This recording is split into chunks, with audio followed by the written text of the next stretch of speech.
Let's get started. We have a number of people who are registered and upstairs, but they're coming down.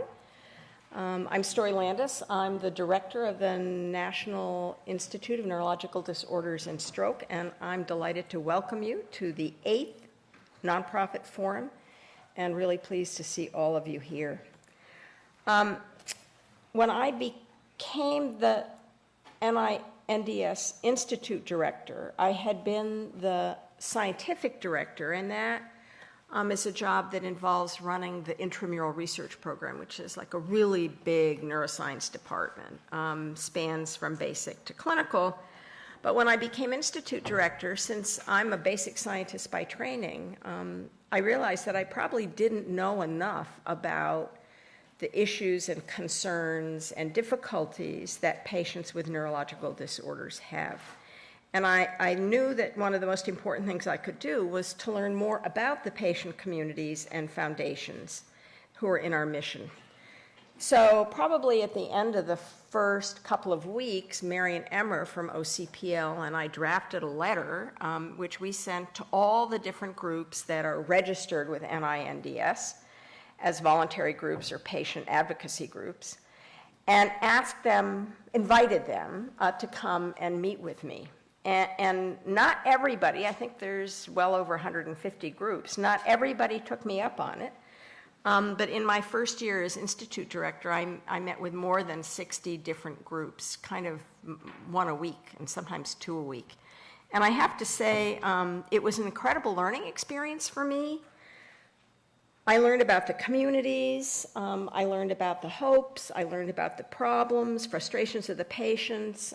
I heard some just tragic stories of children with rare neurological disorders, and learned how much people cared about developing new treatments and better diagnostics. In many ways, it was the most fun I had that first year. But it became clear that this was not something that I could continue to do every year, invite them in and have them come back, but thought it was important to maintain that kind of connection. So working with Marion and her office, we started up the Nonprofit Forum. This is an annual meeting. It wasn't quite annual in the beginning. It was every 18 months till we really got it on track.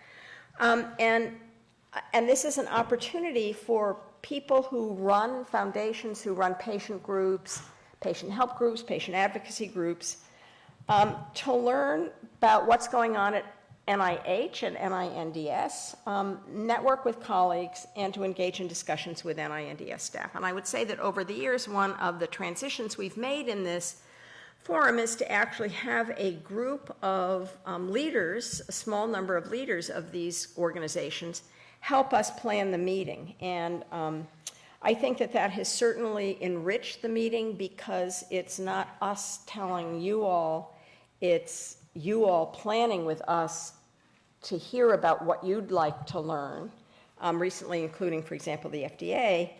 And I think it's made it a much more successful meeting. So this is the 8th one of them, and it's focused on multiple aspects of the research portfolio at NINDS and the importance of partnerships. And I would say that one of the lessons that I certainly learned over time was that if we want to have good research planning efforts, it's really important to include organizations like yours. It informs program staff about what is important to you, and it helps us think about how we can better recruit patients to serve on committees and in clinical projects.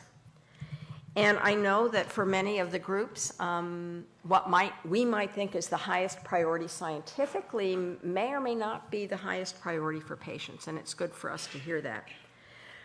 So NINDS as an institute funds research across the entire spectrum, from the most basic studies of how the nervous system develops and ion channel structure and function, to large phase 3 clinical trials that test interventions or compare interventions that are generally accepted. And I would say, if I've learned nothing else during this time as director, is our budget has decreased, 25% cut in purchasing power, is it's absolutely critical that we tend to each part of the research portfolio. And we need to have a strong dynamic, balanced portfolio across that spectrum. And it's critical that we get the right balance. So earlier this year in a blog, I shared the results of an extensive NINDS analysis, which showed us that over about 17 years, we've had a very sharp, precipitous decline in the amount of fundamental basic neuroscience research that we're supporting. This was a shock. We hadn't really been keeping track of this. And what was even more surprising was that this is a function of investigators choosing not to submit grants on this topic, these topics, but to submit grants in other kinds of research. And so one of the things we learned from this analysis was that we needed to figure out how to rebalance our portfolio, because it's clear that if we don't understand basic fundamental principles of brain structure and function, we're not going to be able to figure out how really to treat diseases. So we're working hard to do that. One of the problems if you have a blog like that is people say, well, she's only interested in basic research, and of course that's because she's a PhD, that's what she did, which of course isn't true at all. We're equally, if not more, interested in translational research and clinical activities.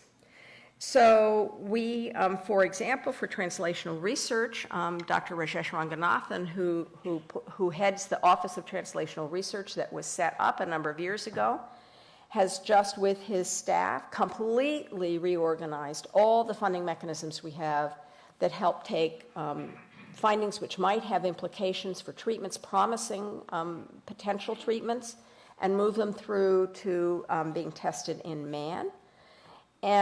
And we believe that this will really make a huge difference in how we are harvesting the results of the fundamental research.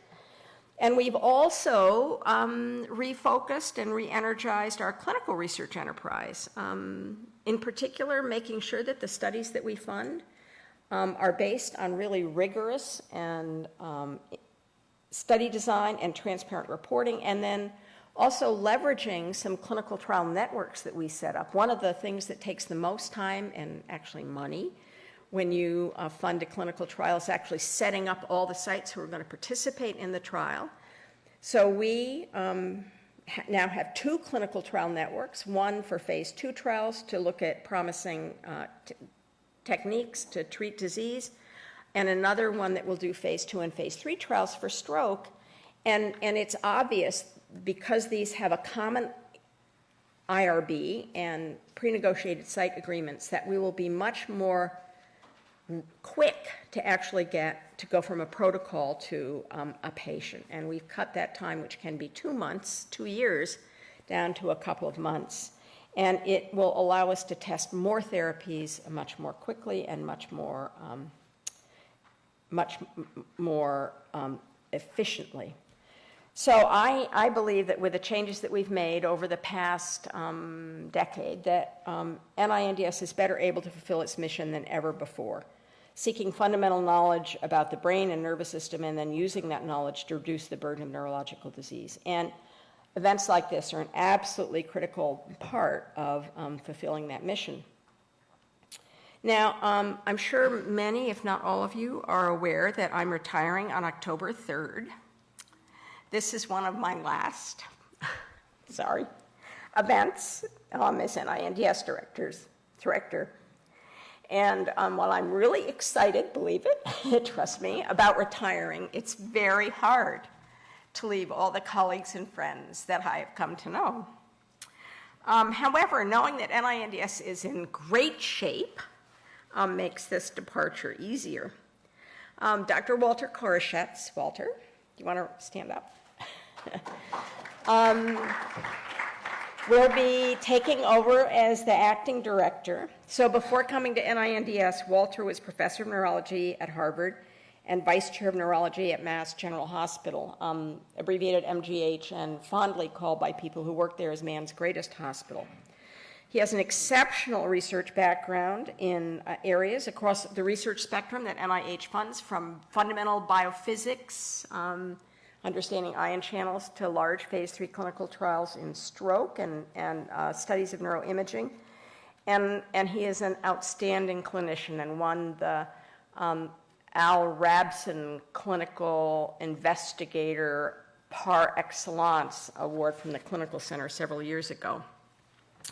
So I know he'll do a fantastic job, and the staff will be working with him to continue to carry on what we've been doing. So before getting to the first agenda item, I want to thank the outstanding members of the Executive Planning Committee who've made this meeting possible. So as I said, initially NINDS planned what we thought you would like to hear, but now we've engaged some of you to tell us, to help us work on what would be good for us to present. So if they could rise, Ron Bartek, Ron, Cynthia Rothblum-Oviatt, and Eileen Miller, Paul Gross. Paul is actually not here. He had hoped to be here, but his mother had a problem. Tina Toka-Sharuski, and so Paul Gross, Tina, and Dean Sir will not be here today. And staff obviously, thanks very much. Staff obviously participated in this, so Walter Koroshetz, Marion Emmer, Bob Finkelstein, Rajesh, Margot Warren, Paul Scott, and Vanessa Garcia. And we're hoping that the committee will come down at the first break for a group photograph. So a few housekeeping things. I think you all saw the sign to where the restrooms are. They're on the first floor towards the atrium on the left. There's a small cafeteria downstairs for lunch or coffee, but there's a much larger, nicer one at Natcher Conference across the street, so there's a little extra time for lunch. We ask you each year to fill out evaluation forms. They are very helpful to know what you like and what you found, I wouldn't say what you liked and what you didn't like, but what you found useful.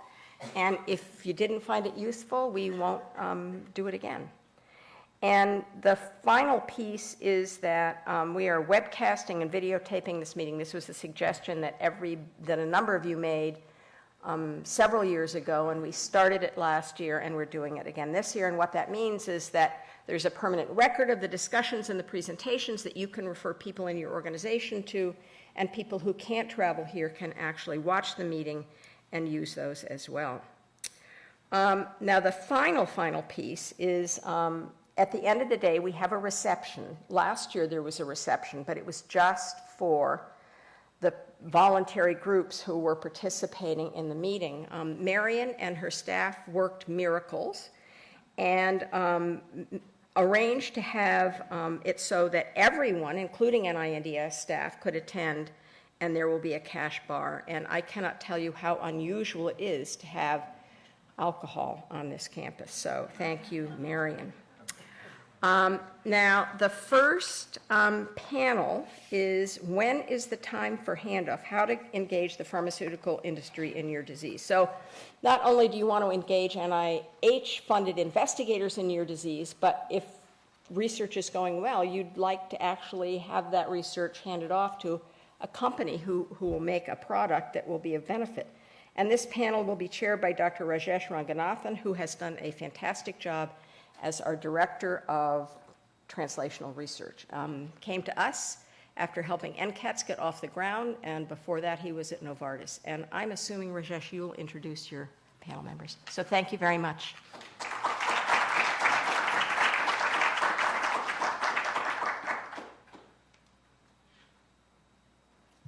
It would be great if the panelists could come up now.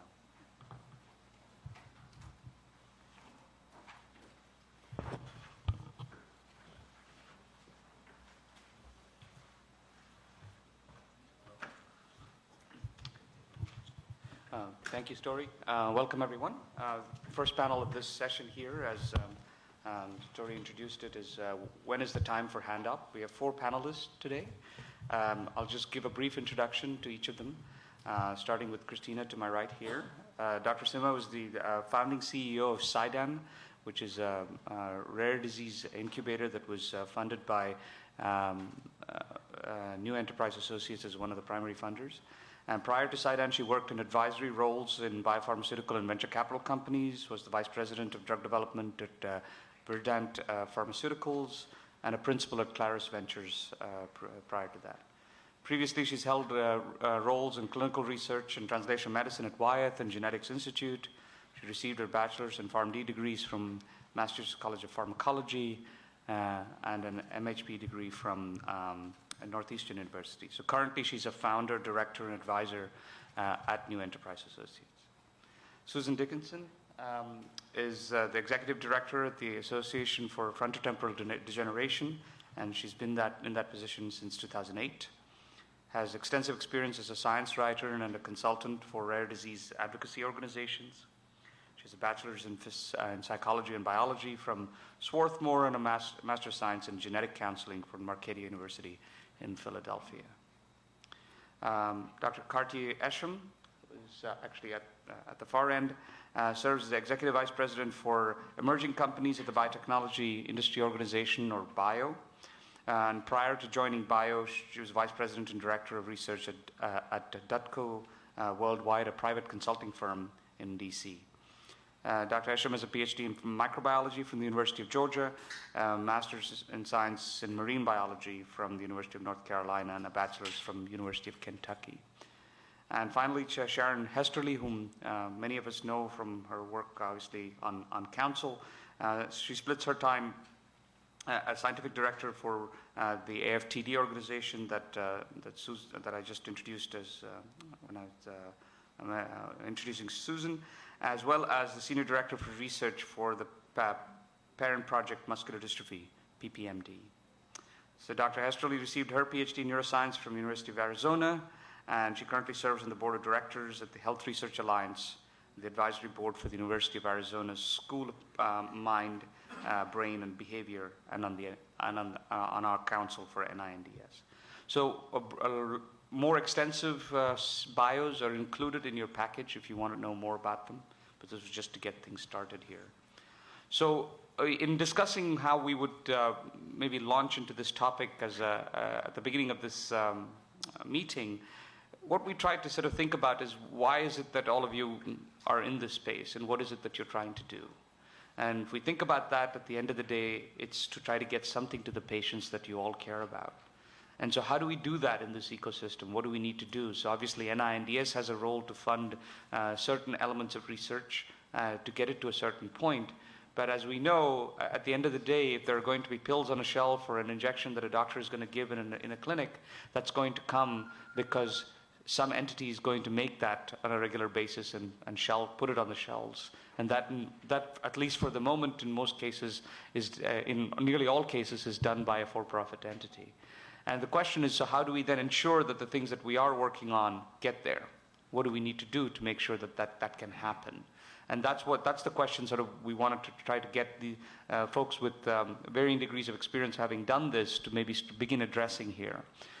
When we had the planning call for this panel, the one thing that everyone sort of was very insistent on is that this not be a lecture series where each of them talk for 15 minutes and then the hour is up, but to really engage in a conversation with everyone here. And this setup is actually ideally suited for that, because you don't have the activation barrier of having to get up and go to a microphone. You can just press the button in front of you and speak. So really encourage you to think about the questions you would have after some brief opening remarks from each of them about their experience in this area. So we'd like to make sure that guides the discussion for the time we have here. So with that as a prelude, what I'd like to maybe begin with have each of them maybe say a little bit about their experience in this context of how they've thought about their partnerships with the private sector, whether it be in the VC space, small companies, large companies, and how perhaps they can reflect in each of them will have a different perspective on this in the context of what the roles have been for nonprofits in that space and what they have done. So would you like, maybe we could just start down the table here. Christina, if you could begin. Thank you very much, Rajesh. Thank you, Dr. Landis. It's a privilege to be here. And Dr. Landis, all the best as you're moving forward. I've been a great admirer of your work and your forward thinking. Starting with 10 years ago when we reviewed the whole translational initiative at NINDS, you were way ahead of your time and very strategic doing that before translation was the buzzword. And actually, a lot of the results from that work during that committee work are actually here today, including the office that Rajesh is heading. All the best. You've done a lot for the field.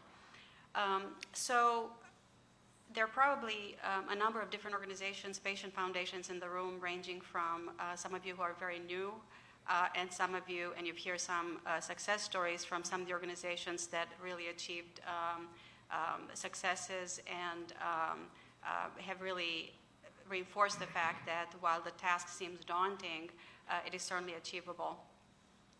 There are certainly some things that are happening today in the whole drug development and funding ecosystem that are quite unprecedented. And of course, we all know that the science is extremely complex and daunting. The costs are enormous. But despite that, believe it or not, this is probably a better time than most to try to address diseases with large unmet clinical need. Why is that happening? Because of the progress in science that's actually allowing us to tackle some of those. Because of the expiry of patents from large pharma on some of the blockbusters, there is now a very distinct and very consistent shift towards diseases of large unmet need, including many rare diseases that have perhaps not been focused as much as they should have over time. And many of you, the patient and the disease foundations, have taken a very active role, which for the first time, in a way that's probably more meaningful than ever, are truly putting the patient at the center, which also facilitates a regulatory environment that's much more prone to early dialogue and to looking at the totality of data in the context of that particular disease. In some cases, we'll never be able to achieve the sample size that you would require in a large disease, whether it's to validate an endpoint or to get a drug approved. The funding environment, we already have a lot of examples in the last 3 to 5 years. On a daily basis, we see constructs and partnerships that were unthinkable even 10 years ago between every possible stakeholder. We see partnerships between venture capital and small biotech. We see partnerships between patient foundations and venture capital. We see large pharma partnering with medical centers on whether basic science, on translational science, and there are many, many examples, including a couple of them in the news today. What this does is, coupled with the fact that large pharma is now very explicit about the fact that they are focused more on the later pipeline development, and they're looking to source a lot of their early pipeline from small biotech companies, from work with foundations and academic centers. You now get a much more diverse pool of people and organizations that's in a good place to actually move these products, this drug development programs forward. And that is great because it's really multiple shots on goal. And in many cases, some of these smaller entities can work in a much faster way through those early phases. What can you as foundations do? Probably two of the most critical things that any of us, whether we're doing diligence for a large pharmaceutical company or for venture capital, would look for is try to gather information on natural history of disease and patient registries. That is really the starting substrate for any drug development program. And anybody that's going to contemplate it will come and ask you for that kind of information. So if I can only leave you with one thought today, that's probably a good one to think about. And in terms of funding and opportunities, my most recent endeavor as a founding CEO of Site and Development is actually an example of the attention that's being paid to rare diseases across the board. We were funded by NEA, which is probably the largest funder in life sciences today, along with other groups like Pfizer Ventures. Pfizer also has an internal, very strong rare disease program, but this shows you that people are looking to take multiple shots on goal and approach this from multiple angles. And this company was actually funded with the sole objective of being an incubator that can de-risk programs to facilitate spin out of new companies that will then be benefiting from new additional capital to move those individual programs forward. So this is just one of many, many examples that is there today. And probably the important thing as you're contemplating your programs internally and those of your academic collaborators is to be very well informed and to realize, as has been said earlier, that the basic science is only the starting point, but the ability to bring a well-informed, multidisciplinary realistic, objective review that really supports the drug development tractability, and the funding of a program is absolutely critical. Thank you. Susan?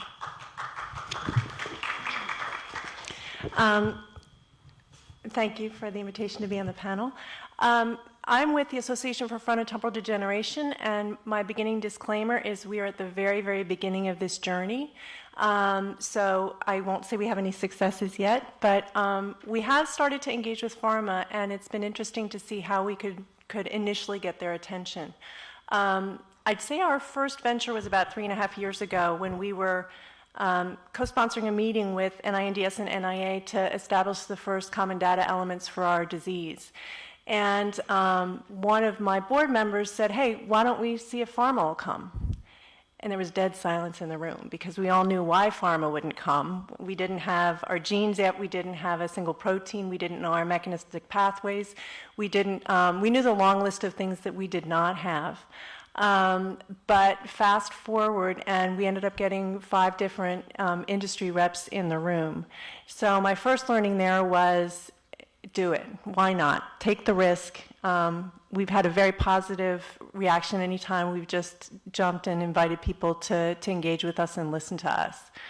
I guess not surprisingly, from that meeting, we emerged with a huge list of things to do, and I had no one to do them. So the next risk that my board took was creating a scientific director position.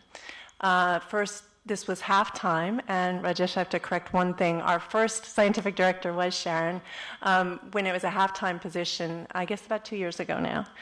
And she'd been with us for maybe 3 months when we all realized this was not a half-time position. Right away, there were so many people engaging, and there was such a phenomenal response that it was very clearly a full-time position, which Sharon unfortunately did not have the time to give us. So my board once again stepped up and said, yes, you know, we'll fund that salary, which obviously was at a whole nother level for a small nonprofit with only 6 employees. So we recruited a full-time scientific director. The first thing she did was do a landscape, kind of an overview of all the research going on, and maybe this is kind of what you were talking about a little bit. As much as we could learn of what industry was doing, certainly everything that we knew that was published, the funding from NIH, all of the collaborative efforts that our wonderful academic scientists were doing, and got great advisors, some here at NIH, to kind of review it, and then it's given us a tremendous tool to really just start conversations. We've been picking up the phone and calling people cold. We've had a couple great family members host fundraisers around the country where we'll obviously invite our solid donors and volunteers, but we'll invite our academic scientists and any industry in the area as well. And once again, a little bit to our surprise, they're showing up. I can't tell you that we have initiated any huge collaborations as a result of those, but we do know that we've instigated some new partnerships between academia and industry, so that's tremendously exciting. And I think finally, the other thing we've done, which again, Story and Walter have been a huge help with, is once we got some attention from pharma, we created an FTD treatment study group. And I still honestly can't tell you exactly what form that will take in the end, but it is it's a formal entity that is a collaboration. We have a steering committee with representatives from academia, from industry, from ourselves, and from some of our other nonprofit partners.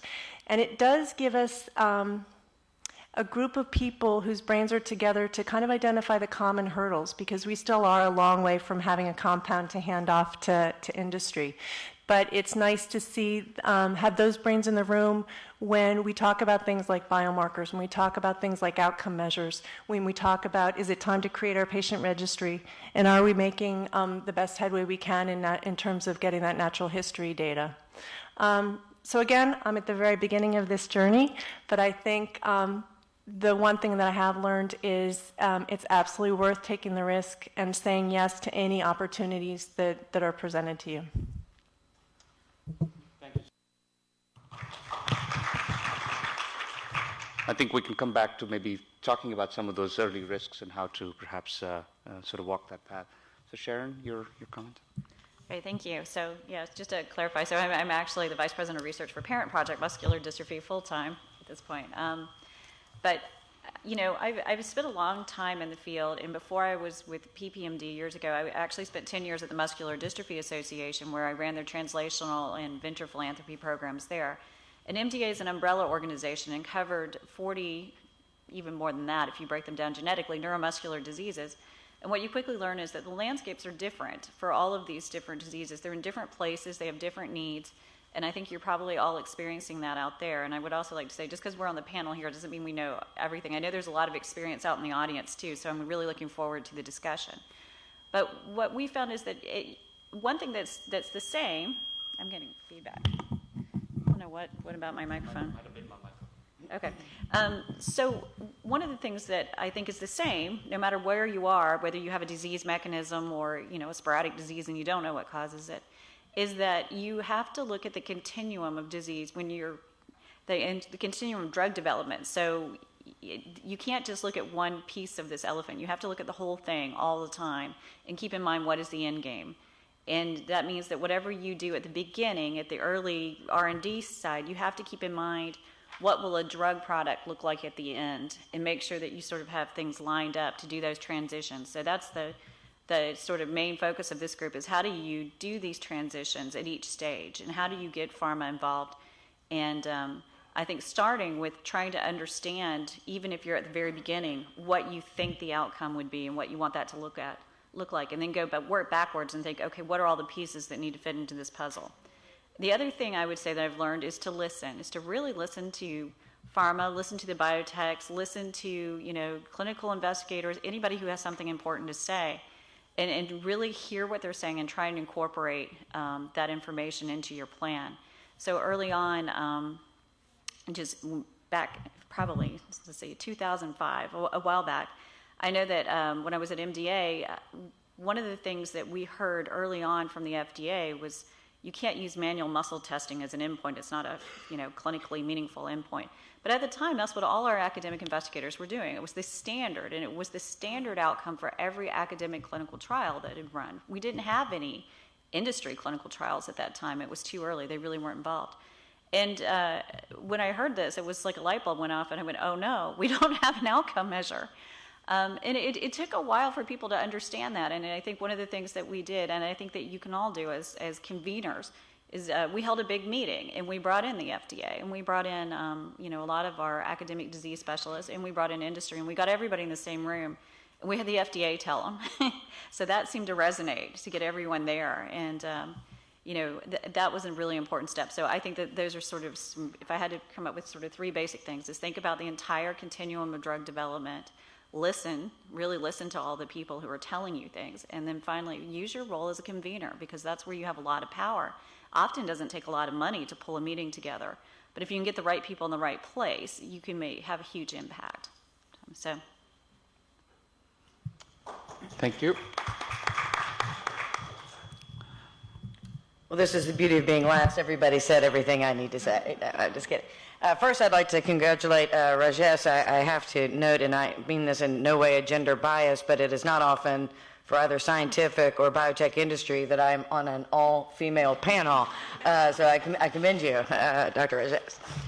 I think the best, so again, I work for the Biotech Industry Organization. My particular position is working with the emerging companies, those that don't yet have a product on the market.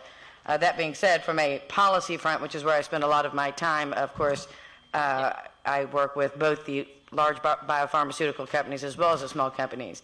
I think what I'd like to underscore with the comments made previously is there really has been a fundamental shift in how small companies and large companies are looking at ways to fund and advance their clinical development programs.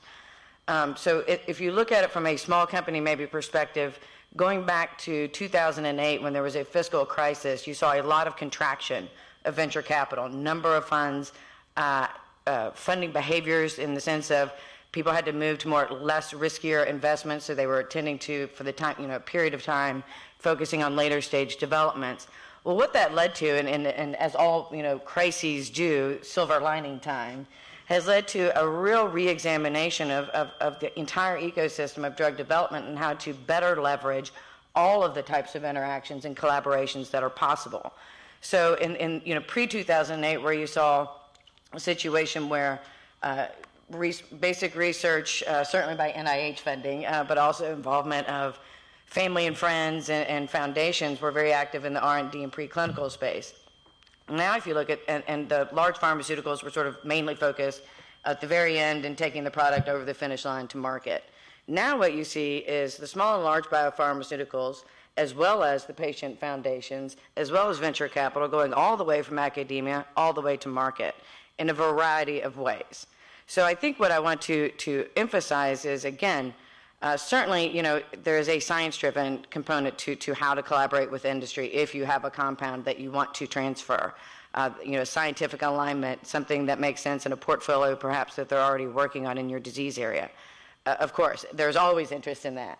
But I do want to underscore that there is ways in which, particularly if you're a newer or smaller organization, as Susan said, yes, they will come. And the reason they will come is because the science has developed, the complexities of the complexities and cost of developing drugs has increased and become more complex. All the more reason industry has a passion-driven, scientific-driven, and practical reason to engage with patient organizations to understand what are the needs of the patient organizations. Can we talk about different patient-reported outcomes that could make our clinical trials more effective, more information-driven? Are there new endpoints that do make sense, that would actually get a lot more products on goal, in the sense if we could look at novel endpoints, novel biomarkers, novel things like that? As Dr. Landis said, any help we can get on recruiting patients and building networks is absolutely imperative. And you see the entire industry realizing that if we don't engage in a very strategic, collaborative way with patient groups, we're really missing out on huge databases that can inform not only clinical programs in development now, but perhaps make, again, the ability to look at the next product, the next indication in a more effective manner. So again, I'm here to learn and listen as to what your needs are, but I definitely want to have my opening comments make it very clear that collaboration is on everybody's mind. It is in everybody's interest, and both industry, academia, and nonprofit organizations do all fundamentally share the same goal, and that is we want to develop innovative products that will make patient lives better. And so I think when you start engaging in collaborations or reaching out, there's still a human element to that, and that is recognize we do have that same goal. And the question is how to align the resources that your organization has, what industry has, and look at it in a way of building a true collaborative partnership. And the elements of any successful partnership that is developed is to start with that sort of spirit and develop a plan that is transparent, ongoing, collaborative, and communication is consistent and constant throughout the process. I mean, this really isn't rocket science, and there is not a one-size-fits-all. The human element cannot be also overstated, I believe. So, put yourself in those situations. Invite people to your meetings. Take your role as conveners. We, the biotech organization, we love working with patient groups and ourselves try to make sure we're holding, our role as a convener, bringing patient groups in and creating opportunities for you to meet with industry and their scientists and their business development people that are interested in working with you. So I think I'll close with that, and I look forward to the discussion.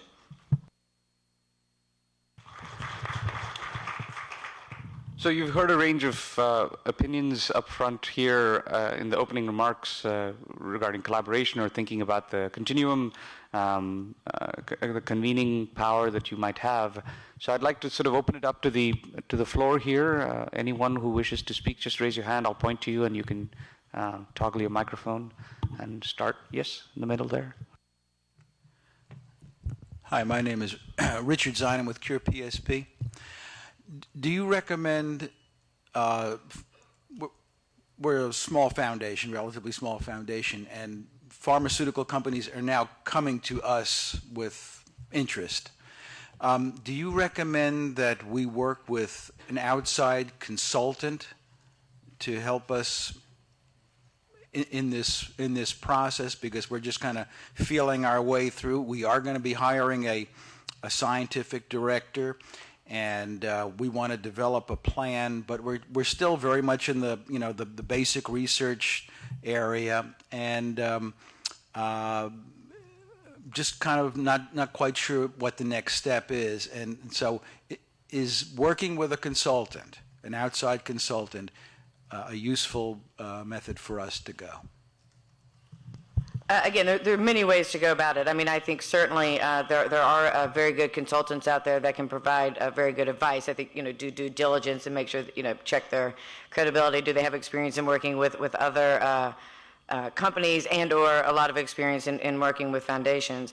In addition to that, though, I would also add, there's obviously your colleagues in this room, that may also be able to provide some advice, some of the maybe larger firms that have proven successful. The cystic fibrosis pops to mind, as well as LLS and Michael J. Fox Foundation and JDRF, and just to name a few. Additionally, from a company perspective, depending on where you're located, but we basically have the biotech industry organization has state affiliate organizations in every state that convene the small and large companies in those states, and they actually are becoming, many of them are becoming very engaged in helping also provide toolkits. We as a national organization are too, providing toolkits to help inform how to do those sort of initial discussions, with companies, and perhaps some advice on setting up scientific management team. So I'd avail yourself of all of those things maybe before signing a dotted line that might cost you some money. That would be my guess. So I would offer that I applaud you for realizing you don't know what you don't know, because this is often missed with foundations at that are the stage you're at. And if I reflect on the title of this session, which is When is the Time for Handoff, I would retitle as When is the Time to Think About the Handoff? And that's in the very, very beginning, before you even know what you'll be handing off. The benefit of having a consultant, and first there's the science part, that you're already working probably with academicians that are experts on the scientific side. Then there's the business side, where you want to engage people, they don't have to be full-time, that have done this before, that will allow you to structure your dialogue with pharma in a way that doesn't commit you to one particular thing, so that when that science progresses, you have the ability to be flexible and put it in the hands of the group that's most likely to take it to the finish line. That sometimes is large pharma, that sometimes isn't large pharma, it really depends. And then there is the science of the business itself, where you want to make sure that, again, you do things in a way that that you're flexible. With the contraction in pharma that's occurred in parallel with the contraction in venture capital since 2006, 2008, and part of it is related to the economic recession, some of it is not. It's just sort of the bulk that pharma has reached that it really has made drug development unsustainable. A lot of really excellent consultants are today out there that are available and are working with groups like yours that can provide specific information on how to structure your early experiment to their value later on to whoever takes them over, which is why thinking ahead is so important. One thing that happens is if you only think about it when you say, okay, now we really, really need industry, so we have to talk to them now, they may say, sure, but that program is not going to be valued the same way because they feel they have to redo half the work in order to put it the type of belt and suspenders that's required to enable further drug development. So I think it's good to think that ahead of time. But choose the person carefully. Just because they've been in industry doesn't mean they're necessarily the best consultant. Do some diligence, talk to sister organizations, and so forth. Can I Yeah, please, go ahead. This microphone is evil. So just one other quick comment, too, about resources that don't cost money. And I agree with everything. I think there are some very good consultants out there, and that's probably worthwhile where you are. But also keep in mind there are groups like Faster Cures, NOR, National Health Council, and the Health Research Alliance. I am doing a little plug because I'm on the board of directors, but that's a group of nonprofit health funders that is a membership organization. They have 2 meetings a year, And one of the things they do is they sort of share best practices. They talk with one another. Well, how do you deal with this problem? And when you're working with industry, what happens here? They actually have a working group on drug and other therapy development that I used to co-chair there, where it's just good networking to learn from your peers what's worked for them. So there are those other sort of umbrella organizations out there where you can get advice from your peer organizations. We're all sort of in this together. So that's a good support group out there.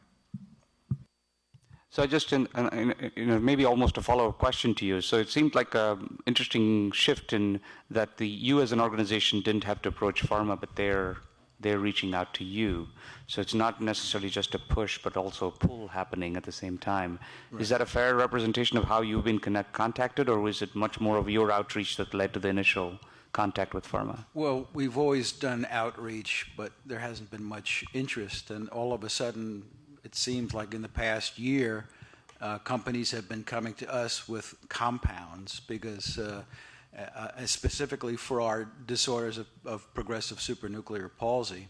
We know they're actually interested in Alzheimer's too, of course, but and so now we have confidentiality agreements with a number of them, and now we're looking forward to participate in clinical trials. Yeah. So that's actually, I think, is an important trend to perhaps illustrate, which is that many of these companies have also taken steps to shut down some of their early in-house efforts. And there's more of a sort of a outsourcing model that is in play where they're hoping that through foundations or through academics, they can get some of these assets that have already been developed in-house tested in a variety of diseases, and that's the multiple shots on goal approach. Mm-hmm. And in essence, if one of them hits, then they're able to go forward on that, and that's seen as a strategically a different way of doing things at the moment. Right. And certainly, I mean, NIH has its own program funded through the NCATS, which is New Therapeutic Uses, which tries to do the same thing, take projects, compounds that pharma companies have that they're no longer pursuing that potentially we might be able to find new uses for. Mm-hmm. Mm-hmm. Others who had hands up. Hi, Jonathan Jacoby from Hide and Seek. What's the best way to find a consultant? Is there a website where you can either advertise for them or find them? I know where you can find resources like templates and things like that, but people are a little harder to find.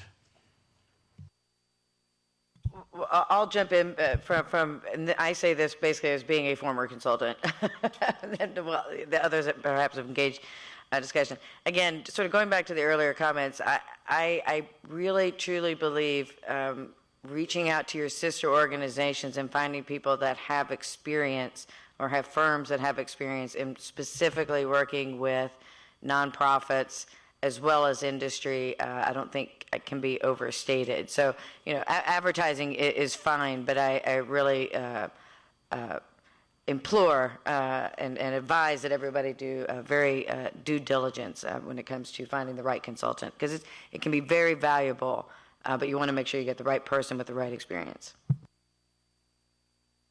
Any other perspectives on that? You also may need different consultants for different things. So I totally agree. I think that networking and building relationships with people in other organizations and word-of-mouth referrals are probably the most solid source of finding consultants, as opposed to trying to find them on LinkedIn or things like that. You try them, you use them for a few hours, you set expectations, see how they deliver, and you keep looking. But I think talking to small companies could also be a good source of consultants, because many of the small biotech companies outsource quite a bit of work. At Site and Development, we have a core group of 5 people, and all the de-risking work for the programs we evaluate are outsourced, and we have a cadre of consultants they use for different therapeutic areas, for different stages of development, whether it's chemistry or something else, or basic biology. Also when many foundations call us, whether it's in relationship to very early science or to something that's already looking like a compound, we actually give them quite a bit of free advice and guide them how to structure those early studies so that they will be informative, not just by academic standards and by scientific standards, but by development standards 6 or 12 months down the line. So I think that there's no substitute for that kind of cross-fertilization. Last but not least, I will mention review bodies that could be very helpful. There is one that Sharon and I are very familiar with called TACT, which is the Treat and MD, Trace a Translational Therapeutics Review for Neuromuscular Disease Therapeutics. It's an international group that meets twice a year and reviews programs in neuromuscular diseases and actually expanding a little bit beyond that. And that provides a review stream, a review process that's multidisciplinary, and it's science plus. You also get the development perspective and a funding perspective of the program. And it's now being looked at by other diseases like Batten disease and so forth. So there are a number of resources out there that are independent, and some of them are actually free of charge. So I'll just reflect on how we've thought about consultants, using consultants in our programs here at NINDS. So one of the programs we run is the Blueprint Neurotherapeutics, which is a trans-NIH program set up as a virtual pharma. And it works primarily on the backbone of a set of consultants we use for the various activities that we have in there. And if you ask how we found them, to a large extent, it's through the network that we know. Because at the end of the day, you're going to rely on the advice that these consultants are going to give you. So you really do need to know that you can do that. And that only experience can tell you that, and why, going back to others whose experience tells you that this is somebody's advice is worth taking is important there. Maybe there are others in the room who have engaged consultants. Maybe they've found it in other ways. Anybody wish to share their experience in finding consultant? Yeah. Yeah, I'm Mark Beckwith from Nevis Outreach Incorporated. We don't really work with a consultant yet because we're before all that point on the scale, but I met a lot of consultants by going to a lot of scientific meetings, usually rare disease meetings, things like the European Conference on Rare Disease, International Conference on Rare Disease, the NORD meetings about rare diseases, the DIA meetings about rare diseases, and so have developed a number of relationships. And I know that it's just a matter of time before I'll be looking at all those little puzzle pieces on the table and I'll say, hey, they fit together like this. And then all of a sudden I'll be equipped with some really good relationships to start some wheels turning when the time comes. But I second too what is obviously stated by many people. Not all consultants are, not just any consultant will do for any project by a long shot, because the field is so highly specialized that you need somebody who really kind of already knows what it is that you need as a patient association, where you're trying to take it. Thank you. Ron? I'd just like to add to what Mark just said and what Sharon indicated earlier, that there are some free consultancies out there available to all of us and everybody in this room and on the web, in that from our colleagues here in the room, we can learn a great deal. I mean, we can share best practices. We do that with a lot of the people here in the room, and we learn so much from their experiences. I would just encourage everyone to keep that in mind. Also, we have hired one consultant who, in this very space, who knew the industry very well and knew our academic investigators very well. We hired her as a consultant to help us with our research portfolio and to reach out to pharmaceutical partners, and it's been invaluable. So. Other questions? Yes. Are there ways to compel... Could you introduce yourself and the organization? Sorry. I'm Geraldine Bliss with the Phelan-McDermott Syndrome Foundation. And I was just curious if there are ways of compelling industry to publicize data or share data that's been collected in industry-sponsored or organized either clinical trials or preclinical projects. Yeah, it's a good question.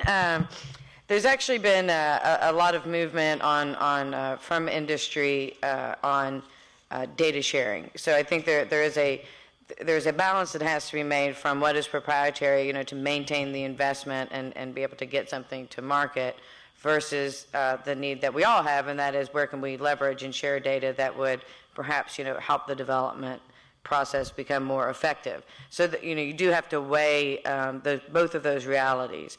Right now, there's we have the clinicaltrials.gov, which has a lot of the clinical trials.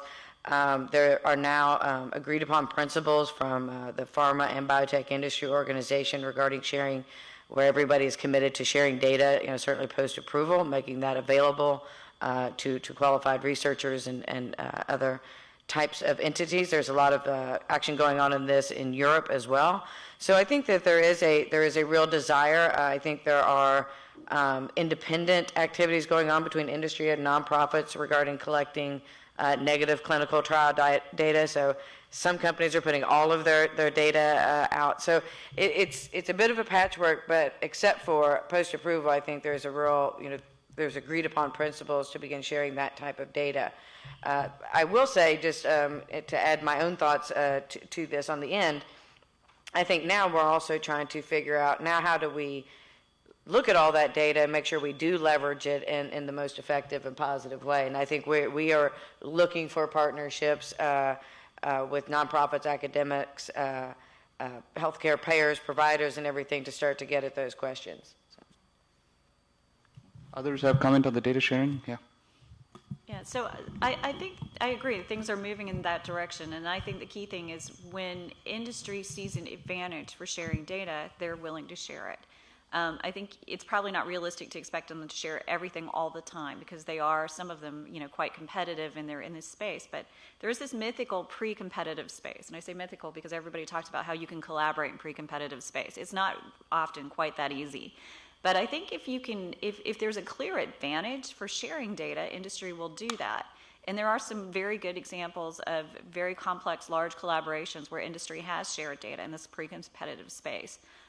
We're working right now with the Critical Path Institute to develop a data warehouse for the placebo arm data. We've had enough trials now that we're starting to generate a lot of that placebo arm data, which is really valuable for understanding the disease course and sort of modeling clinical trials. And we're finding that industry does value that, and they do think it's worth doing, and they're willing to contribute data to this database. And it's one of those situations where, again, I think good fences make good neighbors as long as the rules are spelled out very clearly, that it's very clear what the advantages are, that there are incentives to participate, and that all of those incentives align. I think you can get people to share data and play in the same sandbox, but you do have to be somewhat realistic. I mean, pharma's not going to put all of their data into the public space all of the time, but they will do it when it makes sense. And I think you have to really act on those situations, and that's where you push.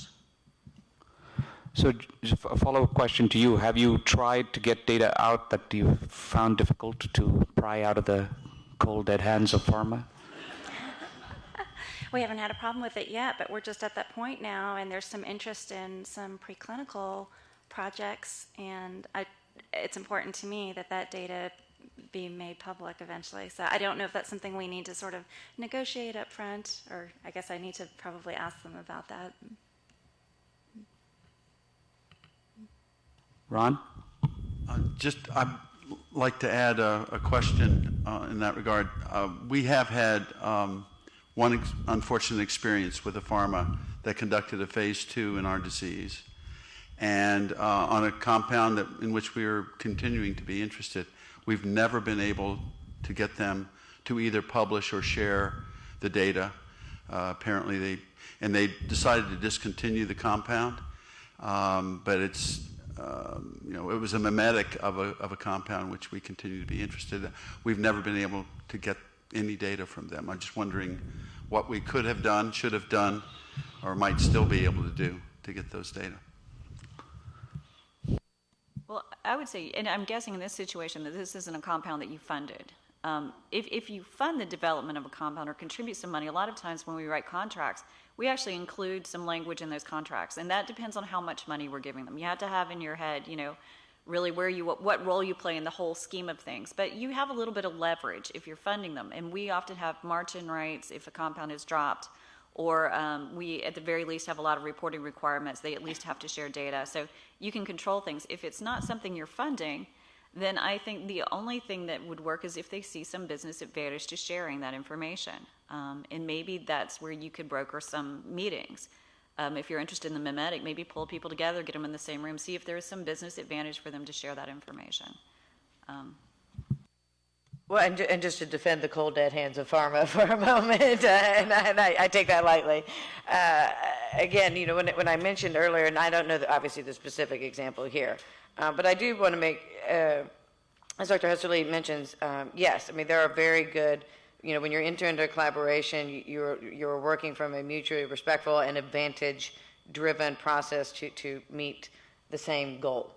But again, as I do say, there are, the mythical pre-competitive space is growing, and I think, and frankly, getting a little bit more directive in what they're trying to accomplish, which is leading to other interesting types of data sharing efforts. This is something that is growing in a variety of manners, but I do think that, again, sort of going back to the human factor of nonprofits and industry engaging with one another, that there does have to be understanding on both parties of the realities that each entity is facing. And as it is mentioned, I mean, again, developing a drug is a 10-year process. It costs up to $1 billion. You have private investors, public investors. I mean, it is a business, and so you do have to be conscious of the practicalities and the importance of proprietary information at certain stages. And again, that is not in all cases for all things, but again, there are reasons at times when things are difficult to share at certain times. So just to defend a little bit, or again, put things into context. Walter? Yeah, so on this topic, I've always wondered whether the disease organizations really have more power than they've exercised. And so my premise is that if the patients knew the company was not going to share the data, they would not volunteer for the study. So I think that is something that should be, some muscle should be used. When these trials come out, you could potentially put that on your website, that this company has not agreed to share the data once the study is done. And it's a statement of fact. It's I think the patients have been poorly utilized by the companies in those kind of instances, and I don't think that there would be a lot of sympathy for the companies if patients kind of objected to this. Certainly very powerful if you can do it in the prospective manner, harder to do retrospectively. Yes, back there. This is Robert McBurney from the Accelerated Cure Project for Multiple Sclerosis. We have a good example of companies being willing to share data. Some years ago, about 6 or 7 years ago, we started a biorepository with extensive phenotyping data, really extensive phenotyping data, where the patients signed in to a particular consent to make the samples and data available very broadly on the basis that the raw data from any investigations using the biosamples, whether it was SNP analysis or antibodies, et cetera, would come back to the central database at a date certain in the future, allowing for intellectual property protection, irrespective of whether papers were published or not, because often there are no papers published, so you never see the data. When the founders of the organization looked at this model or developed this model, they wondered whether companies would be involved. But today I can say that of the 80 research groups that we've enabled with biosamples and data cost efficiently, in fact very cheaply, all around the world, fully 1/3 of them have been companies ranging from Pfizer to small biotech companies, and they have all agreed to return the data, and have those who finished the studies have now returned the data. And so I think it's similar to what Walter said and other people have said. If you have a resource, whether it's patients or samples or data, that you can bargain with, you can achieve a business result, if you like. And we created a resource that isn't widely available, and people will access it and agree to the terms because the resource is valuable to them. And I think the same applies to patients in clinical studies if they have come through your organization. Katrina in the back. I'm Katrina Gwynn. I'm a program director at NINDS, and I want to add that another important point where patients and families can consider data sharing is when they read and sign a consent or go through the consent process, because I've seen in my own experience that people will enroll in a study in good faith, and then the data may become important or useful for another study, and the sponsor, and this is not just industry but also academics, will say, well, it hasn't been properly consented for sharing. All the data must be saved here because we've consented it that way. And I think patients and advocacy groups can really benefit themselves by becoming more familiar with the kinds of language used in consent that doesn't always protect patients, but sometimes protects institutions and organizations. That's another way to educate yourself. Thank you. So I'd like to kind of maybe have the group maybe talk to NIH a little bit in terms of this issue of trying to move therapies towards patients with industry as kind of the final pickup. And so, I mean, my experience, this is not an easy thing to do. It seems though the disease organizations have roles that are really quite unique.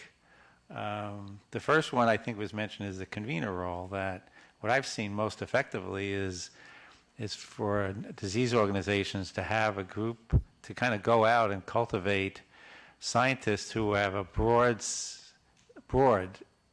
scientific knowledge and bring them together, cultivate them over time, and then bring industry in, and you get a dialogue going and things happen from that. The danger has been when the disease organization, the words seem to be dominated by one group versus the other. So I would say that in my experience, the more broad you can get, the better off you are. And similarly with industry, that people sometimes get the idea that one company is going to move their drug forward, and you just can't really rely on that in the long term. So to have a dialogue with multiple companies seems to be a good kind of foundation for moving forward. So that convening function is important. And then the patient engagement function is incredibly important. And that's what industry would really, when they're at the stage that they really want to move something, they're going to be looking to the disease organizations for help in terms of patient enrollment, patient engagement, getting the word out about the study. But the middle piece is the hard part, and that's kind of getting the money to get whatever the molecule you think is going to be good into, the state where a company is going to pick it up. So I'd be interested to hear what you think your role is as a nonprofit in funding this kind of work. Where do you see the sweet spots for putting your funds in to move the therapy forward? And then I think Rajesh maybe to talk about, how your money might be leveraged by moving people to the point where they can then, take advantage of the NINDS mechanisms. So the question of funding, where you put your money in this space, I don't know, Susan, do you have any thoughts? Have you guys thought about that? I'd say we're just beginning to, and as you know, we don't have a single mechanism to focus on. We certainly don't have a single compound yet. So I think at this point we are very much focused on still investing in creating those common resources that will attract more people into the room. So for instance, we're very actively talking about starting our patient registry. We're focused on making sure that we do have that clinical database to capture all the natural history data that we just don't have clarity on yet. Most of our grant dollars we're still awarding in the more basic space. We do approach some translational stuff in a a co-funding program we have with a much larger foundation in the Alzheimer's space. But I'd say those are questions we're really just beginning to ask ourselves. And so far, we're focusing on funding the convening opportunities and listening real closely and creating those shared resources that hopefully will bring more people into the room. Sharon, I wondered if the conversation we had in the pre-call about the sort of the report card might be relevant in this context. Yeah, I mean, so I kind of talk about how the Duchenne report card that we set up, where we look at all the different things that have to happen in the space to actually have a successful drug development program, and we try to fill that niche. And I think, it's important to recognize what the federal government can and can't do. I mean, I think we really appreciate the deep pockets. I know you feel them shrinking, but they're bigger than our pockets.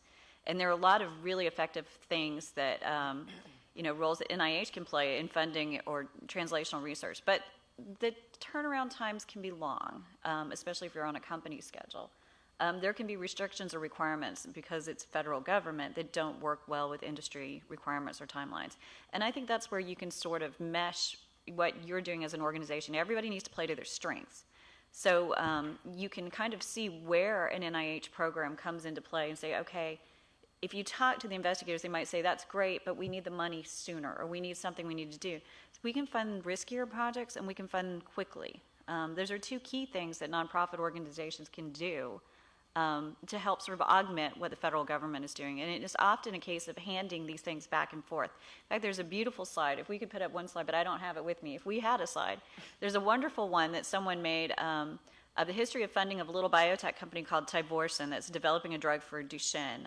It's called biglycan. But you can see back over a period of 15 years, all the different funding sources that went into this. And it goes NIH, foundation, NIH is different institutes, venture capital, NIH, foundations, and you can see it happen all the way through. So I think you have to understand there are just these niches where you can fund strategically, and you're going to work with all the other funders in the space, ideally, and sort of coordinate what you're doing. Talk to your program directors. Find out what NIH is doing, and try to work with them. So in that context, given what Walter said about how we might potentially access resources that NINDS has, I mean, given the revamp of some of the programs, I think it'd be really helpful for the foundations in this space to recognize what the entry criteria are for these programs, for example, whether it be the early stages or the late stages, so that the fundings that you might provide as somebody's transitioning from basic to translation, that they meet those criteria, so that they are ready to get funding from these programs. So that would be sort of a helpful way to think about how you might be able to get somebody ready for these programs, so that we are jointly creating a pipeline that is seamless in terms of funding sources. So that's something that I think would be a worthwhile ongoing conversation to have about the programs that NINDS has and how foundation money could get people ready for funding from those programs. Yeah. Yeah. To add to this idea that doctors Korshets, Hesterly, and Esham have all brought up this morning about being conveners. Certainly the most effective use of NIH involvement that we've had at our organization is Nevis Outreach Incorporated, is to use NIH funds to help put on our international expert meetings. That's what we call them. I know Farah calls them international scientific conferences, but the point is to get all the people who really know about your orphan rare disorder into one place at the same time, all looking at each other and talking, presenting to each other. The NIH R13 mechanism has been extremely helpful to us, and this is back, in the caveman days of this continuum. But that's where it's got to happen. And those grants, we're 2 for 2 on that application. It's an NIH grant like anything else. You get it. It's massively long. It's a pain to fill out. And you do it, and you do your best. And next thing you know, you're putting on this incredible meeting that you never thought was possible, and having all these people that you've only read what they've written in journals all in the same place, all talking to each other. So my question is that the appropriate time to bring pharma? Ms. Dickinson, you had said that it was not on your radar, and it just kept being suggested, and suddenly it happened, and you had like 5 representatives. That's a really cool story. I'd like to hear more about that. And was it at an expert meeting? So actually, just to clarify, that first one, our meeting with pharma was a follow-on half day. So we were taking advantage that some NIH representatives and all of our academic experts were in the same hotel. So they were not actually in that room where we were establishing the CDEs. Since then, I think we have invited pharma to everything, almost everything we've hosted. There was one meeting where the academic scientists felt very strongly they wanted it to be closed to industry because they wanted to just have more comfort to share openly. But other than that, I think we've been very pleased with the open attitudes that everyone has had. And again, you invite people, not everybody shows up, but we're surprised at the percentage that we do get. Steve Kaminsky, RettSyndrome.org. In answering Walter's question, we developed a program that actually serves two roles, both the academics, Walter, as well as pharma. And this particular program is essentially was a offshoot of a workshop that Laura Mamounis held here at the NIH. And the challenge is with Rett syndrome, as well as with a number of others, is that there's many mouse models as you move forward. And one of the challenges in Rett syndrome is, did you use mouse X, did you use mouse Y, did you use mouse Z? And what we developed was essentially an in vivo testing program with a contract research organization outside of academics with a standardized mouse model of Rett. So the academics can use that, Walter, to then go and duplicate their research in their laboratories to then enter the larger programs that the NINDS has, Blueprint and whatnot. But at the same time, a lot of biotech companies are very interested in our program because they can bring their drugs into the program. It de-risks for them because they don't have to build the mouse model at their facility. It's at our expense. They bring their drug in. The drug goes through a series of tests with the mice. Outcomes are given back to them, and then they can essentially decide to go forward with their drug, or they can go back to the medicinal chemist and reprogram their drug. So the idea of in our case, a foundation is essentially doing something that will help both the NIH investigator get to the bigger level in translational research at NINDS, but at the same time, it de-risks for biotechs for them to come in, get involved with the program, get a result, and then decide, oh, it's time to do a pre-IND meeting with the FDA. So it sounds like that experience is very similar to what we have tried to do with the anticonvulsant screening program at NINDS for epilepsy, where we've run these models where companies can bring in their compounds, get the data back, and we continue to update the models based on the academic science moving in that field. That's exactly right. Yeah. Okay. Any observations or comments on that point? I just feel compelled to emphasize again how important it is to think about that dialogue and start a dialogue early on, not when you think you're ready for handoff, because by that time a lot of work would have to be redone, which is the issue we see from the venture side and also from the large pharma perspective over and over again. You see it and you say, oh gee, if you only did this in this study. So you end up recapitulating 2 years of early development that ideally you shouldn't. So that early dialogue and informing, and it goes back to getting the right consultant. There is the what, and you'll always be able to access the luminaries for the science. That's never the question. But then there is the how, which is extremely important.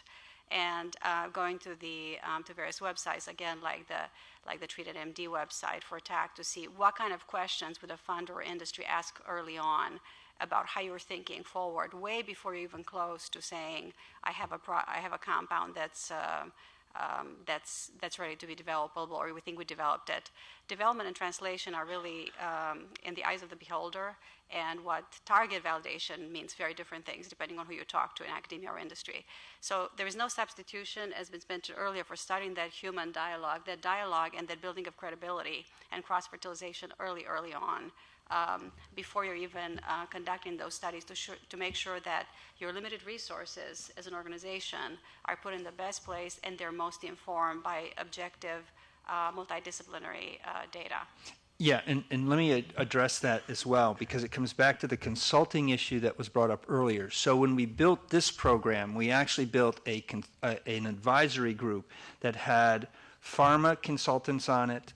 It had basic science consultants who are very familiar with the mouse models, but as well clinical physicians, physician researchers, to essentially help with how does this translate into outcome measures that are going to be measurable in patient populations. So we didn't hire any consultants. We made an advisory group made up of this type of people, but we do pay them like the Center for Scientific Review does when they come in, sit together, and actually help formulate where we're going to go. So I think that's really important because we have the expertise in the room that from pharma all the way through to the clinic. Sure. And just to, again, I think as part of this dialogue, it's always understanding, the context of which things are occurring, right? And so I commend you greatly for the work you've done. And I think, as mentioned, in looking at consultants and for what you need them for and when and why, when you talk about moving from like translational research into getting ready for a pre-IND and setting up or ongoing meetings with FDA as you do phase 1, phase 2 kinds of trials, it is important to make sure that the types of study that you're doing align with the expectations of the regulatory agency, or basically you have to do it all over again. And so again, going back, just underscoring the early engagement, the constant engagement, and understanding, again, the realities of drug development, and that is you have to meet the regulatory requirements as to how they look at what is determined clinical safety and efficacy that you have to meet before you can get a drug to the patient. So I'd just like to go back to one comment that I want to make in the context of how to leverage your resources by giving an example of a project that we're funding right now in the translation space, where a disease foundation has actually, in the application, when the applicant put it in, made a commitment for co-funding. And they basically said, if an INDS funds this, we're going to put $750K on the table to do these other studies on the side. And so that was, I think that was another way that actually we get more out of our investment, and the foundation obviously gets more out of its investment. And both activities are milestone driven, but done by different decision bodies. So that's something to think about. So we're up against the time limit here. So maybe I'd like to sort of ask us to close this session out by perhaps asking a question to the panelists for a last word, if you will. If you were in a position now, for whatever reason, to have to create a nonprofit foundation in a disease that is under the neurological mission, if you will, talk to us about the, 1, 2, or 3, maybe up to three things. I think Sharon already sort of listed the 3 things she would want to do, but maybe there's more that's come out of it that you would want to make sure that somebody starting out really focuses on. So some of it might reiterate the things that we talked about in terms of convening power and speaking early to keeping the end in mind. But I'd just like to give everybody a chance to say a last word. Maybe we'll start at the end there and work our way back. I got that. Well, again, I think I would underscore, I'll try to say things that I don't think other people should say. Industry is very interested in working with patient foundations. So I would avail yourself not only of your sister organizations, but look for working with national organizations like bio or pharma, but also look at those state affiliate organizations that are locally driven and work to build those relationships with both investors and industry, scientists, executives, what have you. And I think all of that will lead to good things. So I will just say that. Thank you. Yeah. Sharon? Yeah, and I'll just add something that's kind of vague, but I think it's true, is that you understand the landscape really, really well and be strategic in what you do. I think I would go back to never forget, I think our biggest asset is still our families and the passion from the families. And I think whoever you partner with, the power of those stories can never, ever be undermined, whether the goal is drug discovery, whether the goal is support, or whatever in our broad missions. I think what I would say is be open, ask anybody you can find lots of questions. As Sharon said earlier, listen. And then the other thing that we actually have on the wall is partner and leverage, leverage, leverage, leverage. And we never invest a single dollar without seeing who else we might use it to bring into the room to magnify our impact. Probably the first thing I would bring up as an outside observer of a number of diseases is to unify the field of that disease. And try to integrate all the disease organizations in a way that doesn't fragment the field politically or funding-wise.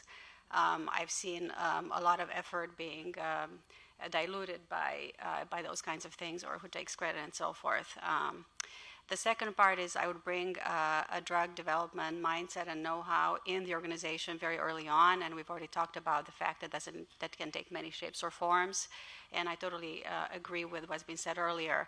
Pharma, and I've been in that position, venture capital, I've been in that position. We just recently held an expert think tank for a particular disease where nobody had any hesitation to come to the table to discuss the best way to move this forward, knowing that will also take quite a bit of discussion with the FDA. Since a lot of the diseases we're talking about have no regulatory precedent, and you have to remember that's incredibly critical. That takes a while. And the third point, which I don't think I can read my own writing here, is network, network, network. And I don't mean schmooze, but network effectively and get to know the others. A lot of times I see a very strong emphasis on scientific disease and expertise in that disease. You're going to have that anyway because you have a direct line to all the experts in the field, but you can learn a lot from other diseases that have gone through the same challenges. And a lot of times, I don't see the dialogue happening. That can also give you a sense that there is a way forward, there is a roadmap. So it's not just about knowing everything there is about that disease. It's about kind of taking the path that others have to get to these drugs closer to the patients. So, and I'll end with just my own reflection on having been in pharma and now in this space trying to bring interested parties to the table, is that I think the human element is extremely important, and to think about building those relationships is key. Who you know and how well you know them actually contributes a great deal to making some of these things move forward. So with that, I guess Story wants to say something before the break.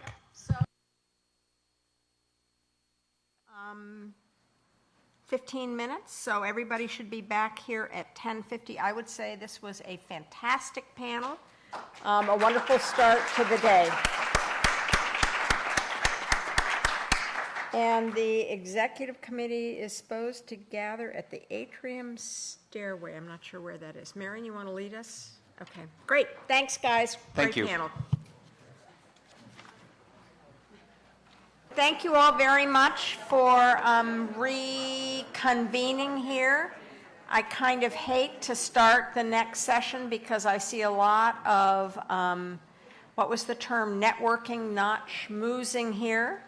And I hate to interfere with that, but we have a wonderful panel that's coming up. One of the things that we've tried to do in a number of these nonprofit fora is to give groups the opportunity to share their success stories. And those success stories can range from having something go into clinical trials to simply having actually figured out how to raise money or getting a scientific advisory board. So we don't expect that everybody here has a new therapy that's gone to patients. But it's good because groups are all at different stages in their development. So it's being led by Dawn Mancuso, the Chief Executive Officer of the Hydrocephalus Association. She is filling in for Paul. Thanks very much. Thank you, Story. I'm really pleased to be here, and as already mentioned, the person who would normally be presenting this presentation, who actually prepared the slides, is a gentleman by the name of Paul Gross, who's on the advisory council and is one of the organizers of this nonprofit forum. We've had the great good fortune to have Paul serve on our board of directors at the Hydrocephalus Association, and he's been an amazing resource and volunteer for our cause. I'm going to just step away and get the clicker for the slides.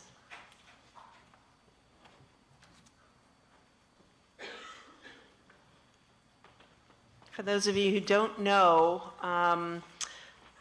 I want to give you a little bit of background on what hydrocephalus is, but I also want to point out that the chair of our current chair of our board, Barrett O'Connor's here, as well as our research programs director, Jenna Kuznetsky. Hydrocephalus is an abnormal accumulation of cerebral spinal fluid in the brain. And you may have never heard of it, or if you do know about it, you may think it's a disease that only young children are born with. In fact, you can get it at any point in your life, and there are many causes or seeming causes of the condition. About over 1 million Americans have it today, and you can get it at any point in your life. You can be born with it, so there is some genetic link, although we have not found the gene yet. You can also acquire it as a result of a traumatic brain injury, and that traumatic brain injury could be anything from a brain bleed for a premature baby, or it could be a traumatic brain injury from an IED if you're a soldier in Iraq or Afghanistan. You may know former Congresswoman Gabby Giffords has the condition as a result of the horrible shooting that she suffered from in Arizona.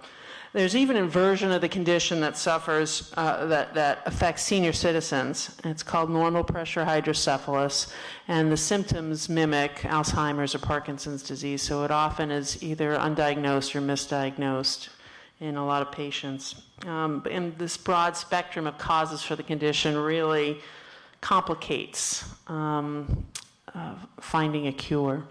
We started as an organization over 30 years ago as a way to provide the latest in medical treatment information and support to families who are newly diagnosed. And it really wasn't until 7 years ago that we took on research as part of our mission. When we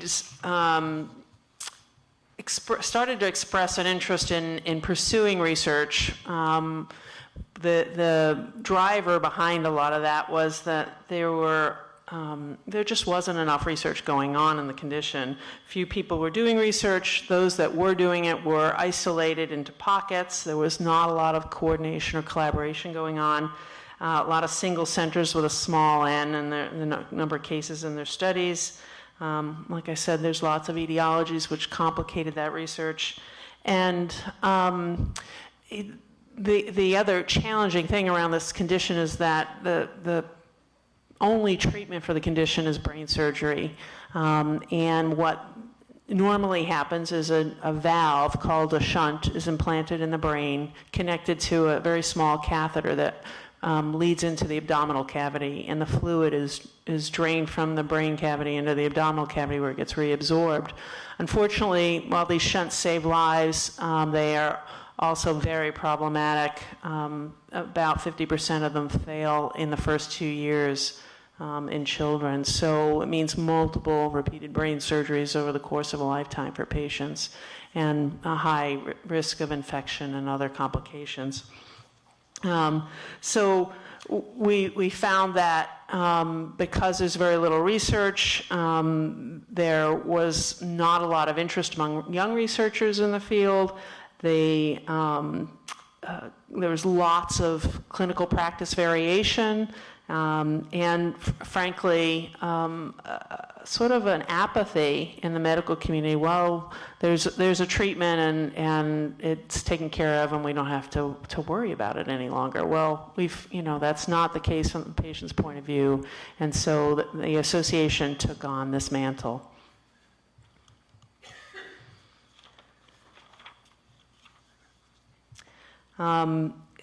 What happened and what transpired next was some representatives of our organization sat down with Story and some other folks, I think Katrina and some other folks at NIH, and just posed the problem that this was an unacceptable state of affairs for the patient community in hydrocephalus, and wanted to learn what could we do to move the needle forward. With great support we got from NIH. There was a conference planned just the next year, in which we wound up with a large turnout. 180 people attended this conference in 2005, and connections and enthusiasm, and there was a lot of momentum in the room, motivation in the room to take a look at this and see what could be done.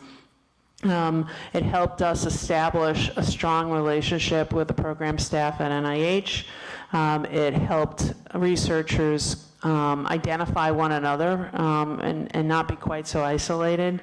And it helped us establish some preliminary priorities for what needed to be done to advance research in the community. One of the people in the audience was probably one of the foremost researchers in pediatric hydrocephalus. Another was a major donor and a patient advocate from our community. And they started talking about how we start to implement some of those priorities quickly. And we'll talk about that in a second. One of the things that came out of that discussion was the priority around clinical research as opposed to basic research, because we felt that there was opportunity to really enhance the patient outcomes via changes in clinical practice. And so out of that discussion, the collaboration between donors and the researchers was born something called the Hydrocephalus Clinical Research Network. The network started with 4 centers of excellence in the country, and it's now up to 9. We have, I think, 5,000 patients in their registry. There's over 9,000 events in that registry, and a number of papers published so far. I think it's about 11. And, with any endeavor of this nature, it takes a little time for that to cycle up. We've had, I think, 6 papers in the last year, so we're really starting to see progress. One of the takeaways from that research has been a success for us, and that is the identification of a protocol that reduced infections by 30% in children. So we're starting to see some patient outcome results from this network.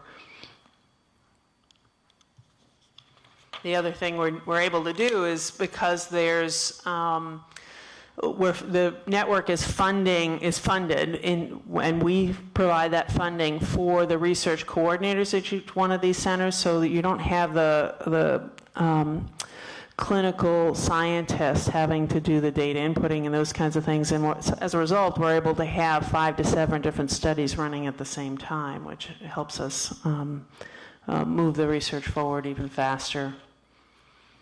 In addition to the Clinical Research Network, the associations wanted to look at the entire research landscape and decide what else it could be doing.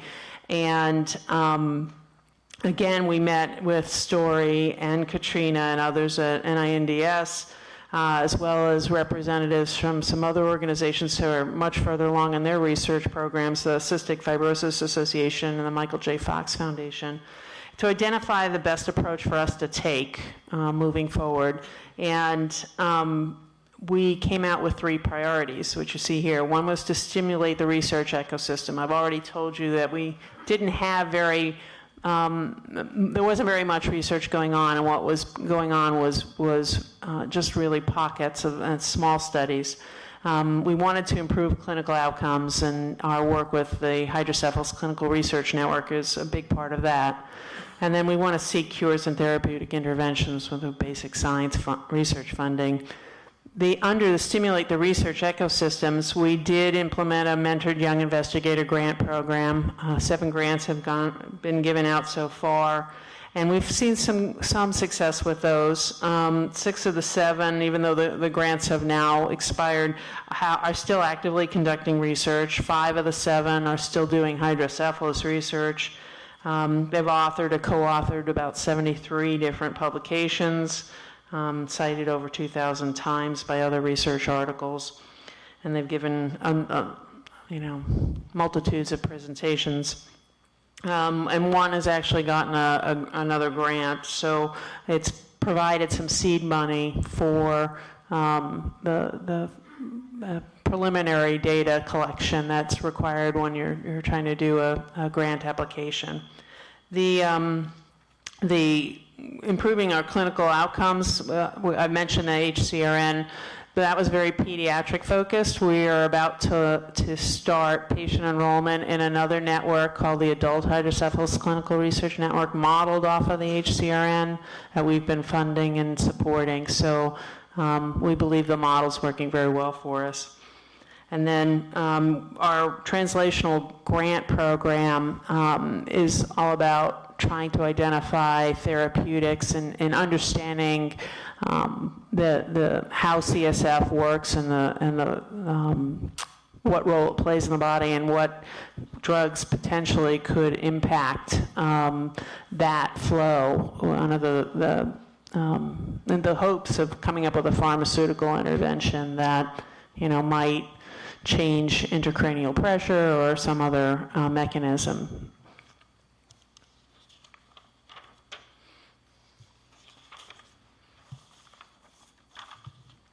Now, how did we fund all of this? I will tell you that, I mentioned the organization was largely a support and education organization, and we had really never done any kind of major gifts campaign before.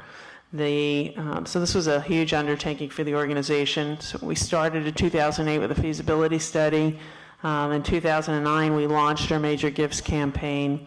It was sort of our equivalent of a capital campaign. But I will tell you, we've been very successful. It has changed the perception of the organization amongst our population, our affected population. Parents with children with the condition have been very supportive and are finding hope from the work we're doing and are supporting it financially. We also have others that have contributed as well, grateful patients and others. Over the time, we've tripled the size of the organization financially and have really used the opportunity to increase our awareness about the association and the condition as a result. So in essence, the partnership we got and worked on with NIH and through some of the very generous advice we got through some other organizations who've been down this road before has helped us to increase our fundraising success, increase our profile, build closer relationship with the scientific community, and attract new scientists to the community, and conduct more research and publish more papers and actually come out with a new protocol that will greatly affect patients in their treatment. Thank you. Any questions? Okay. I'm going to now turn this over to Lauren Stiles. She's the president of the board of directors of, I'm going to pronounce this wrong, Lauren, I'm going to apologize in advance, Dysautonomia International, which was just founded 2 years ago by like-minded patients, family members, physicians, and researchers. It's grown in the last 2 years to become the leading global advocacy organization focused on disorders of the autonomic nervous system. And Ms. Stiles earned her BS in Earth and Space Science with a minor in Marine Science from State University of New York at Stony Brook and a JD from Pace University School of Law. Lauren. Thank you very much. I'm going to sit over here and do this. I normally would stand, but I have dysautonomia. It's pretty close on height. And is the microphone on here? Yeah, it is. Okay.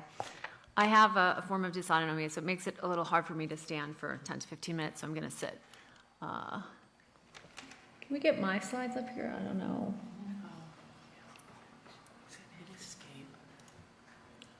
Here we go.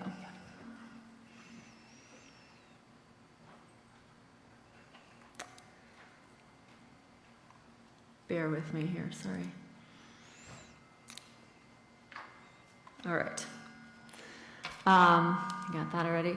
So dysautonomia is not a specific medical diagnosis. It's a broad umbrella term that basically includes any condition that negatively impacts the autonomic nervous system. There are a lot of different diseases that do that. It's pretty hard to find a medical condition that doesn't somehow involve the autonomic nervous system because it's so important to all your different organs and systems in your body. We focus on primary autonomic disorders, and for our research program, we primarily focus on postural orthostatic tachycardia syndrome, known as POTS. POTS is actually a fairly common condition, but it's not very well known, and that's something that we are trying to change. Some of the other autonomic disorders are considered rare diseases. Some of them have their own organizations, like the Multiple System Atrophy Coalition. And there are a lot of secondary autonomic disorders caused by underlying conditions, such as diabetes and Sjogren's. And my autonomic disorder actually happens to be caused by Sjogren's, but was initially diagnosed as POTS. And we can debate whether or not I really have POTS or I have Sjogren's autonomic something or other, but the research is not there yet, so we don't know. POTS is a condition defined by the orthostatic heart rate change, but it's actually a much broader condition. And one of the problems we have as a disease community is nobody really wants to own our disease because the cardiologists and EPs are usually the ones diagnosing it, but it really is more of a neurological problem. But a lot of neurologists aren't terribly interested in the autonomic nervous system for some reason. I'm not going to go into the details on the condition. I just had this up here. POTS is fairly common. The estimates are perhaps 1 to 3 million Americans. We don't have really updated epidemiological data, so we're not sure. But the chief of pediatric and adolescent medicine at Mayo Clinic estimates that 1 out of 100 teens have POTS, which is kind of a shocking number because I had never heard of it before I was diagnosed, and I'm guessing many of you probably haven't either. It's about 90% female, most commonly childbearing age, but we see young children as young as 4 and older patients up to about 70, 80 years old. And it's a very diverse condition. Sometimes it's fairly mild and the patient just needs extra salt and fluids to help maintain their blood pressure and their blood flow to their brain. Other times the patients can be bedridden and they have to have TPN for nutrition because their GI tract shuts down due to the autonomic dysfunction. About 25% of the patients can't attend work or school, so there's really a significant disability in these patients. And about 50% of them have pseudomotor neuropathy, that's the sweat gland nerves, mostly impacting the nerves in their legs. And recent research has shown that 20% of these POTS patients have cardiac autonomic neuropathy, which is pretty serious and kind of changes our perspective on how we look at POTS. This is just about our organization. We launched in 2012. October 1st will be our 2-year anniversary. And we've been really fortunate to have a medical advisory board that has pretty much all of the best POTS researchers on it. And they've been really, really supportive of the work we're trying to do. We're focused on research is our saying, but we also do some professional education and patient advocacy work. Even though we've only been around 2 years, we've tried to figure out, well, how can we support research in ways that doesn't cost us a lot of money since we don't have a really large donor base yet. We've given out about $66,000 in grants in the first 2 years. We've done our own patient surveys because one thing we have is we have access to over 10,000 patients on social media. So we thought, well, we can start collecting some data from these patients. And since we're a nonprofit and we're not really collecting personally identifiable information, we don't have to go through IRB approval. So, what? That's just, it's music to my ears, you know. I'm struggling with doctors who we disconnect on what is and isn't what you can and can't collect and share, and what has to be approved by IRB. Yeah. I had this debate with some of our doctors on our board. Of course, we're very cautious. We don't want to break any rules or get anybody in trouble, but we looked into it pretty carefully, and I even had some people at my law firm look into it to double check because I really wanted to make sure I was reading it correctly, and in some cases you can do that. We also provide the researchers on our board with some feedback on their study design. Sometimes they design good scientific studies, but they're things that patients really wouldn't want to participate in because they're painful or scary, or you have to stop your meds so far in advance. So we give them feedback on what can get more patients to be willing to participate in your research. Let's see, what else? One of the first things we did is we developed a research registry working with Research Match, which is a disease-neutral database. It was free for us to do, and it was fairly easy, and we have about 900 patients enrolled to date, and any CTSA investigator with an IRB approval can use Research Match. So our board member physicians really like that. This was our first survey we did as an organization. We weren't sure how many patients were going to take it, and we announced it, and within a month we had 700 patients that had taken the survey, so we were pretty happy about that. We were trying to collect some data that wasn't out there on our condition, and we thought should be out there. So what we found that was probably most interesting is that our patients have pretty much a 6-year diagnostic delay, and that's because hardly anyone's ever heard of POTS, and a lot of doctors especially are not familiar with it, or maybe they know what it is, but they don't really know how to diagnose it conclusively. We also found that our patients had a really high misdiagnosis rate, about 83% of them. And the things they were being misdiagnosed with is, this is all in your head, it's just anxiety, you're just depressed. And that's probably not hard to understand why that happens. These are young women, and they're complaining about a lot of different symptoms all at once. So it happened to me too when I first got sick. My dysautonomia started after concussion. And I went to the doctor, and I had all these, like so many different symptoms all at once. And I had been really healthy and high-functioning person before this.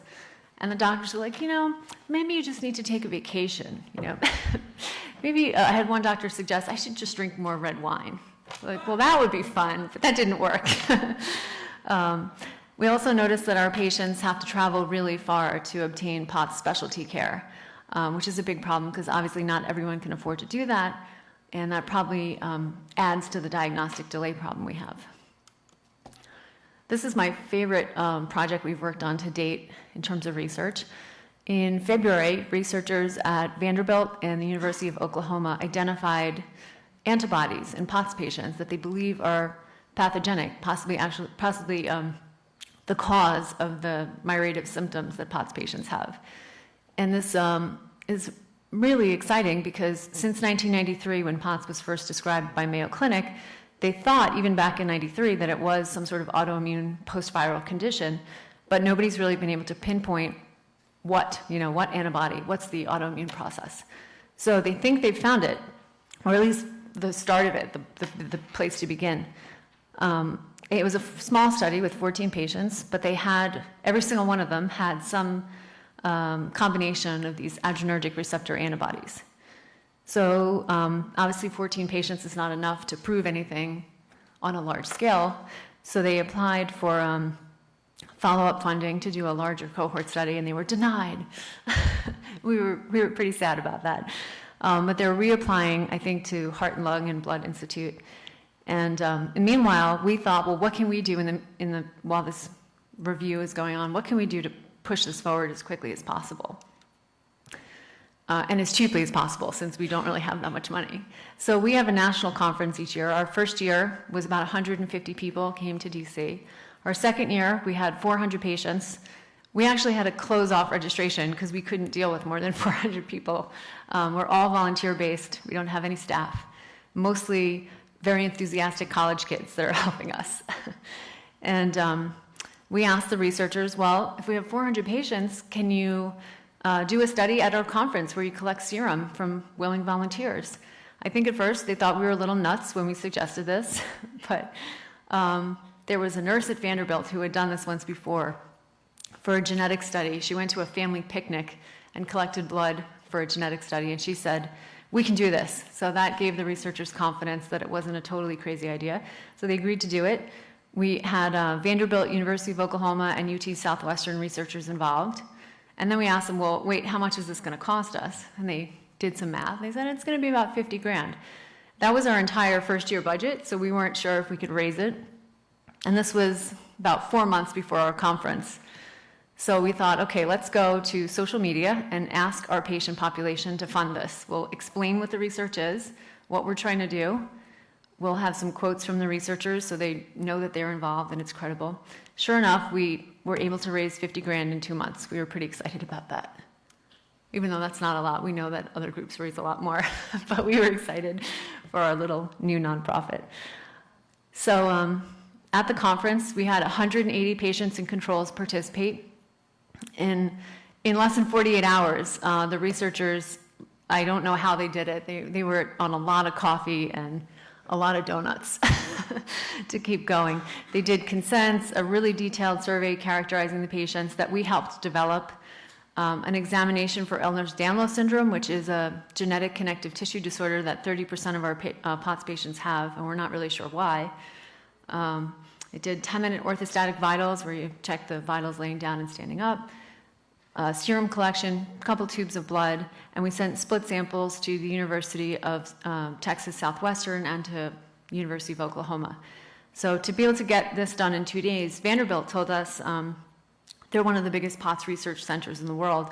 They said if we did this study at our normal POTS research clinic, it would take 2 years.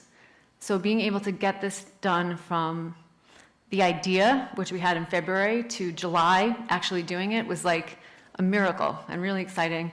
And hopefully, this is something we can do at our conference every year, because we really don't have like biobanks of POTS serum or anything like that. We're trying to work on that with the researchers on our board. This was a photo from the lab. We took over a ballroom in the conference center. That's me laying down on the bed there getting my orthostatic vitals checked. And the nursing staff was volunteer phlebotomists from the local LabCorp office. There's a POTS doctor in this town, and they know that these patients are really hard to stick because they tend to have low blood volume, so they're really hard to get a good blood draw on, so they brought their best phlebotomists to our lab. And this is a rare sight. You will never see POTS patients smiling about giving blood because they are a little hypovolemic and they're always feeling a little pre-fainty, like they're about to faint feeling all the time. So giving blood is a pretty unpleasant experience for a POTS patient. But they were very happy to participate. And we had people who were begging us to sell more tickets to the conference so they could come and participate in the research, and we just couldn't accept any more people. So this is something we'll hopefully be able to do at future conferences. That's all I have on my presentation. Thank you so much for having us.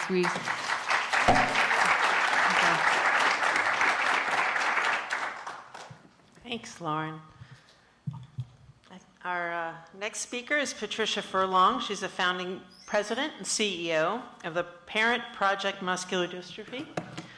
Patricia is a founding president, and as I mentioned, and CEO. It's the largest nonprofit organization in the U.S. solely focused on Duchenne muscular dystrophy.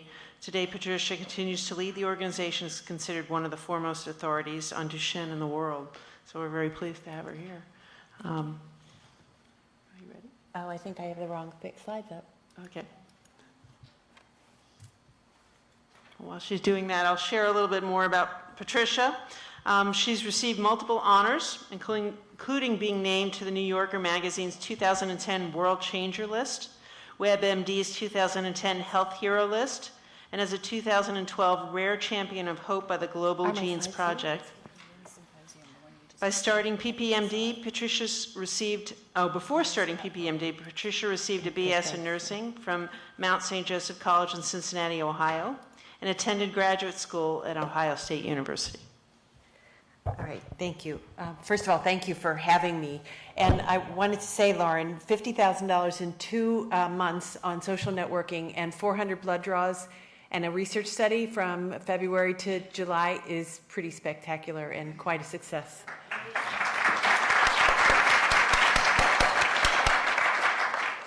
I'm going to make Sharon go on social networking today and do it.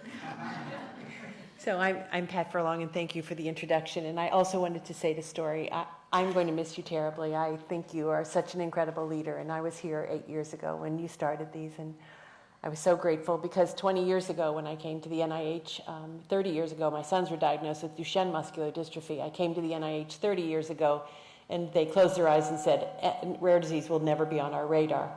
I met wonderful people along the way, and when I met Story, I knew that rare disease was really on their radar, so I can't thank you enough for that. Thank you.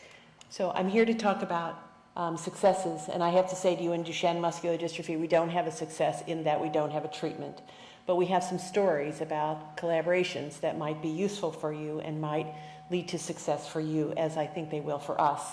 Duchenne muscular dystrophy is an X-linked pediatric neuromuscular disease. It affects 1 in 4,600 boys. 30% of the time it occurs spontaneously. So in my family, I'm a spontaneous carrier. So without any history of the disease, I had 4 children, and on a day in June, my 2 sons were diagnosed with Duchenne muscular dystrophy. They were 4 and 6 years old. The diagnosis still today is a diagnostic delay. Children are diagnosed between 3 and 5 years old.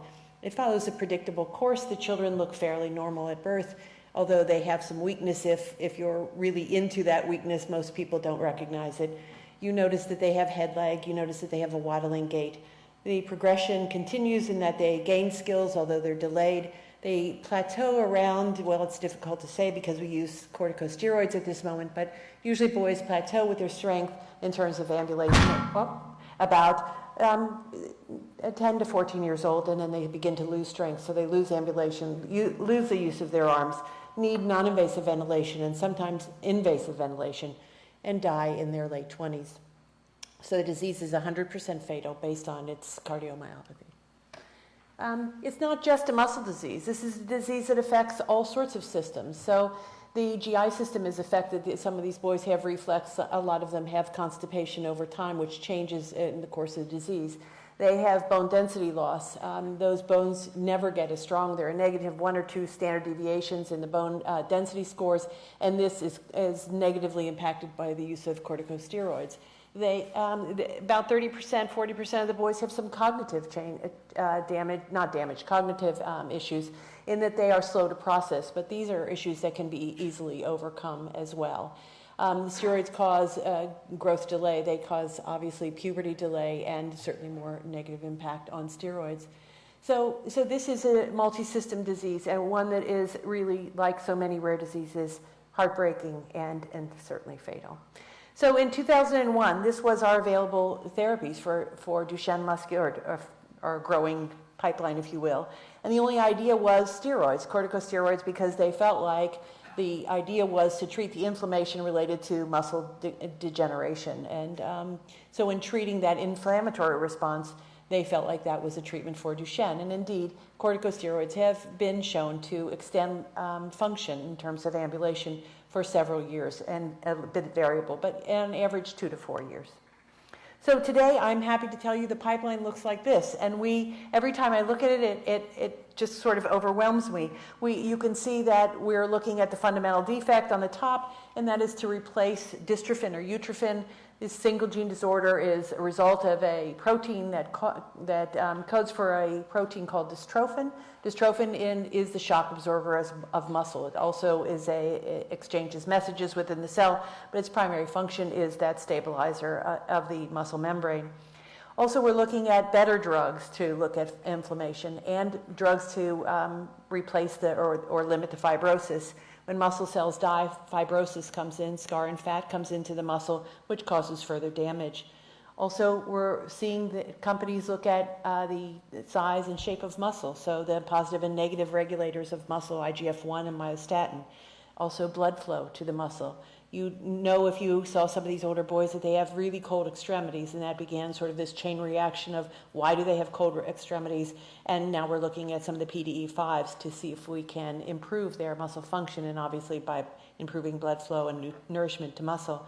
The cardiac issue is a major problem for these kids, all dying of heart failure, so we're also trying to see what medicines could treat the heart. The pipeline is robust these days, and it wasn't there at all. 5 years ago. So we're seeing this, and certainly in the next generation of drugs. So we have this robust pipeline that we're really, really thrilled about. So this is the slide Sharon referred to, and I think this is what success is all about. It's listening and partnering and providing resources when you can, when it makes sense for your organization, using those resources to leverage others. And you can see this is Justin Fallon's biglycan. You can see that MDA came in very early on, then the NIH and more NIH, and then several foundations. PPMD was one of them with Charlie's Fund. They launched their company Tavorsin. We came back in, NIH came back in, and now they have MDA and private investors. So you can see this was a true partnership, and we're hopeful to see that Tavorsin goes into trial. This is a biglycan. It is suggested to upregulate a utrophin, a replacement protein. So nothing happens in terms of success because one organization or one person wants it to. I wish that was the case, because when my sons were diagnosed, I wanted a linear, I'll pick a drug, you're going to be better, and there's the ticket out of that disease. But that's not the way it is, and I've learned that over the years. Another way we partner is with our advocacy agenda. In 2000, we began speaking to Steve Groff here about thinking about, could we discuss or could we have NIH interested in Duchenne muscular dystrophy? So in 2000, a workshop was held focused on Duchenne muscular dystrophy. It was the first workshop on the NIH campus ever that mentioned the word Duchenne, I think. That same year, and I don't know if I'm allowed to say it out loud, but just a minute after that workshop, we hired some consultants or lobbyists in Washington. We met some, am I allowed to say that? It's the truth. Okay. So, and found some champions in the hills or in the halls of Congress. Specific champions was the late Senator Wellstone, also Senator Specter from Pennsylvania, and in the House, House member Roger Wicker, who's now a senator. Those folks and others became our champions. And Roger Wicker, I'll never forget his words. He said, let's write us up a bill, in his Mississippi accent. I didn't know what a bill looked like. From Civics 101 had been some time ago in my career.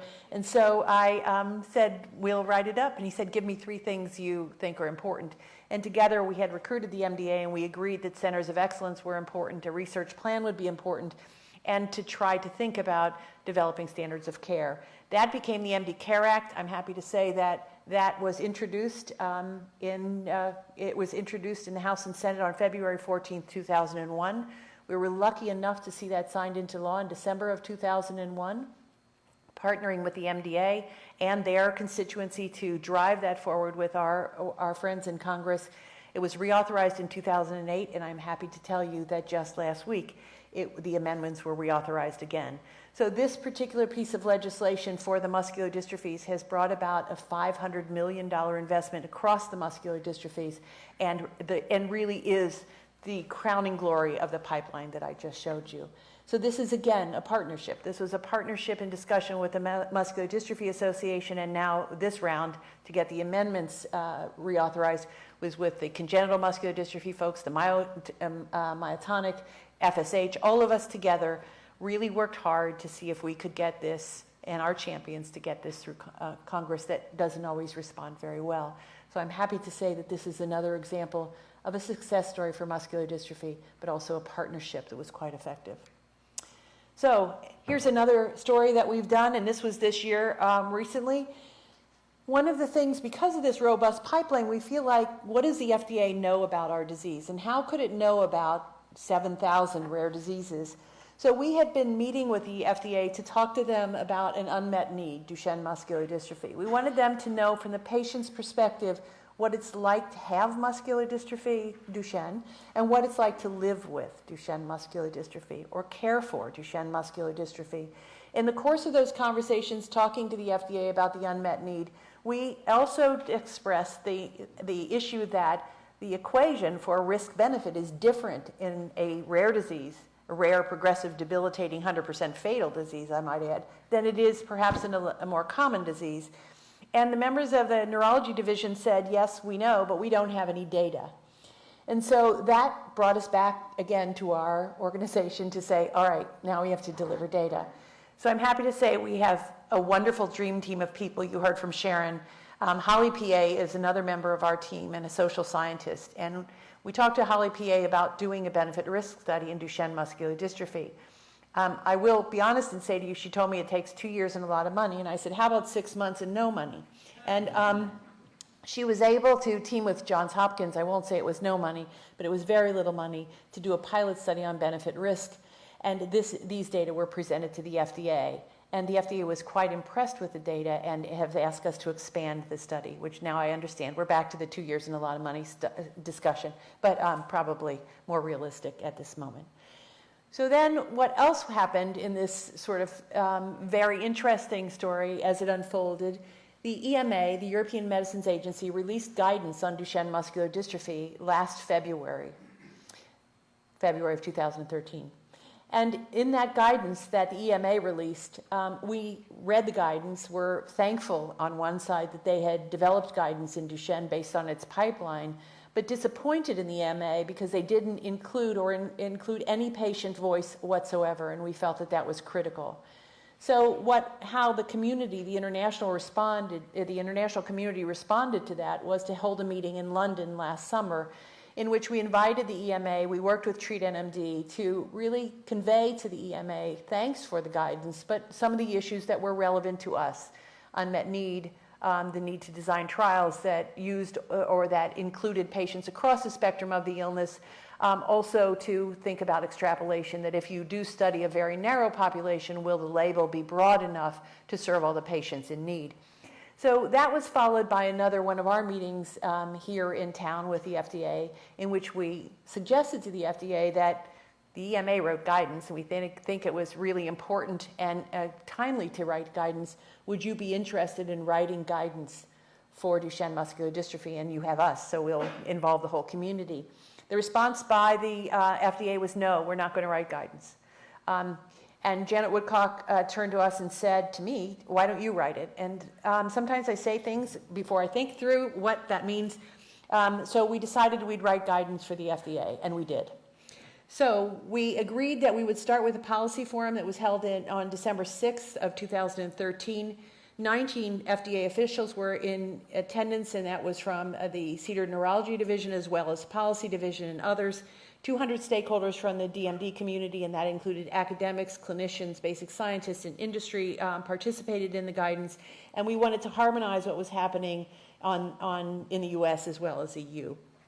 We then decided that would set the stage for us to write guidance. And so for the next 6 months, we developed a strategy and a system and a methodology to write guidance for the FDA. We engaged with Mark Kruger and Associates, who is a consulting firm out of New York, and they really consult with industry, and they have been involved in guidance development. And for us, the importance of that firm was that Mark Kruger himself came from the HIV community. And when we thought about writing guidance, we thought who better to drive the patient voice into a guidance than the HIV community. We then engaged with a science writer from the HIV community, and this time a person from ACT UP, and this was Teo Smart, and consulted again at pro bono with Mark Harrington from ACT UP as well. So within the next few months, we developed a steering committee comprised of 7 members. They were academics, clinicians, industry, and patients.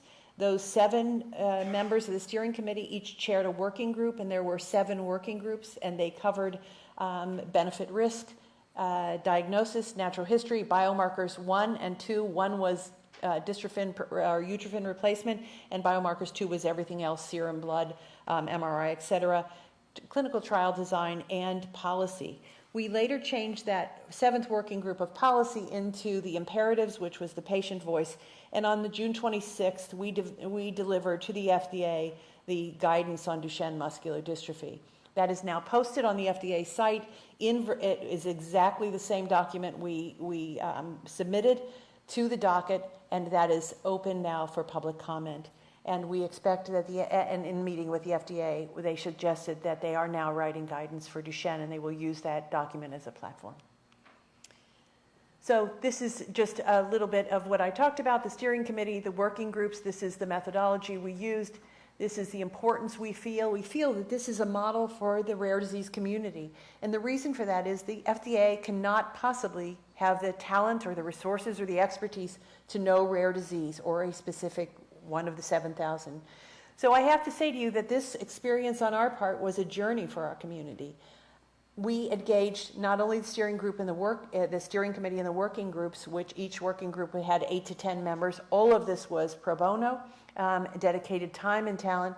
We created a CAB, which is a community advisory board. This was created and managed by Ryan Fisher in our office, who is in charge of outreach. So we had another 100 parents and patients from the Duchenne community involved. And there were 46 iterations of this document. Most of them read every iteration. There was number 46, and I think we were all a little bit fuzzy about what it was going to say that was different. But this gave them a chance to have a voice. The imperatives group worked with all of these people to say, what is it, and infuse the patient voice into this. So the patients really felt like they were on a journey to better understand Duchenne.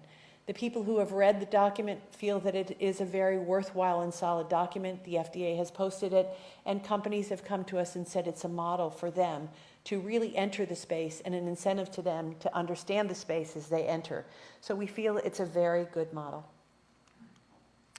So at the other end of care, when we get away from FDA, another project that we involved in is something that Dawn mentioned as well, to really accredit centers so that patients and family members are ensured that the clinic that they are visiting with and meeting with, that team has experience and expertise about Duchenne muscular dystrophy.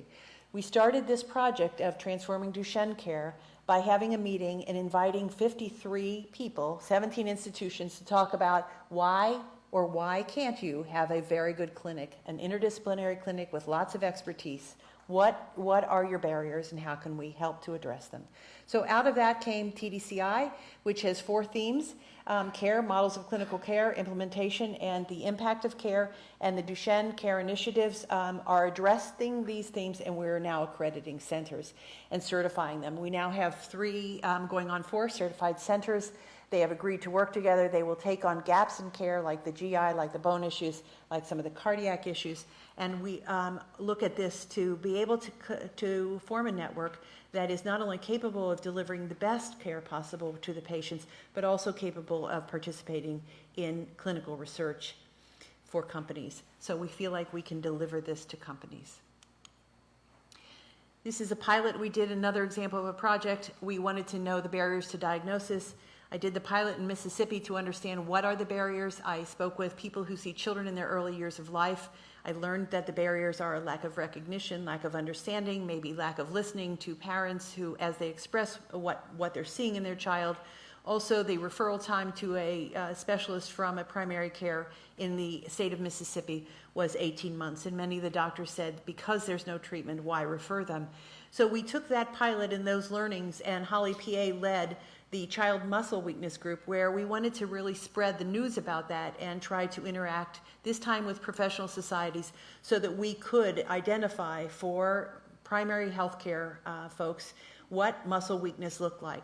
The childmuscleweakness.org is a website that has videos of children with muscle weakness in the 0 to 5 years old, so that covers more than Duchenne muscular dystrophy. It has surveillance for a therapist. It has a motor delay algorithm that was developed in this space, and this has really been tremendous in terms of trying to help decrease the barriers to diagnosis for children with muscle weakness in 0 to 5. Again, an example of partnerships, and this time with professional societies of people who see children in their early years of life. The Duchenne Connect Registry is one we started many years ago. This was with a CDC grant. This is a patient self-report registry. At the time, we wanted to begin collecting, recognizing all of the things you said about having concerns about how many people, how fast can you get them. This is an IRB-approved registry, and also led by Holly PA and many others, and now has a PCORI grant associated with it. Companies come to us to learn about our patients. We do market research for them. And I think the best news from a patient perspective about this registry is, as a patient, I can go in and ask a question like, how many 12-year-olds with Duchenne muscular dystrophy are walking today? And I can learn some of those statistics, so to give me hope as well along the way. I can learn how many are on cardiac meds, supplements, and so on. So I can search the de-identified data as a mother to find out what some of these children are looking like and what my future might be. So This is just to say our national research system is flawed. So it's hard to get grants, it's too slow, it's too expensive sometimes, and we want to really move the system and change it forward. So we educate people, we try to generate more research, we do whatever we can to link people together and to partner with as many people as we can. We have PROCORI, which you're going to hear about later this afternoon. So we're going to talk about, I think Megan's going to take on PROCORI, is that right? And so I won't go into our PROCORI grant. I'll just skip those slides. And our purpose is to end Duchenne. We really look at how to develop programs, how to leverage not only our support, but other support into these programs. We try to focus always at the beginning on the patient and at the end of the patient, because these little boys are our only goal to change their lives and to end Duchenne for them. Thank you.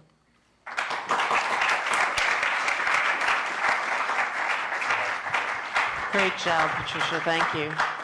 All right. Our last panelist is, last but not least, Ron Bartek, president of the Friedreich's Ataxia Research Alliance. He's a co-founder and president of the Alliance, and his professional experience includes 20 years of federal executive branch and legislative branch service in defense, foreign policy, and intelligence. Following graduation from the U.S. Military Academy West Point, Mr. Bartek spent 4 years as an Army officer, serving as a company commander in Korea and an infantry and military intelligence officer in Vietnam. He has a master's degree in Russian area studies from Georgetown University. And I can't figure out this darn machine, so. Right, set up slideshow. Set up slideshow? No? Go to start that one from the beginning. Okay, from the beginning. Okay. Thank you very much. Thank you for having me here today, and thank you for that kind introduction. I'm going to try to give my talk in about 5 minutes, so we have some time. We'll just go to lunch a little late, so maybe 10 minutes and then just... Oh, okay. All right. Well, I'll cut it to 10 minutes then. So, but to cut right to the chase, this is the way we got started. In 1997, our son was diagnosed with Friedreich's ataxia, a rare neuromuscular disease that has universal symptoms: loss of some vision, hearing, and speech, severe scoliosis, or curvature of the spine, requiring implantation of metal rods. You lose strength and coordination in all 4 extremities, so you're in a wheelchair by your teens usually. Death comes early, about 85% of the time, due to cardiomyopathy, congestive heart failure, and which usually comes in early adulthood. We lose teenagers, we lose 20-somethings, and some people survive considerably longer. So we got that diagnosis of our son in 1997. Sat down at the computer that night and discovered 4 things. 3 of them were bad. There was no treatment, precious little research going on in this rare condition, and no organization devoted entirely to that research. The one good thing we saw was that the gene had been identified almost a year to the day earlier, in March of 1996.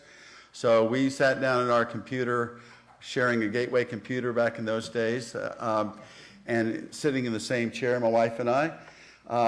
We, in tears, after we saw the 3 bad things, said to ourselves, suck it up. If we can establish a foundation and gather enough in the way of resources, with the gene identified just a year ago, maybe we can make a real difference in not such a terribly long time. Not such a terribly long time commutes to the fact that in about a week's time, just before Story's retirement, we will mark our 16th year in operation. But I'll tell you a little bit about how we got started. We got started early in our collaboration with and our deep indebtedness to NINDS and their colleagues elsewhere in the NIH. We started by going to breakfast with our program director. And, after the cordialities, I said to her, you know why we're here to get your help. And she said, oh no, you don't understand, you're here to help us. We've got 600 neurological conditions. We can't possibly come to know any of them as well as you're about to get to know this one. And we don't have an organization for the two-way communications between us, your scientists, your patients. We've done enough diligence on the two of you to think that maybe you're the ones that should start such a foundation. We'd already decided at the Gateway Computer a few nights before that that's what we wanted to do, but how do you say no to your program director? So we committed ourselves to doing that. We set about identifying the right 3 scientists, the right 7 FA parents, and 1 adult patient to form a board of directors, which we got incorporated in 1998. And our first task was the next day. We incorporated September 28, 1998. September 29th, I hopped in my car, drove to the NIH, handed them the little old lady in tennis shoes across the Dutch door, our 2-inch thick R13 grant application to hold the world's first scientific conference on Friedreich's ataxia. As Mark indicated, we were successful in that first application. And at the same time, we submitted our paperwork to the IRS to be granted a 501c3 status. We got the 501c3 status 4 months later. And about 5 months into that, we were told by the NINDS that we were going to get our R13 grant. So we had already begun to assemble what turned out to be 80 scientists. Anybody who could spell Friedreich's ataxia correctly was on our team. They were invited. So 65 scientists from around the world joined their 15 colleagues here at the NIH who had some interest in Friedreich's ataxia. 0 drug companies, no pharmas in the room. They all said the same thing to us after many calls. You're too rare, you're on your own. We'll look in on you later. We had only one other nonprofit organization that was willing to share the 2.5 days right here in Building 31C in that upstairs conference, 6th floor conference room that most of you have been to. And that's what kicked us all off in this wonderful collaboration around the world. We had scientists saying, wow, I've been reading your papers for 3 years, and finally, it's great to finally meet you. And we knew from the get-go that if you're reading somebody's paper, you were about 18 months behind the power curve, and that the insights that instructed that paper occurred 18 months ago. We needed to get those guys on the papers, not reading the papers, and that's what we've got now. We'll fast forward to the conference, the 4th international conference we had in 2011 in Strasbourg. And by the way, those first 3 conferences had all been funded with our 13 grants, all co-hosted by Story and her predecessors as director of NINDS, right there in Building 31C. So at this 4th International Conference in 2011, we had to turn away about 30 to 50 scientists to keep it to a manageable 200 that filled the auditorium in Strasbourg at their equivalent of the NIH. There are people sitting on the floors, leaning against the walls, and hanging on every word the other scientists would say. At that time, we had about a dozen drug companies that were already collaborating with us. 6 of them already had compounds in FA clinical trials. Others were looking for compounds, looking in their inventories, looking at our basic science to see what they could mine. We had 10 other advocacy organizations, all of whom had already co-funded grants with us and were co-funding that very conference by bringing their national delegations to our conference. So and in March of 2015, we'll hold the 5th International Scientific Conference, and probably on the order of 300 scientists will be in the room. And now we're up to more than 24 drug companies, from large to small, Pfizer, Novartis, Shire, BioMarin are all deeply involved with us in advancing compounds. And I'll tell you one quick story about a little biotech that hopefully will be the little engine that could. So following that first international conference, we set about doing all the things you've heard throughout the morning. I should hesitate to say any of them because as the first male panelist, I've been preceded by 7 brilliant women, and all of them have pretty much said everything, so I'll just repeat a couple of key points. One was that we set about to establish the very important aspect of a patient registry. We now have the largest FA patient registry in the world, about 2,200 patients. We're a very rare disease, only a few thousand Americans with our disease, maybe 15,000 worldwide. So we've got a ways to go getting total registration. But those are statistical estimates, by the way. No census data, of course, on anything like this. So we got a patient registry done in a sort of miraculous, creative way. We started a natural history study, 7 sites around the U.S. and 1 in Australia. That's grown now into our clinical network, a collaborative clinical research network in FA. 11 sites, 9 in the U.S., 1 at Toronto Sick Kids, 1 in Melbourne, Australia, and we collaborate fully and regularly, continuously with a like-minded network in Europe. We also established some of the translational tools like a biorepository, animal and cell models, and very importantly, we used that collaborative clinical research network to develop what we then called ataxia scales, what now have grown to be our rating scales. There's a Friedreich's ataxia rating scale that's been validated by the FDA that permits us to, these measures are what we established as the outcome measures in our clinical trials. Very important to have that, along with the natural history and the patient registry, so the drug companies have a shot at getting their drug really tested.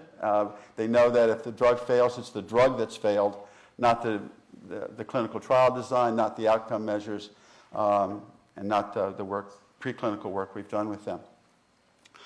Quickly, I'd like to illustrate the power of partnership with just 2 quick case studies. One, again, reflecting our deep indebtedness to this fine institution, NINDS. In this case, with the NINDS intramural program. At that first international conference in 1999, a drug candidate emerged. Scientists in France said, I've tried this drug in 5 and then 8 of patients, open label, and across a 6-month period, it reduced the hypertrophy of the left ventricle of their hearts by 20%. That's clinically significant. We need a larger study.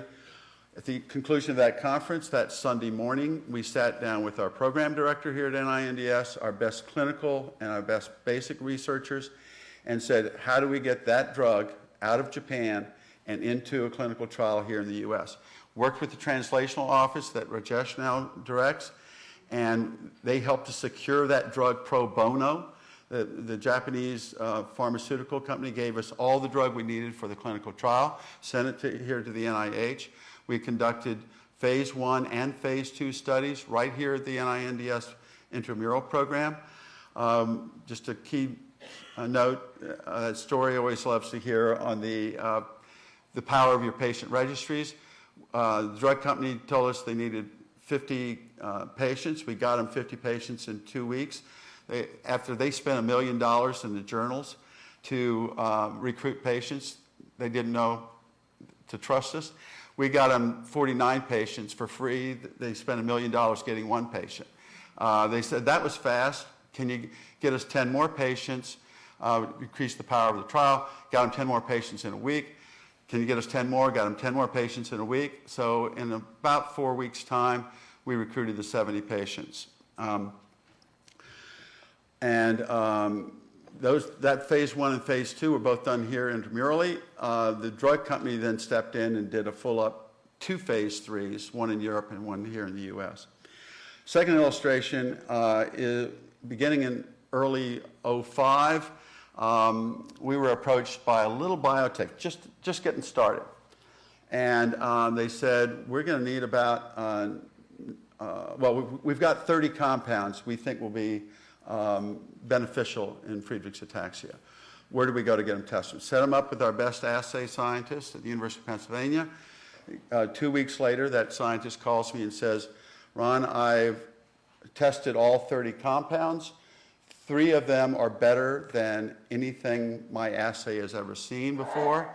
One of them is like 8 times better than any compound I've thrown in my assay. We should do something about this. So we did. We marshaled some resources that we had just obtained. We gave them what was for us a tremendously huge research grant and made what for us was a tremendously large investment in their little biotech. We also came to our dear friends here at the NINDS, found out from the translational office again about a program that Dr. Zerhouni, the NIH director at the time, called one of his roadmap initiatives. It was called the RAID program, Rapid Access to Interventional Development. We assembled the drug company, the academic scientists that had tested the compounds as the academic PI, and FARA as the required nonprofit entity, and became co-applicants for the RAID program. We were the first non-cancer successful applicants to the RAID program. The RAID program right at that point was being chaired by NINDS. Story came to the organizational meeting along with her colleague Tom Miller, who was running the program for her. And that program provided roughly $2 million or so in preclinical costs to get it into clinic. The company then that compound, that program was acquired, was licensed to a larger pharma that got it through phase 1 very successfully, then through a phase 2A, and very promising results. The company, based on those results, make a long story short, the compound went back to the founders, the Edison Pharmaceutical Company, and they closed a deal with the large Japanese pharma, DSP, Dainippon Sumitomo Pharmaceuticals, for hundreds of millions of dollars.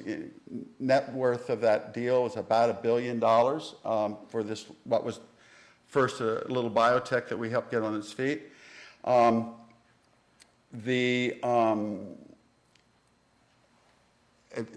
the company decided to do a full-up phase 2B. Had to go to the pre-IND meeting, of course, with the FDA. We had been to their first pre-IND meeting when the compound was just about to go into phase 1. We went to the second one and got a nod of assent to go into a full-up phase 2B. The company is also conducting trials with that same compound, not only in our disease, but in Leigh syndrome, Leber's hereditary optic neuropathy, MELAS, and Rett syndrome. And I'd love to talk with you, Steve, about your concept or perception of that. So amidst that very promising phase 2B, as I said, they closed a huge deal that's been supplemented since with DSP.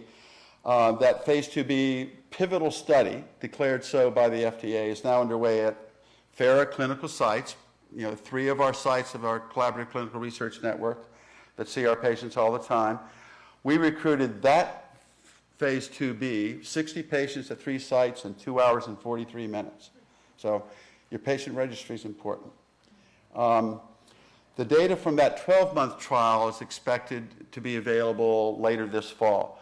If the data look good enough, the company's already committed to taking FARA with them to the FDA to see if those data look good enough to the FDA to provide the basis of a new drug application.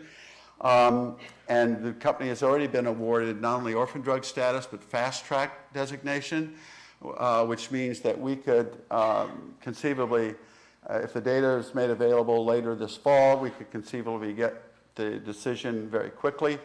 I'm always given heart by the fact that cystic fibrosis got its Kalydeco approval in 3 months. So we're going to hold the FDA to that standard, right? It's now not 6 months for a rare disease, it's 3 months for a rare disease. So we hope to get that decision by the first quarter of next year. If we do get that approval, it will be our first treatment approval. And we'll go right back to the HHS Committee on Newborn Screening. I've testified there once before. All we lacked was an approved therapy. We had the other requirements nailed down, which includes natural history study, another plug for natural history studies. That, if we get on the newborn screening panels, as I'm sure we'll be able to if we get that approval, we start diagnosing at birth, administering this first treatment, even if it's not profoundly beneficial to a later stage patient. We think it will help treat a later stage patient, but it could be profoundly beneficial for a newborn because you give them that wider treatment window. And that will give us all more time for treatments 2 and 3. And treatments 2 and 3 include, I hope, fairly mature development programs, one in HDAC inhibition, histone deacetylase enzyme inhibition, and one in gene therapy. Both of those programs will be ready for clinical trials within the next 18 months. So if you combine a not so powerfully beneficial initial drug approval that's not in competition, these are vastly different mechanisms of action and damage. Our basis, our basic hypothesis, dream, conviction, and we're confident of it, is that at the end of the day we'll have a combined cocktail therapy that will not only help treat current patients, but eliminate the disease in the next generation. Net is we've had 15 compounds in FA clinical trials so far. 3 more within the next 6 months will be initiated, and we think we'll get our first approval from the ones already in operation. We'll get the combined therapy out of those to follow. So thank you very much for your time. And thank you very much.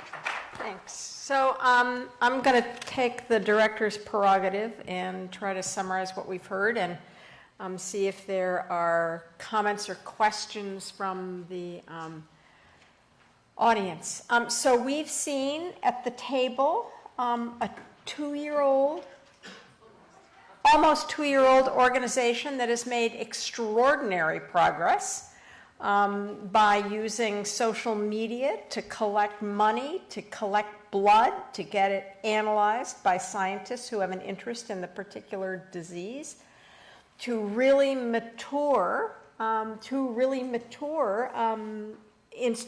individual groups that have managed to get treatments approved, and one approved, and others in the pipeline, and one which hopefully will get approved. And I think it shows you that starting at someone's kitchen table, there's the opportunity to do extraordinary things if you have persistence and belief and the willingness to reach out to all kinds of partners in that. And I think the Sharon Hesterly referred to that wonderful diagram of the Duchenne's treatment where funds were produced, funds came from multiple different sources to enable that compound to move its way through the translational pipeline.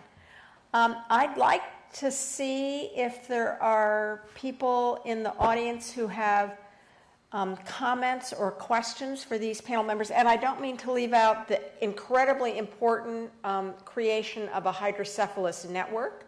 One of the things that we hear again and again from patient groups is, I know there's not a cure, I know there's not even maybe a really good treatment, but I am convinced that if physicians really knew how to treat the disease, the quality of life and the length of life of my son, my daughter, my father would be much, much better. And I think cystic fibrosis really pioneered that strategy, where it took them forever to get a treatment, and it's for a subset of patients, but by challenging the centers that treated CF, they bootstrapped their way up to survival times that no one would have predicted when they first started doing that. And I think you've done that for hydrocephalus, and I know we often get requests for ataxia-telangiectasia. There's a very good center at Hopkins, and the person who runs the AT Foundation writes to me once every 6 months saying, why can't NINDS fund that kind of strategy to make the treatment of the disease sufficiently better that even though there's not a treatment that gets at the mechanism, patients have a better quality of life. So are there comments? Yes. Mark Beck with Nevis Outreach. Lauren, I want to, everybody, like to give another data point. We held a blood draw at one of our patient meetings and came away with 123 samples. That was probably the best bang for the buck we ever had with a research approach.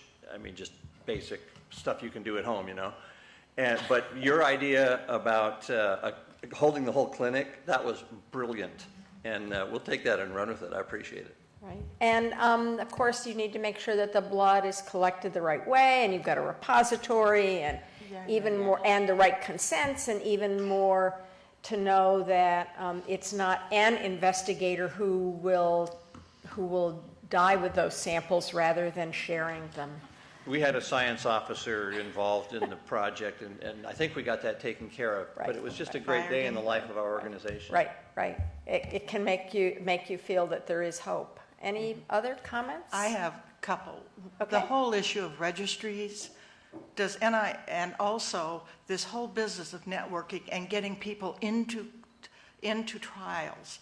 Is NIH actively supporting organizations with their networking so that they can fund and create that kind of thing, and also to help them with the registries and getting people? Because if you're spending $1 million, and I've heard that a lot from other organizations about that problem, that to really push and help organizations understand how you do it. Right, so one of the goals of this particular meeting is to enable organizations who are just starting up, or even if they've started up, haven't quite figured out what's the best strategy, to come and be able to listen to NINDS staff, but even more important, organizations like some of the more mature ones you've heard from, and even the youngest here, to offer advice and to tell you how to do stuff. I would say one of the most valuable award programs for rare diseases is the Rare Disease Consortium networks that are run by NCATS. It was set up by Steve Groft, and when he was in the Office of Rare Diseases was in Building 1, got moved to NCATS with the reorganization. We have already refunded a number of those rare disease consortia. I think that NINDS may be putting more money into them than NCATS is this time around. But one of those, it's enough money to bring together people working in a particular set of rare diseases with common mechanisms and really set up registries and begin some early studies and do natural history, because as we've heard in both of these presentations, those are incredibly valuable tools, and if you have them, then companies who are now incredibly interested in rare diseases, much more than they were in the past, maybe incredibly is too strong a word, will recognize that there's a real opportunity here. So we do, in fact, through multiple mechanisms, try to support that. Other comments? Okay, so we're a little late for lunch, but I didn't want to cut the networking between the two sessions short, and I didn't want to not have the people who were reporting on their successes have enough time to really share them with you.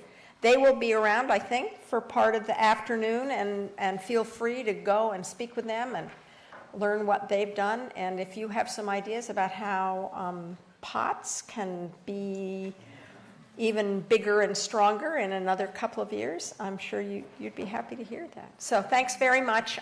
Cafeteria downstairs or in Natcher, and please come back at 12:30, or what will disappear is the reception with the cash bar at the end of the day. 1:30, sorry, there's no way you could be back at 12:30. We're starting close to 12:30.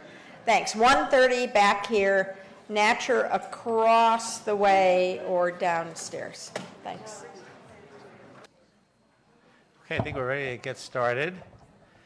So this session is going to be about the Clinical Translational Science Award Program, which is a major investment on the part of NIH to build infrastructure to do clinical translational research. And this program started a number of years ago. I think it was one of Dr. Zahuni's major investments. And the idea is that the people who are kind of pushing towards new therapies for diseases, often located in universities. And although NIH funds a specific project to get done, for that project to get done, there's oftentimes a lot of groundwork that needs to be completed beforehand. And that includes things like having the right data management system set up at the university, or having statisticians who can help investigators figure out how to write a trial so that the answer, the trial provides an answer to the questions that they pose. It involves training people how to do clinical research. Involves teaching the ethics of doing clinical research. So this infrastructure is what the CTSAs originally funded, and it is a fairly large investment on the part of the taxpayer to build this system across the country. And it's at a stage now where it's quite mature in terms of what's developed at the institutions, and it's at a phase in which the CTSAs are being kind of fashioned in kind of their second stage. So CTSA 2.0 is going to be a little different than CTSA 1.0. And so we're lucky here to have Meryl Sofian from NCATS to talk to us about the CTSA program, and Ron Bartek, who, as you heard earlier, has actually taken advantage of one of the programs that is now incorporated into NCATS, and has also been working with NCATS as they develop. NCATS is a new institute at NIH, just a couple years old. It's the National Center for the Advancement of Translational Sciences. So that's what our talks today are going to be focused on. Unfortunately, we made a mistake, and we had one of the PIs from National Children's Hospital, Dr. Lisa Guy-Woodford, who was coming. We just got on the phone with her, and she was mistaken and thought it was tomorrow, so she will not be able to come, unfortunately. But we had a conference call ahead of time, and we can talk to a little bit about the points that she was hoping to get across. I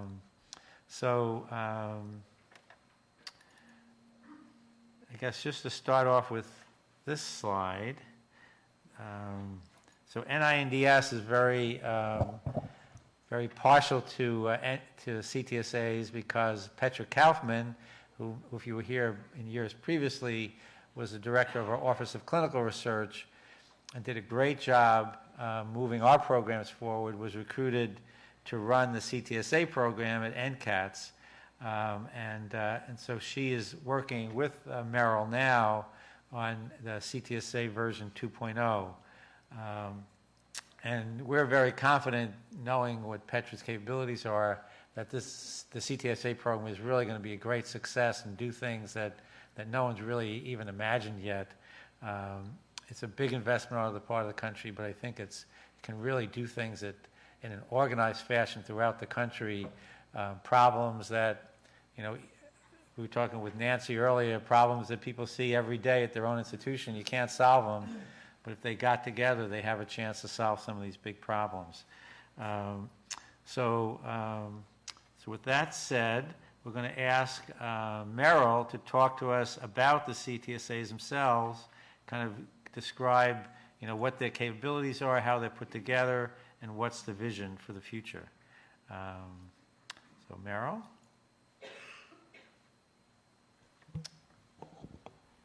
You want me to go? Yeah, you can come here, because then you can hit your slides.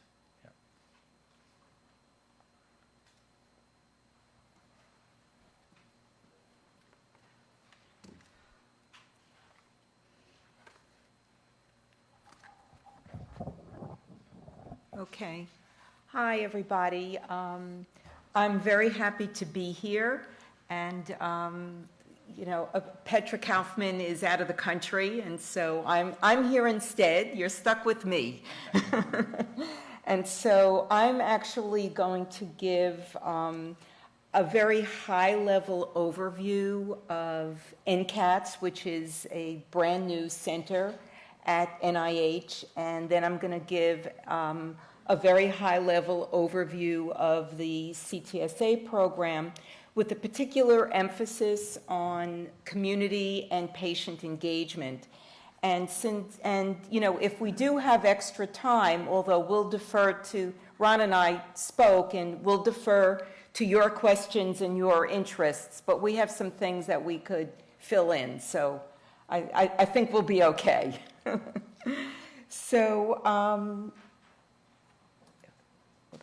Okay. So NCATS is the National Center for Advancing Translational Sciences. And the focus of our center, which, by the way, is about 2.5 years old, is getting more treatments to more patients more efficiently. And as probably a lot of you in this audience know, there are many, many diseases out there and not enough treatments. And when there are new treatments or devices that do come about, it takes on average actually 14 to 17 years to go from a basic discovery in the lab out into the communities as a new treatment or device. And along the way, and it's a very expensive process, and along the way, the failure rate is quite high. So NCATS is about addressing this problem by catalyzing the discovery of new technologies and other methods that can not only accelerate the process in terms of the time it takes, but also developing and implementing these new interventions that are less costly and more efficient. So one of the questions that we get all the time is, well, what do you mean by translation? And we have heard many definitions out there of what people think our center is about. And so the definition I'm about to give you is the definition that all of us at NCATS use when we talk about our center. And so translation, what we mean by translation, it's the process of turning observations in laboratories and clinics into interventions that improve the health of individuals and the public. Anything from diagnostics and therapeutics to medical procedures and behavioral changes. So this is what we mean by translation. Now, the Clinical and Translational Science Awards, or the CTSA, is located in NCATS in the Division of Clinical Innovation. And the CTSA program, as Walter was starting to talk about, is really a unique resource with the capability to get more treatments to more patients more quickly. And actually, let me just step back for a second. You know, the CTSA program actually started out more as an infrastructure program, as was mentioned, but now we see the program evolving more towards the mission and to being consistent with the mission of NCATS. And so the CTSA program supports a national network of medical research institutions that collaborate and will be collaborating more to support high-quality clinical and translational research locally, regionally, and nationally. And the CTSA program catalyzes innovation in things like training, collaboration, patient and community engagement, and new methodologies. And so this is an idea geographically of how widespread the CTSA medical institutions are. Currently, we have 62 institutions that make up the CTSA network. And for your information, I'm not going to read all of these, but I have provided for you a list of the different institutions that are a part of the network. This is meant to be a resource for you. And the CTSA, up until now, has provided a number of different resources, and these resources for researchers include things like pilot programs for junior investigators, support in biostatistics, epidemiology, and research design.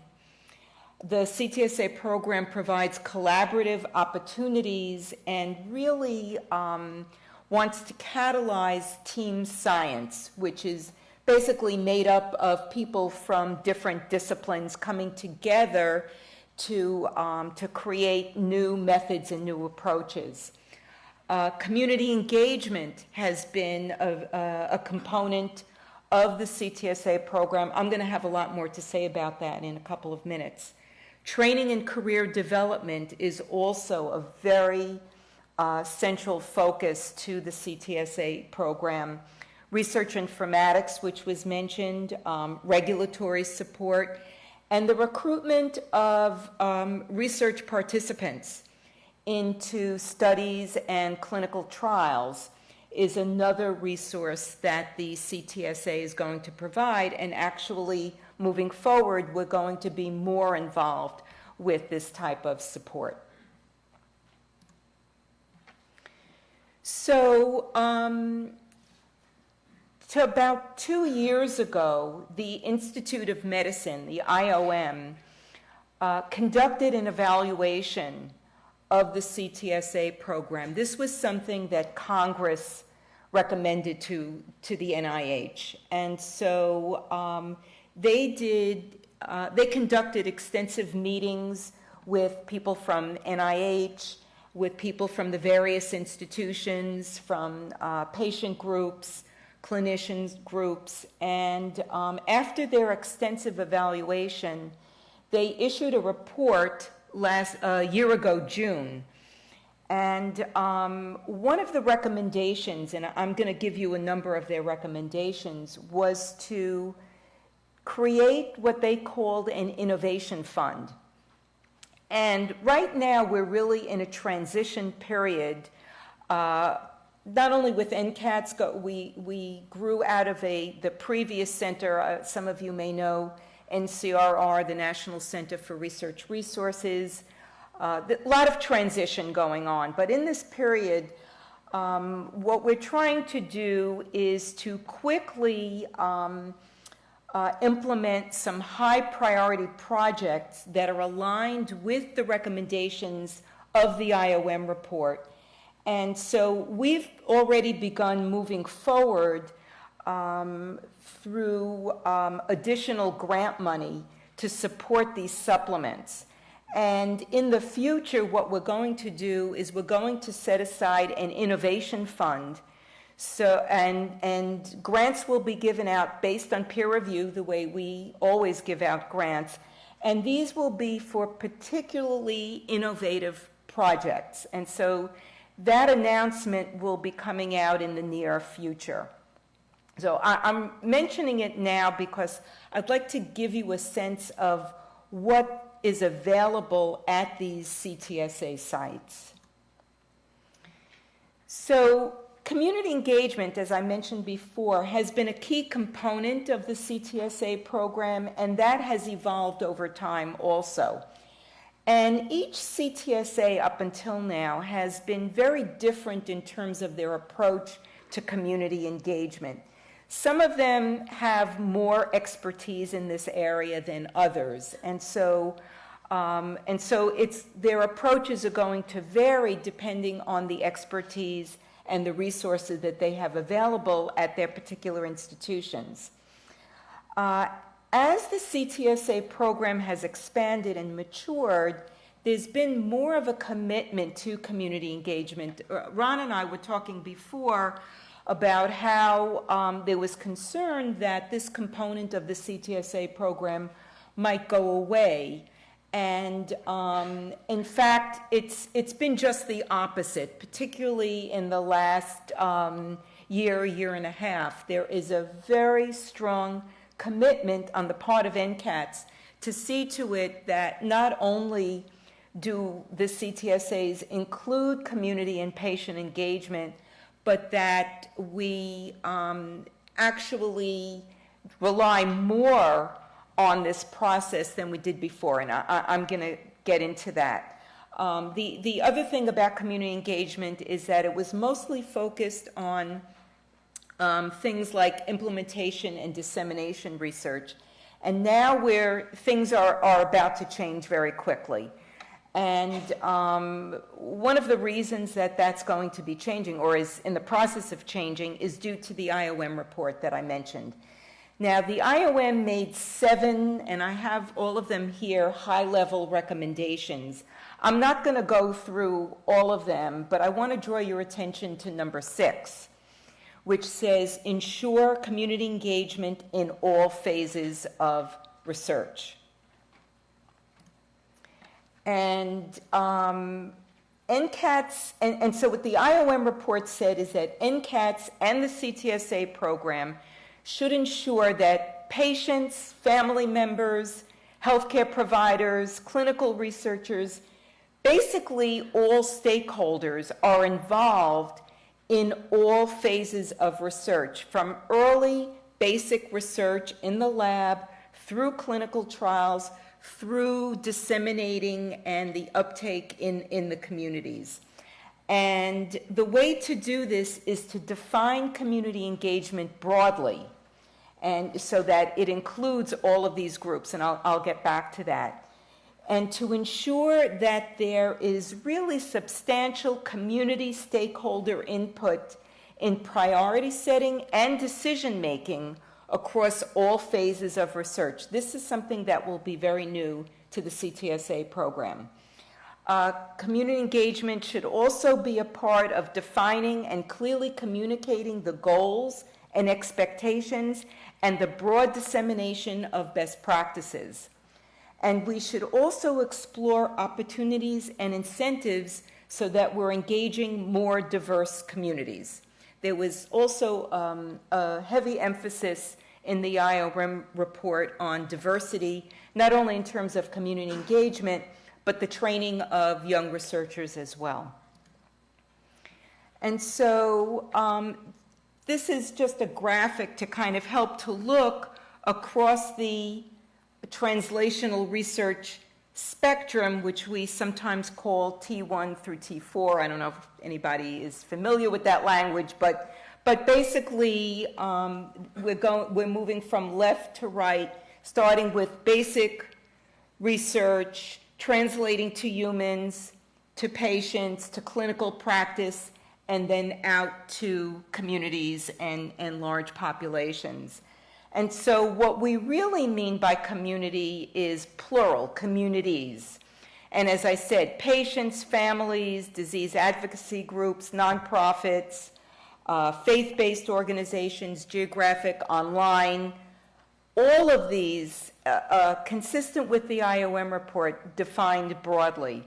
And what we need is consistent involvement for meaningful prioritization, focus, and outcomes.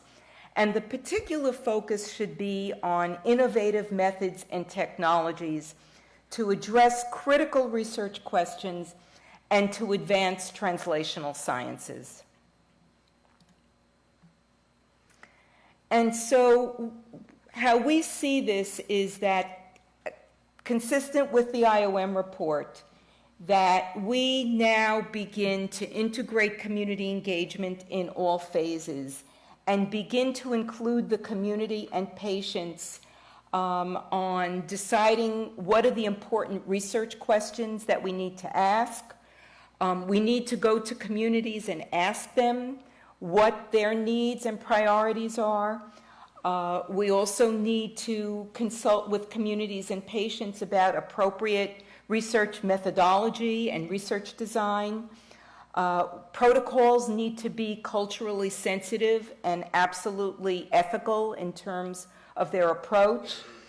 How do we enhance the recruitment and retention of research participants? Another important issue. And how do we implement and disseminate the research findings more effectively from these studies? And so what we really want to do is work with communities and patients as full partners. And some of the considerations for doing that, because this really represents a big cultural change, not for NCAT so much, but for the CTSA institutions.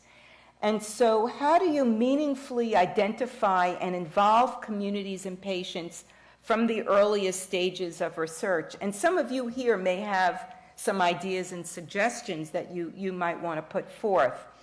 How do you change the culture of research to engage communities and patients more? And at the same time, achieve a bidirectional communication between the different groups. This is not about the researchers going to the communities, asking them for what they want, taking it away, and then going away, and you're not going to see them anymore. Those days are gone, or I'd like to think those days are gone.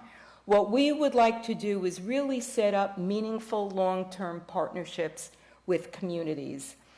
And then, importantly, particularly for the researchers and the communities, how do you measure success? How do you know that you've been successful? How are we going to come up with metrics for the outcomes of this process? How do we know what we're doing is working? And these are some of the questions and concerns that we have in moving forward. And so if you'd like to communicate with us at NCATS, I've given you a number of ways that you can, and we can certainly talk more when we open it up for discussion. Thank you very much. Does anybody have any kind of informational questions for Meryl in terms of how she outlined what NCATS and the CTSA programs are about? No, it was very clear. Thank you. Okay, Ron, take it away. Okay.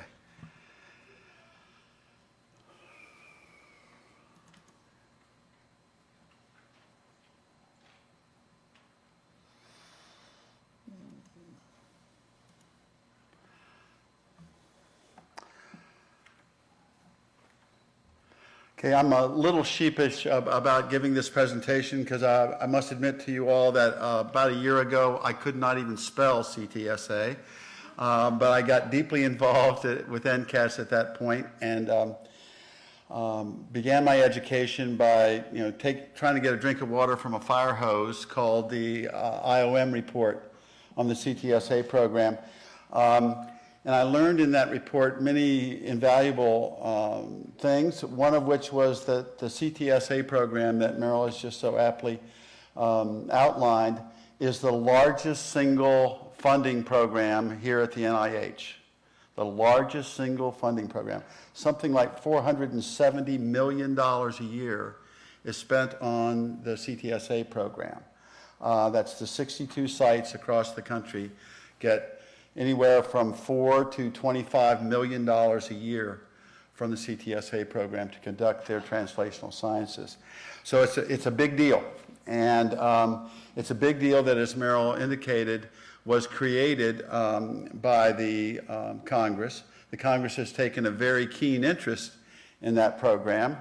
So the IOM, the Institute of Medicine, was charged with reporting on the progress being made in the CTSA program. And we, as usual, because of the heavy concentration that Meryl mentioned on patient involvement and community involvement, we're very well represented in the IOM report working group. In this case, the working group itself was co-chaired by one of our leading patient advocates, Sharon Terry. She made sure that the working group identified key points and opportunities for action and recommendations that were pertinent to the lives that all of us in this room and online live. First, they identified several key opportunities for action. The one most pertinent to us was that the CTSAs must engage in substantive, productive collaborations, forge true partnerships with the other NIH institutes and centers, and with external entities, including patient groups, communities, industry, and regulators. That led to the recommendation that Meryl had up on her screen, namely that the NCATs and CTSAs must ensure that community engagement in all phases of research, basic, T1 through T4, you could say basic, translational, and clinical, and in all those phases of research to ensure that patients, family members, healthcare providers, clinical researchers, and all other stakeholders are engaged across the full continuum of clinical and translational research. So there were our marching orders from the IOM report, and it's available online. You can take a look at that. What that led to at NCATS was charging a working group to report and react to those recommendations and key opportunities for action that we got from the IOM report. So Chris Austin and his colleagues at the NCATS assembled a working group to report back, to react to the CTSA report from the Institute of Medicine. That working group also had a co-chair who was a patient advocate. It happened to be me. That's why I had to learn so quickly from the fire hose drink. And we spent 6 months studying the IOM report and working with the CTSA programs across the country and designing a report that we submitted at an NCATS National Advisory Council meeting on May 16th of this year. Among the recommendations that were most pertinent to us as patient advocates were, one, that CTSAs must collaborate and engage with all the stakeholders, including patients and patient advocates, and the other CTSAs.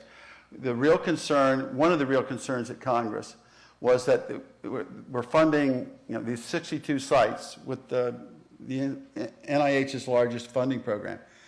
Some of them are getting $25, $26 million a year from the program.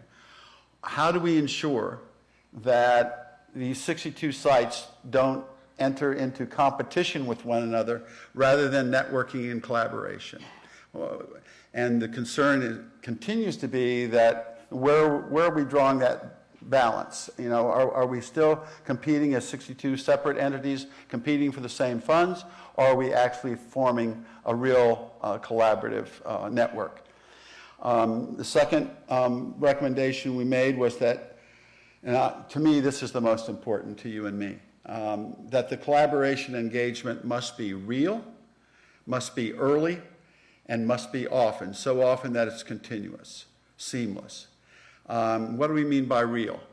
I think one of Meryl's comments would have given you the intro to that. That is that there was a great concern that the CTSA staffs were not sufficiently engaged with and genuinely collaborating with communities and patients and patient groups and industry and so forth, so that they would simply say, okay, the way we're going to collaborate with you is we'll appoint you to this committee. And so you'd have 2 or 3 committee meetings a year, and that would qualify as engagement. Well, bologna sausage. That is not real community engagement, especially when those committees were sometimes convened only in later stages of development, stages in which maybe the CTSA was conducting a clinical trial. They wanted the community's involvement in patient recruitment. If you wait for patient recruitment, you're way too late. How do you know that the clinical protocol even reflects the needs of the patient community if your only engagement with the patient community and the other community stakeholders is upon recruitment? No, to be real and early means that you have to use your engagement with the communities and the patient groups from the very beginning. If the basic science questions the CTSAs are posing are not reflective of the real needs and desires and hopes of the patient community and the other stakeholders in the community, then the answers they arrive at will be meaningless to us. So our strong encouragement to the CTSAs, and now we know they're getting a lot of pressure on this, is to get to the communities, get to the patient groups, even when they're designing a basic research, even when they're designing a basic research program, so that they know that the questions they ask at that basic stage are the ones we'd like to have answered. And so you've got to be early and real early and often, and the often means you take that full continuum from that basic research project, you're answering the right questions, you get into the translational development phase, preclinical work, and you've got the assistance of the patient group that, many of whom are providing some translational tools, the cell models, the assays, the animal models, and the biorepositories with blood samples, urine samples, any tissues that will help instruct the preclinical effort. Next, another recommendation was that the CTSAs must help instruct their basic research as well as translational and clinical. We've just talked a lot about that. And therefore, they must address the real questions that we as patients want to have answered. And clearly, you can't wait for recruitment. So they do need us. And they're getting a lot of pressure to do all of this. And they're getting a lot of pressure to come to us early, really, and often. I'm here to submit that we can help in that process tremendously.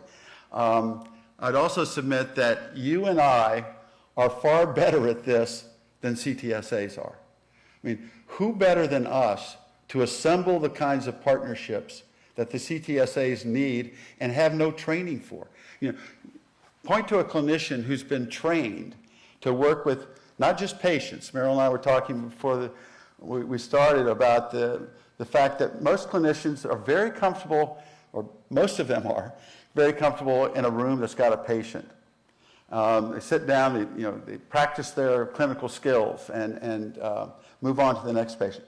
They're not very comfortable and not at all trained to go out to a patient advocacy organization to mine what they have to offer, what we have to offer. They're not very well trained, if at all, in going to an industry partner. For a clinician, industry sounds like there's a great deal of conflict of interest that they're concerned about. So who better than us to begin to assemble those kinds of partnerships and bring them to the CTSA? Say to the clinician, we've got 2,000 patients. We've got plenty of natural history. We've got a patient registry. We also have these partnerships with other academic institutions not in your CTSA. You know, CTSA is not a single site, I think as Meryl indicated. These are collections of sites. So one CTSA in Philadelphia, for example, would include the University of Pennsylvania Hospital, the Children's Hospital of Philadelphia, 3 other academic institutions in the city. And who better than us, again, to go to those institutions and the ones not in the CTSAs that they are under a lot of pressure to go to.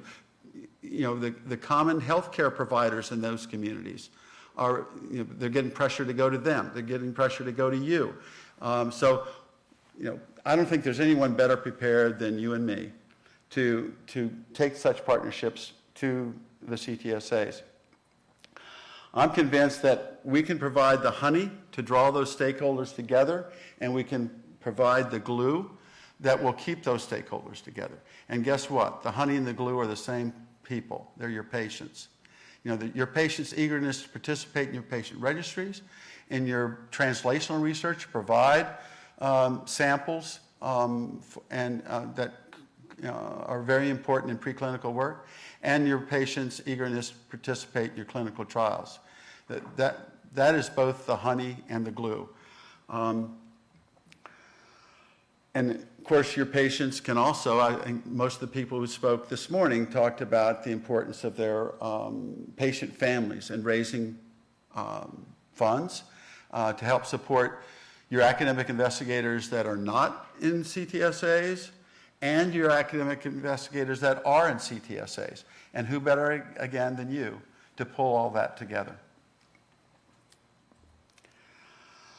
So we also know that we need them. You know, how many of you have an academic investigator in your disease group that is, you know, at a CTSA?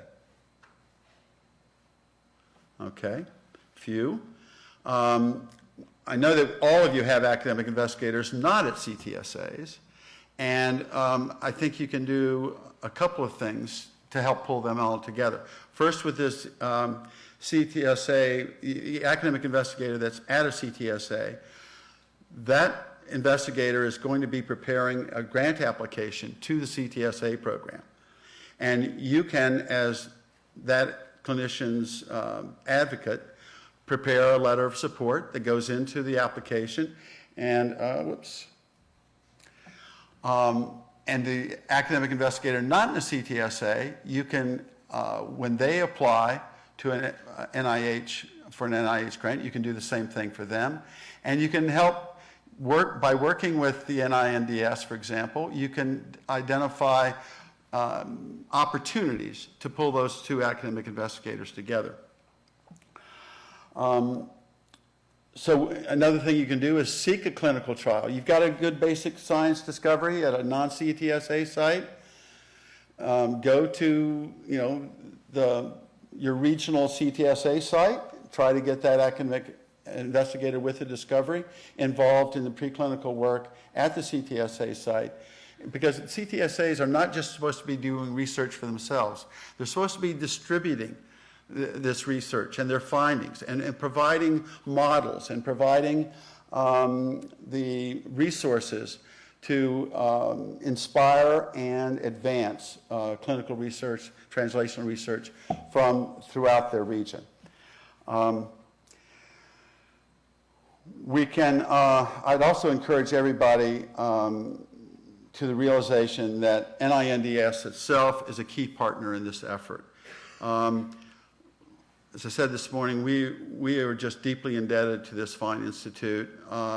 We've been working in our, before we were even a foundation, we were working with our program directors and the translational office and the clinical office.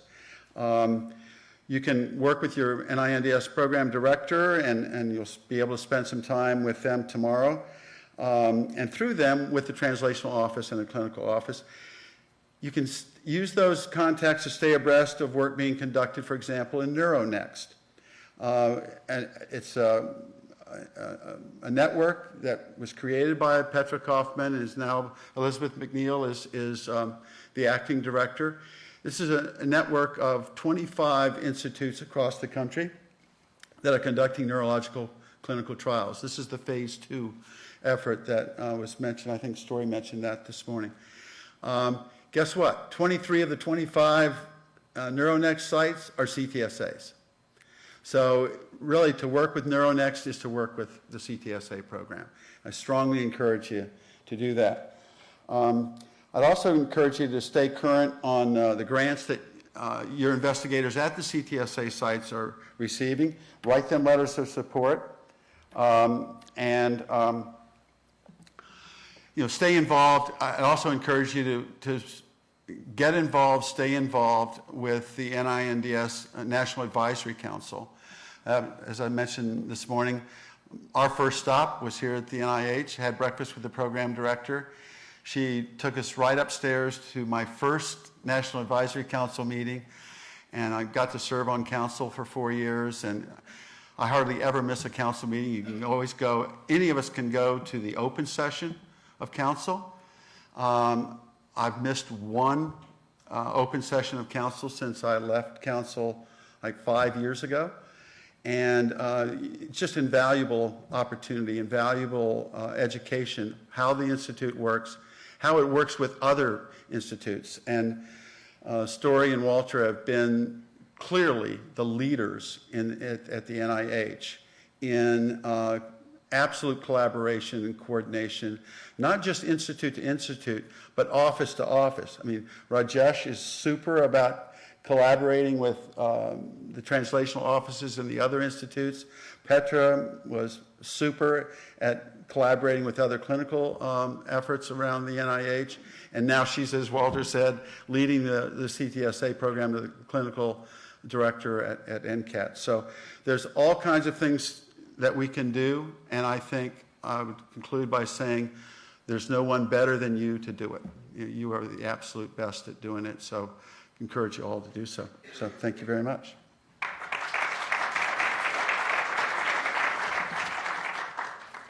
Great. Okay, I think we can open up for questions.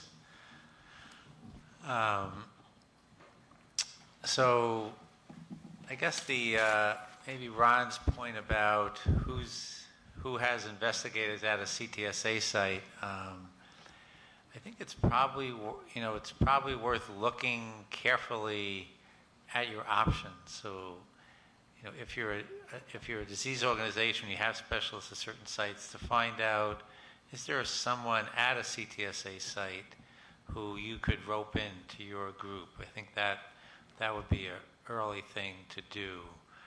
Because it's so broad, there's so many of them. I mean, you have a lot of options to choose from. The other way to go about it is just to try to get engaged at the CTSA site that's closest to you, because that's what's going to be, logistically the easiest thing to do. So, Walter, how would the voluntary groups find out where the CTSA sites are? I assume that NCATS has a website, and you could compare your investigators' institutional affiliation with CTSA sites. And So you can go to our website and you'll find a listing of all of the CTSA institutions, and each CTSA institution actually has their own website, and so just a couple more clicks. And that's the way really to get, I would say, to get more information about your local CTSAs is to go to their specific website.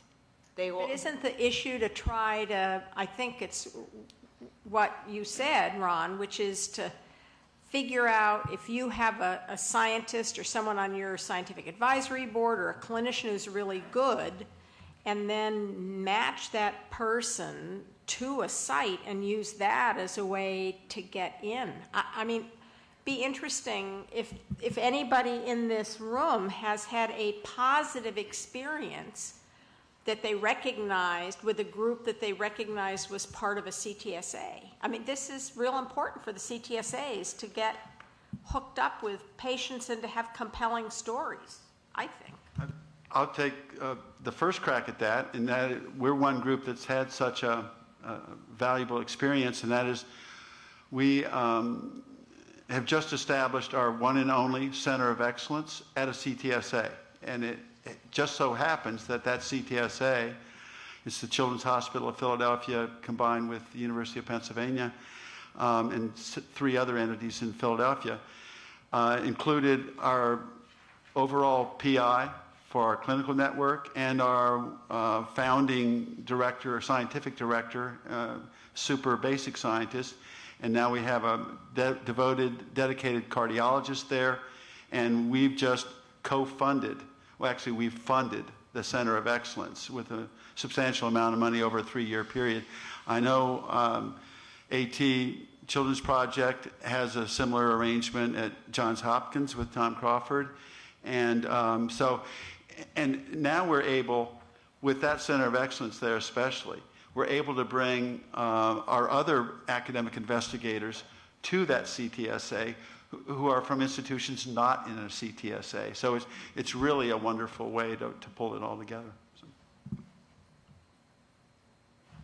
So, Steve Roberts, I'm with the Tuberous Sclerosis Alliance. And what I want to know is, when we engage the CTSA, what do we ask them for? Or is it behind the scenes work with our investigators who are at the CTSA? As you pointed out, there's a huge investment by the American people in this. This is hundreds of millions of dollars each year. So is there anything that we can go and engage them with directly without putting up funds? What do we get as a patient advocacy group who's funding research already without going there and paying more to a group that's already getting hundreds of millions? I'll take the first crack at that. I think we've got a lot to offer. I really do. And I think one thing we can do is go to them knowing that they need us, and going there with the knowledge that they're getting a lot of pressure to reach out to the communities generally and all the stakeholders. And frankly, they don't have much experience with it. They don't have much confidence in their ability to do it. That's why they've taken this hit or miss approach in many cases to sort of sporadic engagement and pro forma engagement. And we can go to them with real data and say, you know, and of course it always works best if you've got an inside clinician or an inside investigator that you can go with. But you can show them that your patient advocacy organization has a patient registry, has natural history data collected from all over the country, all over the world, and that you're willing to bring to them, and that you have maybe a couple of other clinical sites that may or may not be CTSAs, may or may not be involved with the CTSA, and you can help fulfill their mandate from the Congress to make this work as a real network and get real patient involvement and community engagement from the get-go. You know, again, not waiting for clinical trial recruitment is way too late.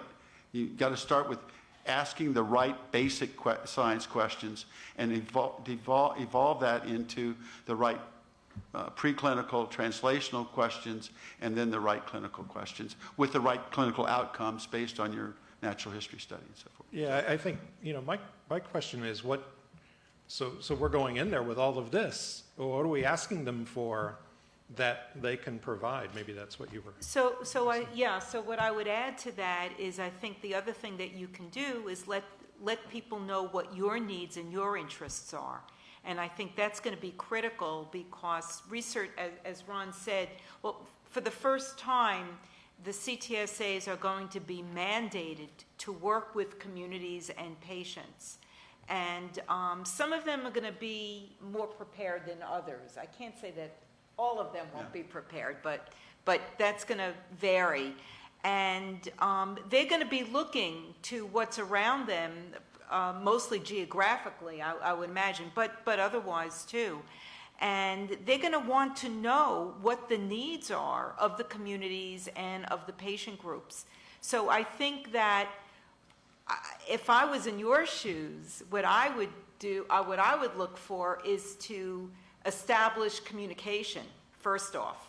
because some of them won't know who to go to, who to talk to. How do I pick from all these organizations? And so if you're proactive, it not only helps them, which is fine, but I think it helps you too. Let me just follow. I would say, I kind of get what you're asking, and I think the answer kind of depends on the context and serendipity and all sorts of other, and then the personal interactions that get going. But I would say there's two general classes in which you could get something out of this. One is that the CTSAs have what I would call generic resources that are valuable for any disease trying to move things forward.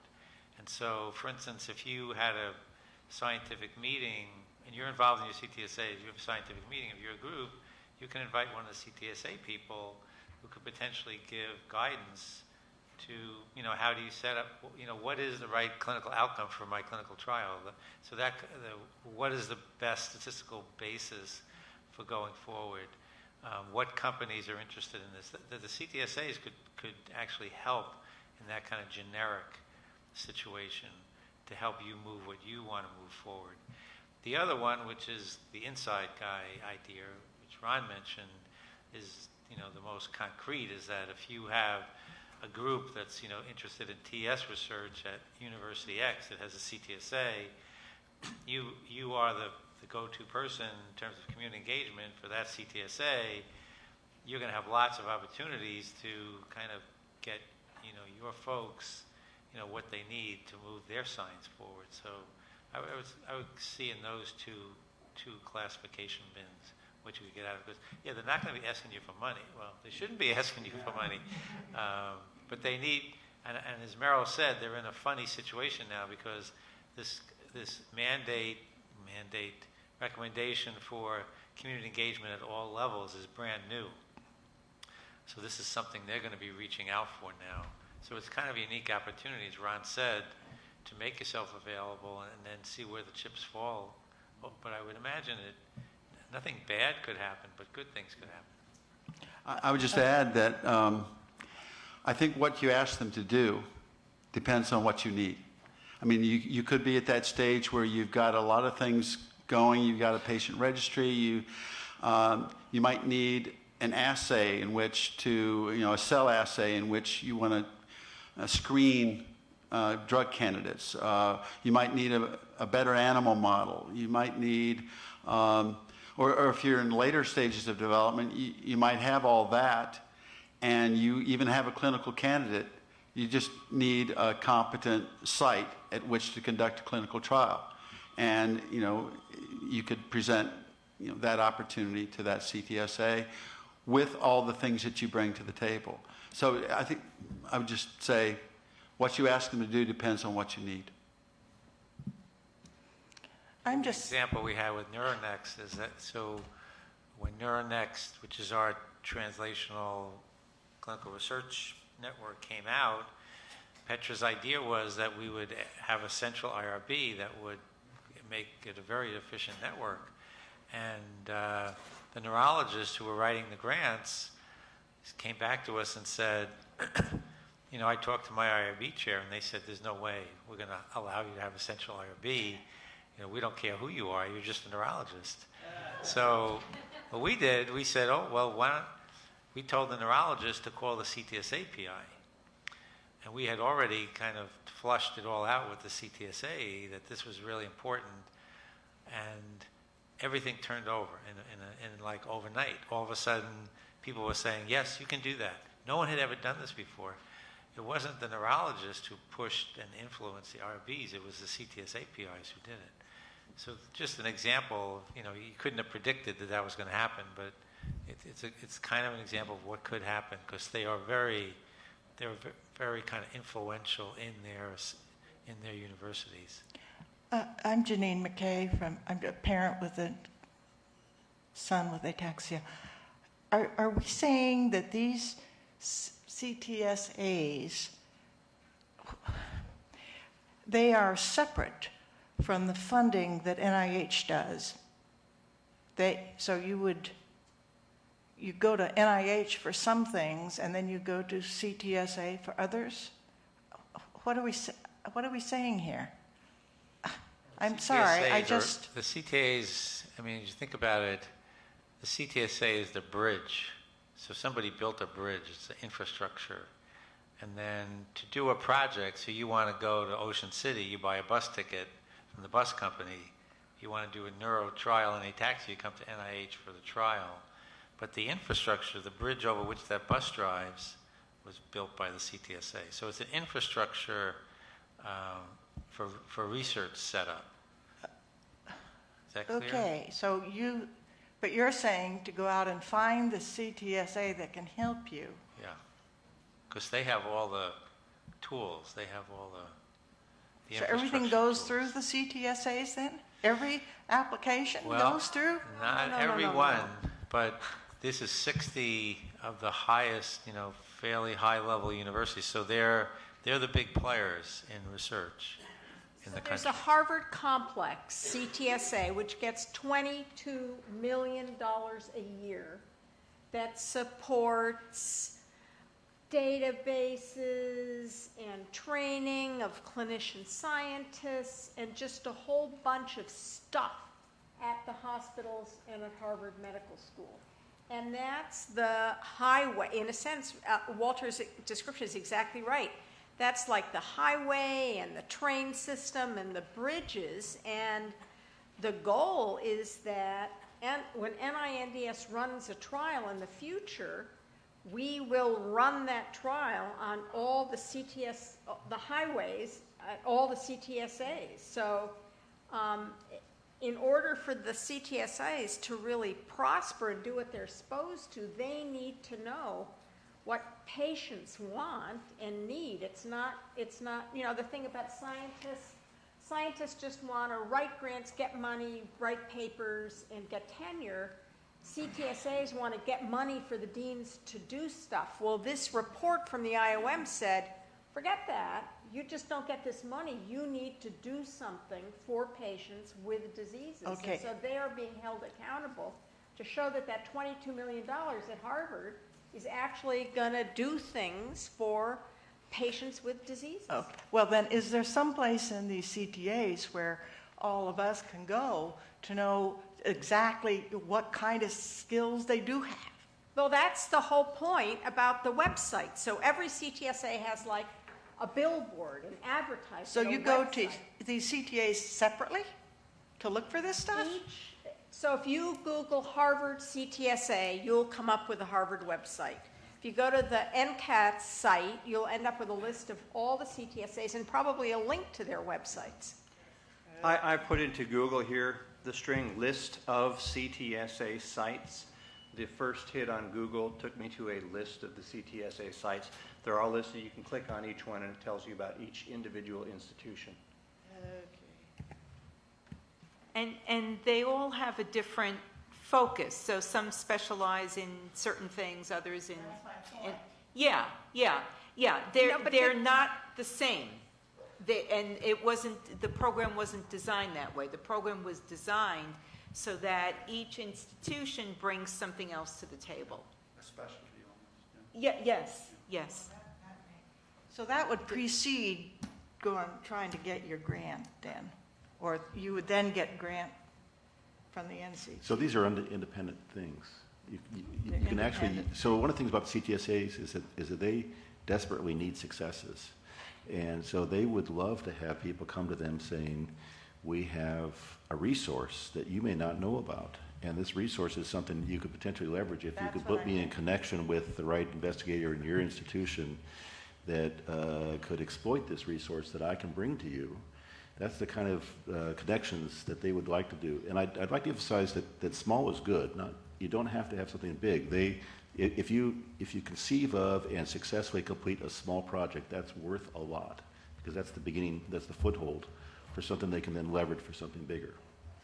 Yes, in fact, I mentioned in my presentation pilot projects, and those are very small projects that are meant to test out innovative methods, treatments, and usually go to people who are more junior, but also for more unique problems.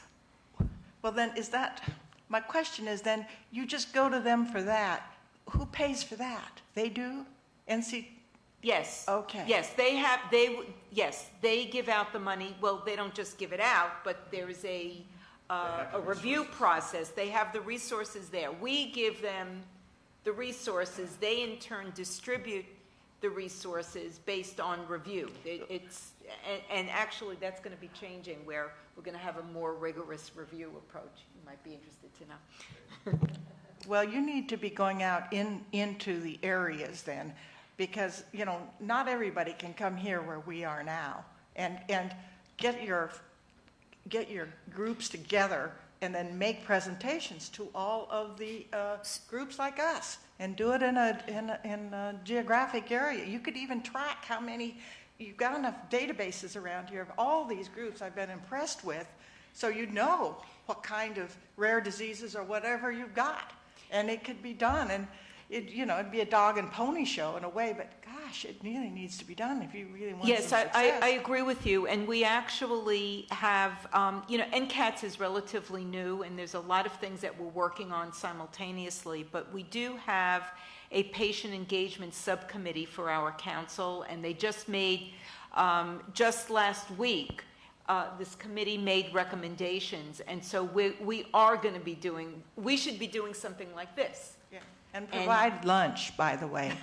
I will bring that home with me. Good grief. That and $10 to get you lunch. I mean, really.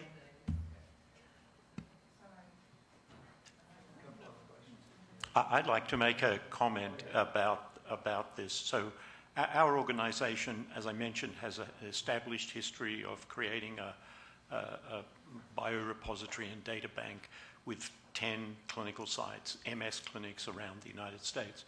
The next phase is that we are about to launch, to sort of refill this repository, a 2,500 patient 5-year head-to-head comparison of all of the available MS drugs. And we've worked up that, we have the first funding for that. We've worked up the protocol with 9 clinical sites around the United States, which are 9 of the original 10. 2 of those sites are for-profit MS clinics, and the other 7 are CTSAs. The word CTSA has never been mentioned during all of our discussions. These are great sites. They're exactly the sorts of sites that should be CTSAs. But I can't say that in the 2.5 years of the protocol development that the word CTSA has ever been mentioned. And we're not looking for any money from the CTSAs. In fact, we're looking to fund, full-time study coordinator in every site and all sorts of other activities as part of this trial. However, we are going to go from 9 to 20 sites to fulfill our enrollment criteria. Maybe I should mention the word CTSA at some point to the crew, but the word CTSA has never been mentioned by any of the clinical sites, nor have they said, we have got these resources that we could contribute. I mean, we know that they're great clinical sites and they can do the work. But that word or acronym has never been mentioned in 2.5 years.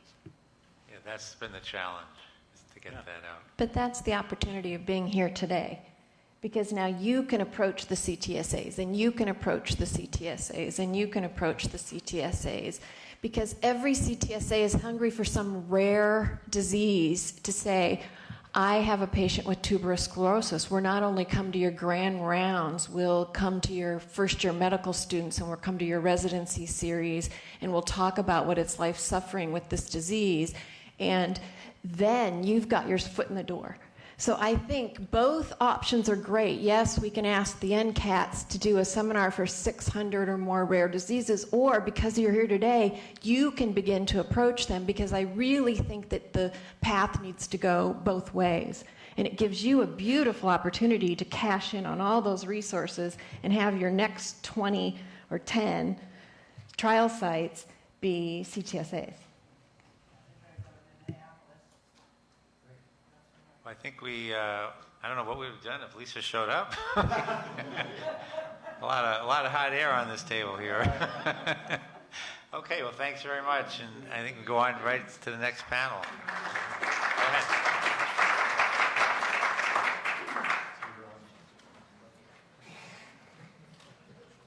So we actually have a short break. You all would be back here at, well, actually you're supposed to have, no, sorry. There's no break. Cancel, no break. Cancel, no break. Kurt.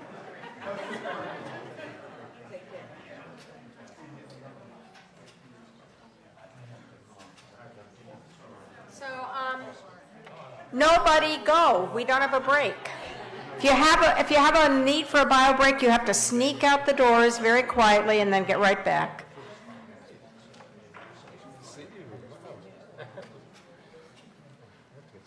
So, one of the things that I think has always been difficult for patient groups to understand is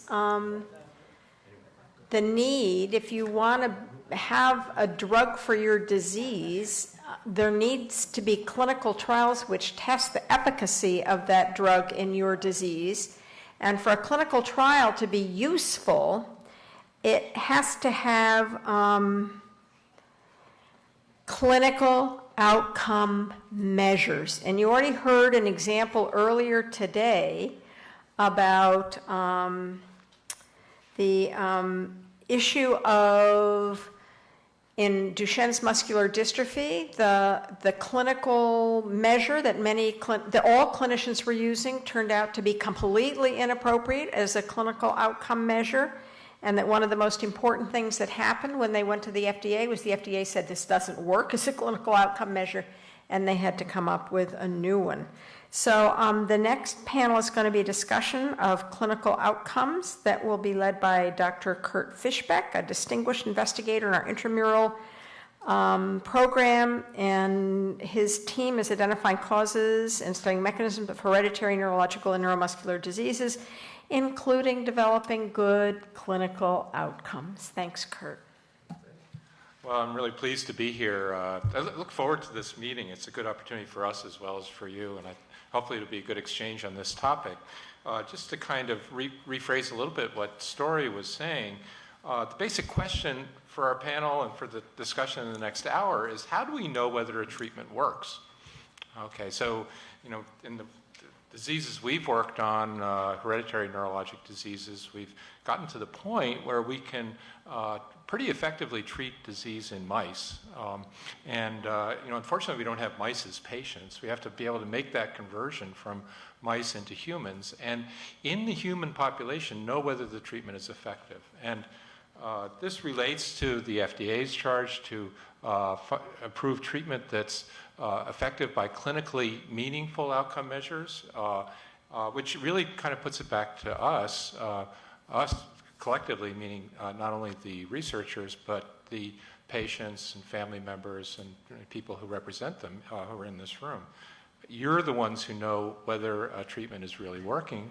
The FDA will be satisfied if you know that the treatment's working in terms of prolonging survival or reducing the disease burden in a way that you can recognize. So that's the topic for discussion here today, and it's important, I think, to engage everybody. We've got a distinguished panel here, people with a lot of experience in this area, but I just want, we've talked about this on the phone, just want to have people say briefly what it is they do, what their experience is, what their take on this question is, and then open it up, as with the other sessions at this meeting, open it up to you all to ask questions and move the discussion along as you've done so well with the other sessions. So let's see, the people we have here, Walter Koroshetz, I guess you'd say he needs no introduction. He's been introduced already. Deputy Director and due to take over next week as Acting Director of NINDS. Has a broad range of experience, but particularly with stroke and stroke outcome measures. Jane Paulson, who's here all the way from Iowa, by way of New York, from the University of Iowa. Jane has been very much involved in Huntington's disease research, and in particular, an interesting and important line of research with doing studies in pre-symptomatic patients for neurodegenerative diseases like Huntington's, Alzheimer's, Parkinson's, ALS. There's recognized need to start treatment, if it's going to be effective, to start it early, even to the point with a genetic disease of identifying people who are at risk for coming down with the disease and to start them on treatment before they have any manifestations. And Jane will have some insights into how to do that, right? I don't want to speak for you.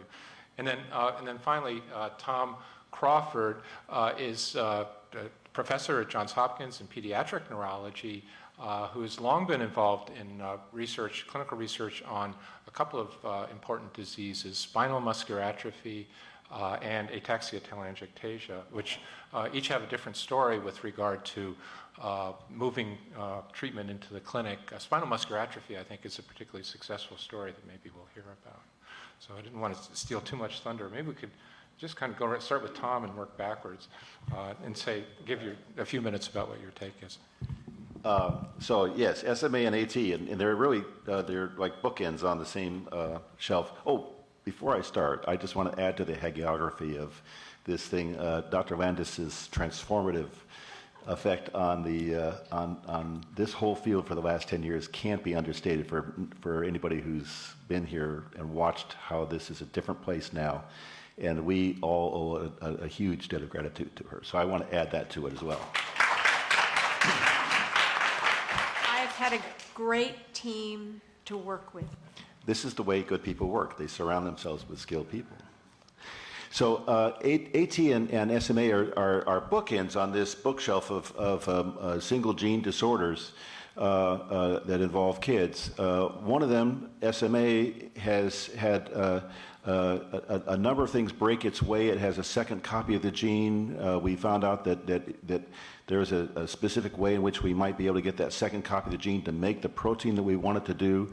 And as a consequence, it's moved from the most hopeless of diseases when I first started to now sort of occupying the pole position in any race. Maybe the other guys in the race are Farah and Duchenne with some exon skipping for coming up with a specific molecular therapy. But the point of that is that how do you measure where the outcome is? And I want to talk about that. AT is ataxia telangiectasia, is a rarer single monogenic disorder that causes a range of features, a very, very complex neurodegeneration that involves one area and then another area and a third area in complex mixtures. Some kids have this part, some kids have that part. And so it becomes very difficult to come up with a single measure of how you say that this child is better off or worse off, because some kids don't have any of it and many kids have lots of it at different ages. So it becomes, in terms of outcome measures, almost a polyglot of trying to figure out what things to measure, in addition to problems with immune deficiency and cancer predisposition. So it's the most complicated thing. We have a gene for that as well, but it does 700 different things, so we don't know which of the things is leading to. So trying to develop outcome measures there has been a real challenge, but it also has insights into many of the problems you have. TS, for example, manifests in about 15 different ways, or Rett syndrome would have multiple different features, some of which might be amenable to the therapy and some of which would not. So coming up with outcome measures there is obviously the single bit of challenge. Now, to do an outcome, you want it to be sensitive and reliable. If you can't pray at the altar of reliability, then your outcome measure doesn't do anything. But it has to be sufficiently granular that you can see a difference with the therapy, because if you can't see benefit with a therapy you give, then you have nothing. And so those two things, the sensitivity and reliability on the one end, and responsiveness to change, or granular enough that we could see a change during the treatment time that you could imagine doing it, are the holy grail that any outcome measures have to be done. But there's a couple other things that they're true to it, which is, one is it has to be broad enough in application that you can imagine using it. One of the things we have with the Duchenne guys is that the major outcome, the 6-minute walk test, is only amenable to about 10% of the guys who are just at that cusp of starting to lose their walking rate. If they're too young to participate or too old and that they're no longer walking, you can't enroll them in a trial. And that's a big problem. We had the patient outcomes issue this morning of what about all those guys who are old enough that they could benefit from a therapy, but you can't prove it. If you can't prove it, it doesn't matter, it doesn't count. And then we have a problem because obviously they could benefit from a therapy, but if you can't measure it, it doesn't exist. And so this is the problem with outcome measures, is to try to develop those things that have a broad applicability as well as sensitive and specific along its range. There's this issue called label expansion, which is if you were to find that something worked in a particular group of kids, like my spinal muscular atrophy kids between the ages of 2 and 5, would I then be able to use this biologic that I come up with them on the kids that are 15 after they've already lost a lot of power? Or would that be within the range? And will the FDA allow us, the agency allow us to do that? These are issues in outcome development that have to be brought in, and I suspect that every one of you have different ways in which those particular elements of outcomes would be expressed. And then finally, the issue is meaningfulness and significance. It's one thing to come up with a census-specific responsive outcome, but it's a whole other thing to come up with a sensitive, specific outcome that matters, that measures something that matters to the person who has the disease. So in some cases, I might be able to come up with a biomarker or some sort of thing that changes, but in fact, it doesn't matter to the kid at all because that's not part of their life. So this is the real challenge. To be able to come up with things that work in all those different dimensions is the issue. It's legitimate research. It's kind of not very sexy. It's not the kind of stuff that people bring home saying that I've discovered this and stand on the podium, but it's the absolute essential pre-work that needs to be done if you're going to bring any of these development projects home. I was going to talk about some stuff other, but we'll do that afterwards. Too much stuff. Jane? No, it was a perfect outline because those same 3 aspects are the same 3 aspects that many of us struggle with in clinical outcomes research. Huntington's disease is also a single dominant gene disorder, and one of the pioneers in our research is right here, Dr. Wexler, who pioneered finding a marker for the gene in 1983, finding the gene for this disorder in 1993, and her work has been going on for decades. Despite that amount of time, when I sit here and listen to people that have recruited 60 patients in 2 minutes, 2 hours and 43 minutes, I'm green with envy because we're not there. And you think that when we have pioneers like Dr. Wexler and decades of research, we would be further along, but we really need this partnership. And that's why I am so excited by the CTSAs and by NCATS and by this partnership that Dr. Landis has developed with all of you, because Huntington's disease can learn from the rest of you about what we're doing right and what we're doing wrong. A brief history is Huntington's disease, you may know as Huntington's chorea. The focus was all on the movement disorder because it is very striking when you see someone moving. It was the focus of the clinical outcome. There are several challenges, and Dr. Crawford has raised them all, is first of all, what matters. We've known for really already more than a decade that specific symptom of Huntington's disease is not the symptom that causes disability or institutionalization or causes the problems for family members. It tends to be the cognitive problems, the psychiatric problems, and some of the other symptoms that can lead to institutionalization or loss of work, might be the executive having difficulty multitasking, and yet our whole focus since the beginning of this disease has been on the movement disorder. So looking at multiple outcomes and then how to figure out different outcome variables for those can be very important. It's something we all share, even though our focus may be on the muscles, the control, the ability to walk. In many of these disorders, there's loops in the brain that connect our ability to do motor functions with our ability to do thinking functions or emotional regulation functions. And so the more broad we can think about other outcome measures, the better we'll be able to look at various outcomes in all of the different modalities. So when we first did our study in this disease, we do have pre-symptomatic testing since Dr. Wexler discovered the gene. So we recruited people that had the gene but were perfectly healthy.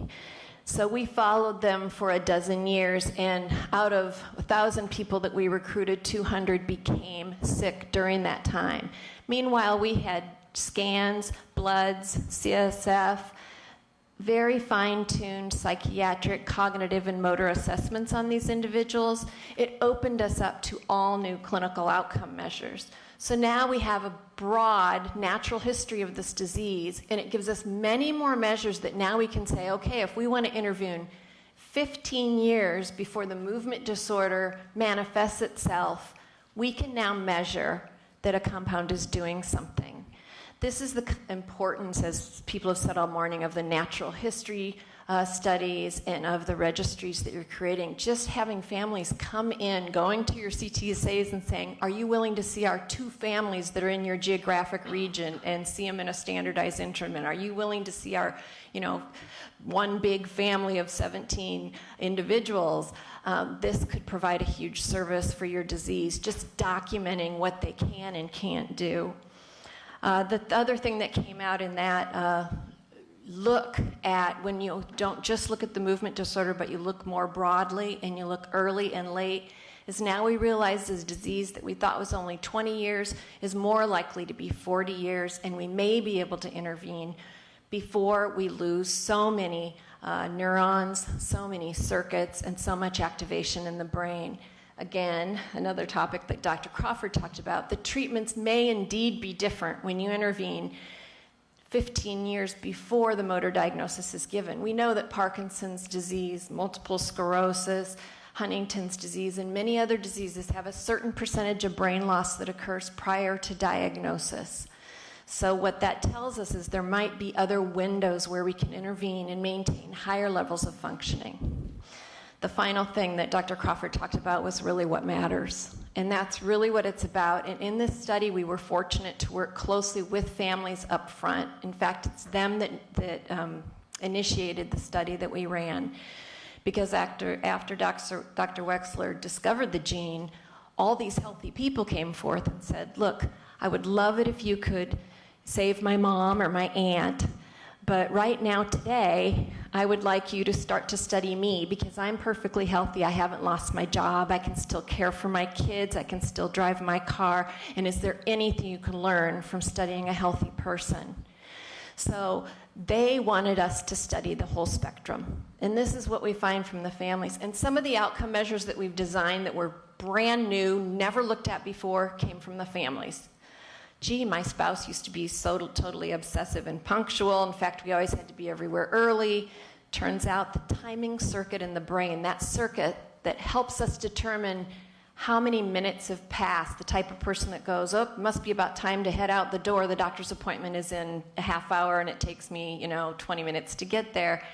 That sense of time was disrupted. We never knew to look at the sense of time until the families told us that. Many other symptoms the families told us to look at. And sure enough, they're some of our most sensitive indicators of disease.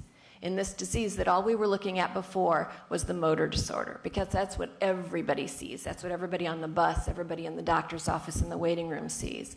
But the family members have rich information about what else we need to look at. I'll stop there. Walter? Not too many, I hope. No. The reason I have slides is because I don't know if I can find it.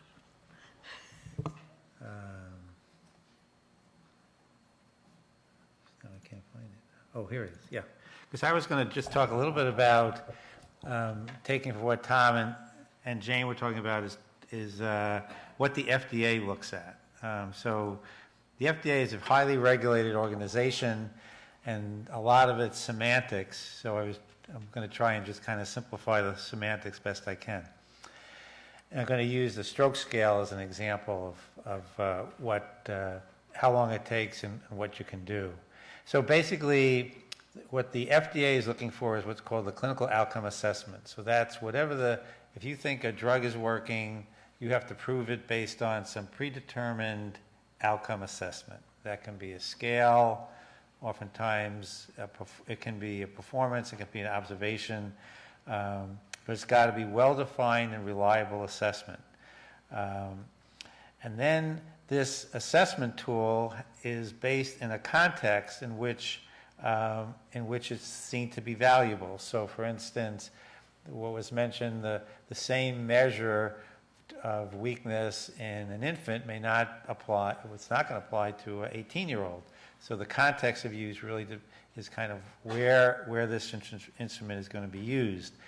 And the idea is that this assessment shows that the drug is actually achieving a particular benefit that people have mentioned is clinically important to the patient. So that's, so for instance, the thing that this assessment tool might be measuring is something like pain and diabetic neuropathy, for instance. So the drugs would be against not just diabetic neuropathy, but the measure is going to be a pain measure. So the type of measures that they have looked at are patient-reported outcomes, and these are becoming more used lately.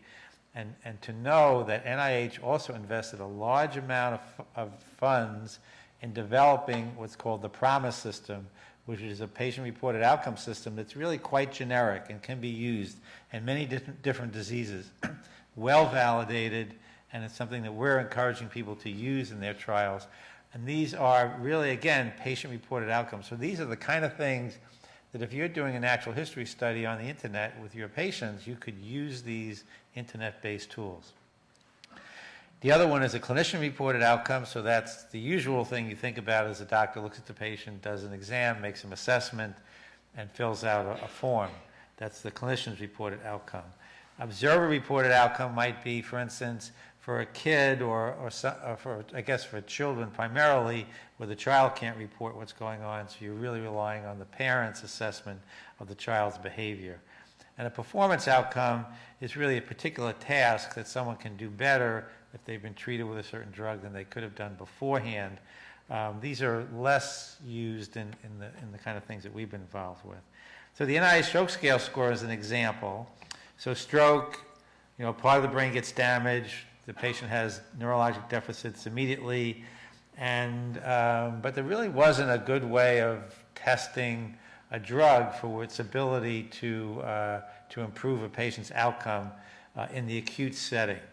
Because in the acute setting, things are really shifting quickly. So what was designed, and NIH was involved in a project to study the use of TPA, a therapeutic agent, to dissolve blood clots in the acute stroke, but they had no assessment tool that they could use and bring to the FDA. So the group got together in the mid-'80s and started working on this problem. The trial actually started later and was published in about 1994, I think it was. So this is the kind of time frame it takes. So what they decided to do was to actually basically take the neurologic exam and put points for different deficits. So if you can't talk, that's 3 points. If you can't use your arm, but you can use your hand, that might be 1 point. That's the idea. So it was a whole neurologic exam that then just got scored, and that was what's called the NIH stroke scale score. So it was like in Huntington's disease, we sat around a table and decided, well, what are the different stages of Huntington's? We developed a functional rating scale, an independence scale for Huntington's years ago. This is somewhat similar. People sitting around the table, what happens to the patient? You have to know the disease to be able to make out the scale. But then you have to validate that scale. You have to make sure that when two people perform the same scale on the same patient, they get the same answer. Now, generally, that's actually not that easy. So tweaking things so that happens, get this internal validity is critically important. And that's what the group did next.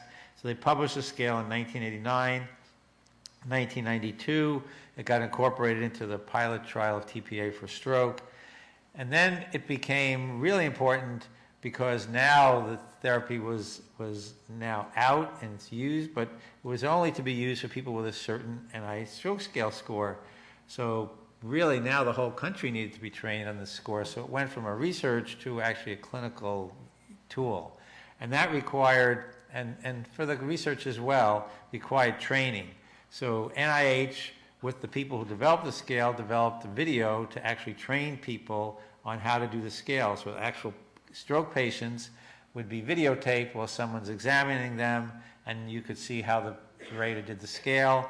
And then there would be a section where you'd have patients come in, and the doctor would have them do certain things, and you had by looking at the videotape, had to score them.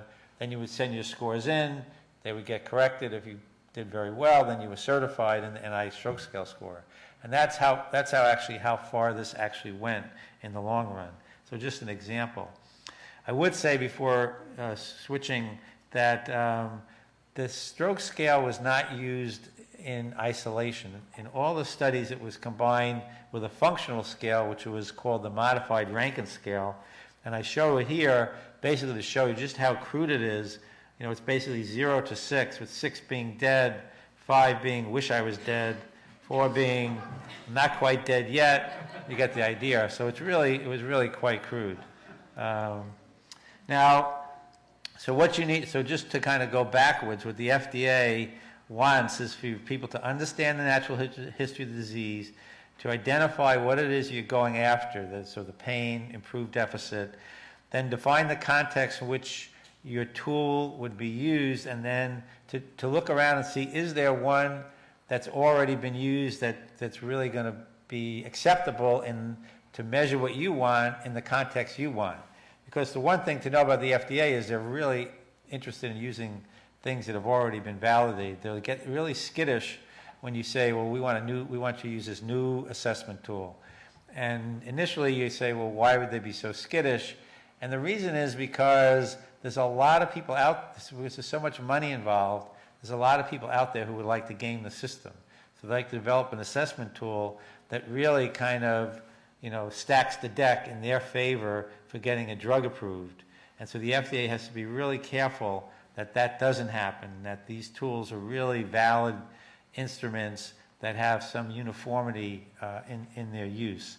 So they will always kind of gravitate towards using a tool that's already been developed.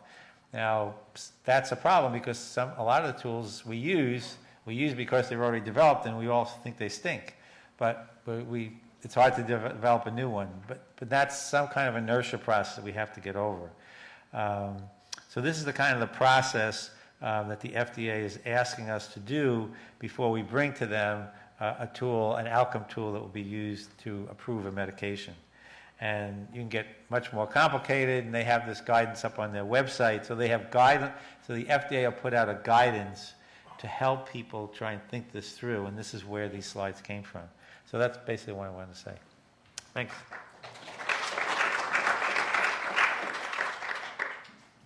Okay, maybe we could throw it open to questions, comments from the audience. Yeah. Our organization is involved with neurodegeneration, and we're always talking about biomarkers. And would you consider biomarkers to be the most important type of basic research being done for neurodegeneration? What's the comment first? Tom? I'll take it for a little bit. So biomarkers have lots of different functions. In the case of certain therapies where we know exactly what the target of that therapy might be, we would use the biomarker perhaps to show that the target has been engaged, that we're making more spinal SMN protein like we think the therapy is supposed to do. Because if we can't show that there's more of it, then we are not going to continue the trial or spend a lot of money to see if the kids are better off afterwards because it's a moot point. We haven't. So that would be a sort of a go, no go decision thing. Other biomarkers might be useful to sort of segregate. We think that this group of patients that have a particular biomarker profile would be responsive to therapy, but other ones would not. So you qualify biomarker not just because it relates to disease, but because it can somehow improve the quality and the sensitivity, the ability of your trial to show the effect that you want to show. So it's not a single thing, but if there's any potential for developing a biomarker, you can then figure out where it fits in later on. And so obviously I think it's a very valuable thing to use. I guess for Alzheimer's and Parkinson's and the neurodegenerative diseases that affect older people, are there incentives to develop more and better biomarkers? And is the pharmaceutical industry really putting enough effort into developing them? I mean, what's the motivation? I'd say yes and huge. first shot. I don't know if I can comment on the right or wrong financial contribution of pharmaceutical companies, but I would definitely agree that biomarkers are key. But there's a lot of caveats to consider. One is the problem with some of the biomarker development is we don't know who they're being developed in. So you have to be able to characterize your disease as explicitly and most sophisticated manner possible. Some of the problems with some old biomarkers where they took very gross separations of here's a yes, they have the disease, here they don't have the disease, didn't tell us anything about where in the stage of the disease they were. We've also made some mistakes in biomarkers, actually not just some, we could probably go with a very long list of biomarkers where we were wrong. So we need to be very cautious with our biomarker development. The only other comment I would make is that it really takes a village to do proper biomarker development and identification, because it's easy to just do a hit of 1,000 markers and look for the ones that are coming over a certain p-value, but you really need to know why. Why is that biomarker? Is it progressing with the degeneration of the disease or not? And does it only progress during this little window, or does it progress during the whole disease? And these are the questions that often aren't asked until late in the disease after we've already had a clinical trial that doesn't seem to go with our model. So it's a very complicated question that you're asking, and I'll let the rest of the panel address some of the other questions you had about the shoulds. I mean, I think you probably know that the PET tau biomarker is now really looking quite impressive in terms of its performance. And for PSP, I would imagine that a lot of companies are looking at PSP as a model to see if their drugs will decrease tau aggregates in the brain in a condition that moves pretty quick. So that, I mean, that's an example where I mean, you wouldn't know that that was going to happen, but as soon as it happens, it really puts your disease on the map. That's good. I would just add on, reiterate some of what's been said, that biomarkers are critical to drug development, but generally earlier in the process than we've been talking about here. They're critical to see whether a particular intervention is doing what it's supposed to do in a biochemical or a structural or physiologic way. Ultimately, as we've said earlier, a treatment, to know that a treatment's effective, it has to be effective in a way that the patients, caregivers, clinicians can notice, can see. So in the later stages of development, the FDA is going to focus on, I think rightly so, on clinically meaningful outcome measures that go beyond biomarkers. Now, the exception to that are biomarkers that have been closely linked to the clinical outcome, such as cholesterol levels for stroke, I guess, and blood pressure. There's enough of a history to say that if you lower cholesterol, lower blood pressure, you're going to have a clinically meaningful outcome. But for most of the diseases we deal with, biomarkers are early in the development process, not in the phase 3 late stage process. The other question you raised is about the role of the pharmaceutical industry, and yes, there is interest in the pharmaceutical industry to promote biomarker development. I think it's something that cuts across the industry in what we refer to as the pre-competitive space. And I don't know if it's been mentioned earlier today, the Alzheimer's Disease Neuroimaging Initiative is a good example of the NIH, FDA, biotech, and pharmaceutical companies getting together to further the development of biomarkers for Alzheimer's disease, including PET imaging. Thank you very much. Ron? I'd like to ask a follow-on question of the panel, especially of Dr. Paulson, regarding the importance of pre-symptomatic patient studies. And you mentioned, for example, in Huntington's that you've identified disruption in the sense of timing as such an indicator. I'm wondering several things. Are there other such indications in Huntington's? Two, are there ways for precise measurements of such indicators?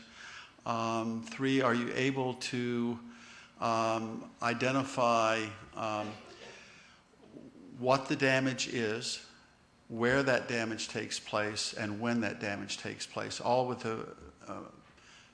aimed at treatment windows, and the sooner we can get to pre-symptomatic patients, the better. And can we actually conduct clinical research on pre-symptomatic patients? Yeah, thanks for the question. Of course, we all want to move towards gene therapy as quickly as possible, because if we can hit it at its source, the cascade of the beautiful slides shown by the Duchenne muscular dystrophy group is so encouraging, because they had their one or two little areas of targets, and now they have multiple targets, and that is happening in many of our diseases right now. So having said that, of course, we also know we're going to continue those trials, move along at the pace we can, but in the meantime, we also need to continue to provide care and intervention for all of the symptoms that occur. Yes, it has been very easy. Now, that is partly because we had a dominant disease, we had people willing to volunteer, and we were able to have them do many, many tasks. But when we looked 15 to 20 years before their typical motor diagnosis, their brain imaging findings are not normal. So, and then we found many other clinical symptoms that were subtle. I would say many of these, perhaps the person themselves wasn't aware of. So I don't think it's something that everyone can do. Some people don't have the same level of criticality with giving themselves feedback, or family members giving someone else feedback, or we just don't notice things. That's true with all of us. We all have blind spots. So you have to listen to everything everyone gives you and figure out which ones am I going to do a hypothesis test on. The good news is we have had very good success with very narrow confidence intervals. I'm showing my bias here, but clinical ratings are one of the most messy outcome measures, and yet that is what we've relied on for decades, forever with clinical trials, is this overall global clinical impression. When you get to a variable that can be standardized, objectified, we collect this in milliseconds on computers, it's a much tighter variance interval. So yes, we have much success at creation of these new variables. It's much easier for me to develop a new objective standardized measure of timing or smell or learning or recall than it is to get a new clinical rating scale that's reliable across disciplines and countries and cultures. So my bias is I like the objective ratings much more than the clinical ratings. The other point is, with the advances that's come about just recently with the Connectome project, even if you look at the black book that came in your folders, this has the possibility of really exponentially advancing all of the brain diseases. And I'm very excited to say we're starting some of those. That level of sophistication in our brain measures can begin to answer those questions instead of just it's the basal ganglia. Now we're looking at which circuitry, which direction of the circuitry.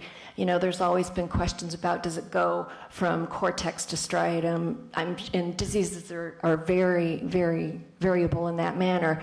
But the recent brain imaging findings, the recent advances in informatics and technology are opening this wide for us to look better at the brain sciences and have potential for better treatments. So I think that needs to go full steam ahead, but I'm, again, biased in that regard. Huntington's, I think, is a particularly good example of use of pre-symptomatic markers and evaluate and studies, but it's harder with other diseases. I was going to point out there's a complexity to natural history that is seen in my two diseases, but also across the range of child neurology impairments.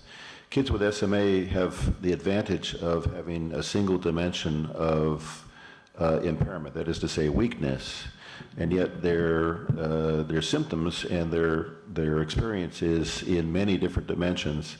So if you're very weak, then you have a tendency for orthopedic deformity that then makes it more difficult to move around because you're in a deformed position. Or you're going to have repeated pneumonias, so your lungs get stiffer, so the respiratory muscles have to work harder.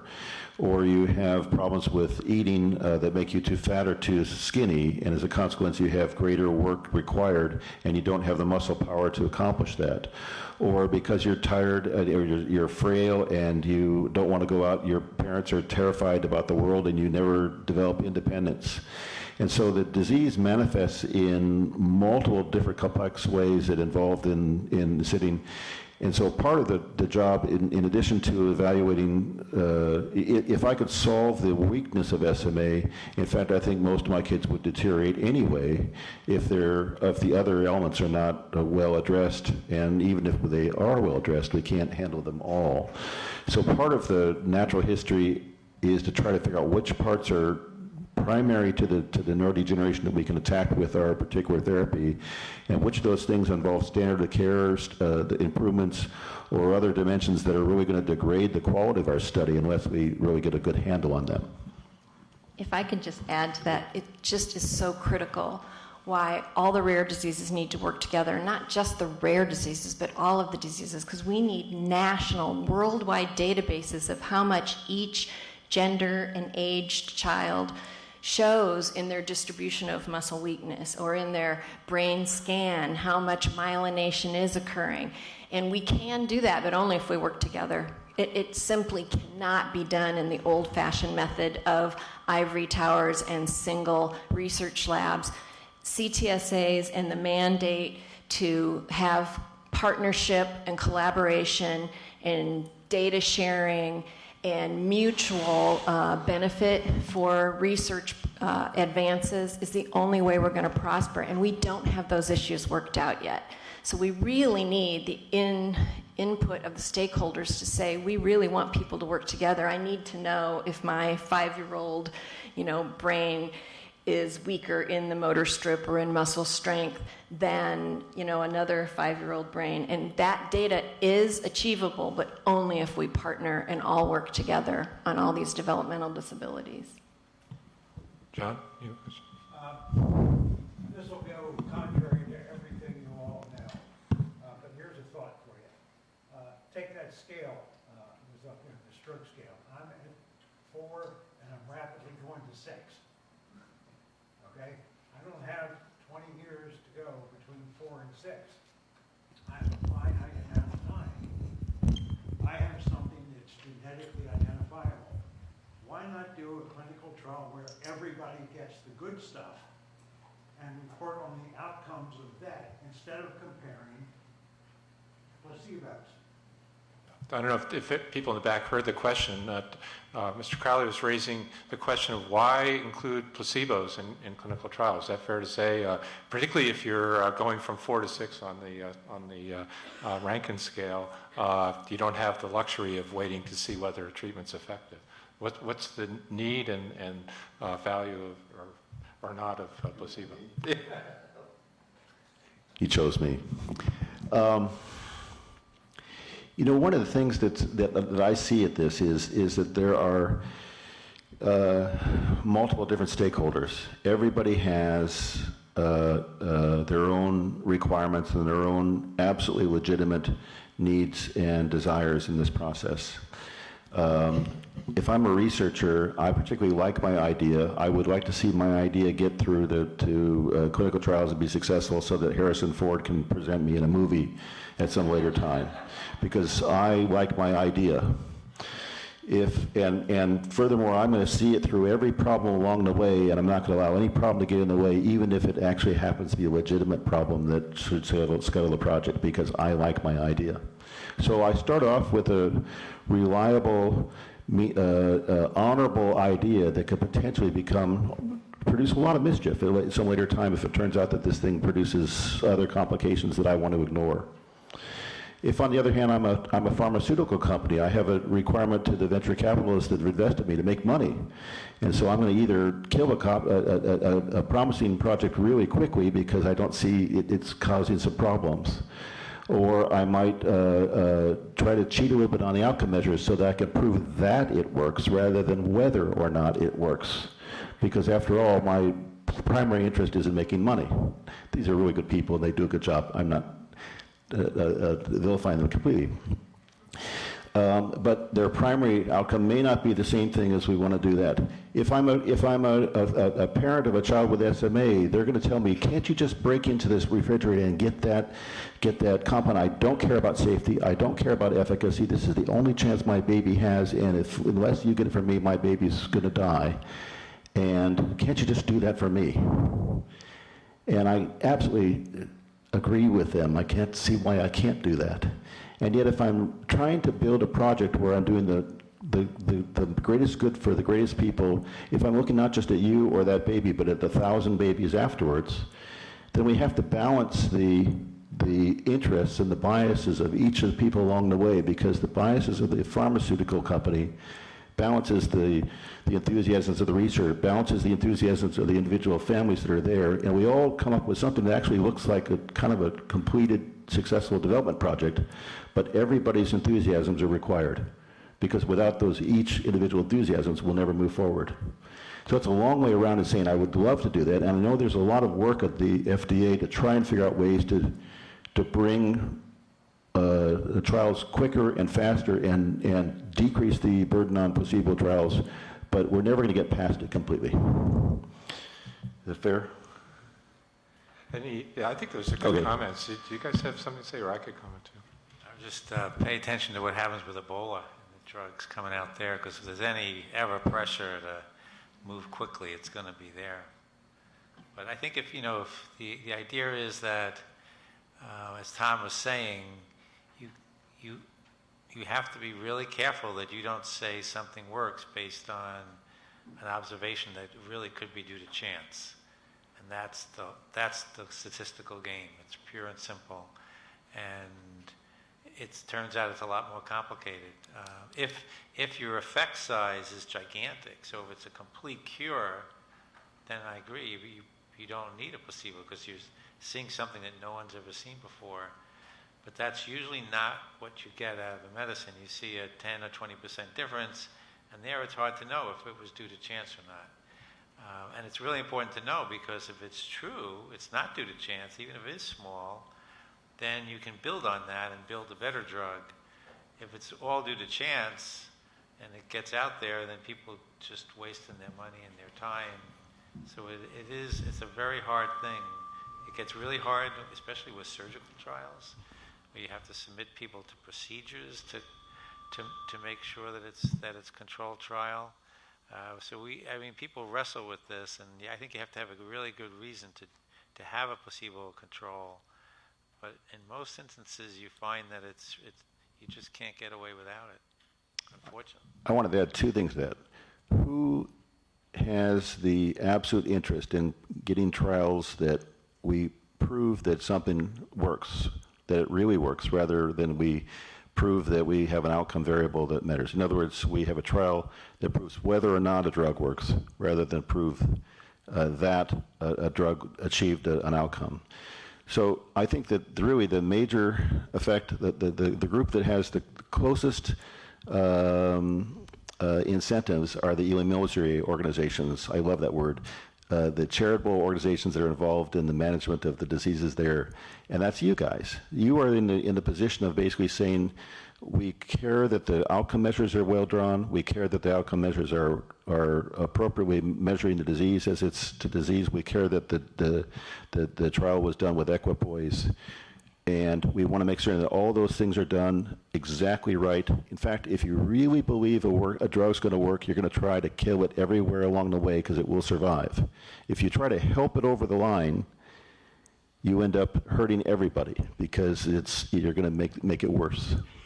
So I think that's one of the things that you hold better than anyone else along the line. I'll point out that a drug that doesn't work but is thought to work, something like lithium for ALS, costs the entire community many more times money and resources to undo a false positive, and diverts resources and attentions and causes all kinds of mischief to the trial. We have to do this the right way in order to move forward. I'm Janine McKay again. Could I add a kind of a tangential kind of issue that I think we need to be aware of? And it's what I'm calling, and I'm advocating for, is a journal of failed experiments. Because what I'm hearing is a lot, and I hear it from the pharmas. They find out that what they were working on, somebody else had been working on, and it didn't work. But you don't want to talk about your failures. And we have got to talk about failures. We've got to know what in the heck has been going on. Because from what I'm hearing, there's a lot of money wasted on this.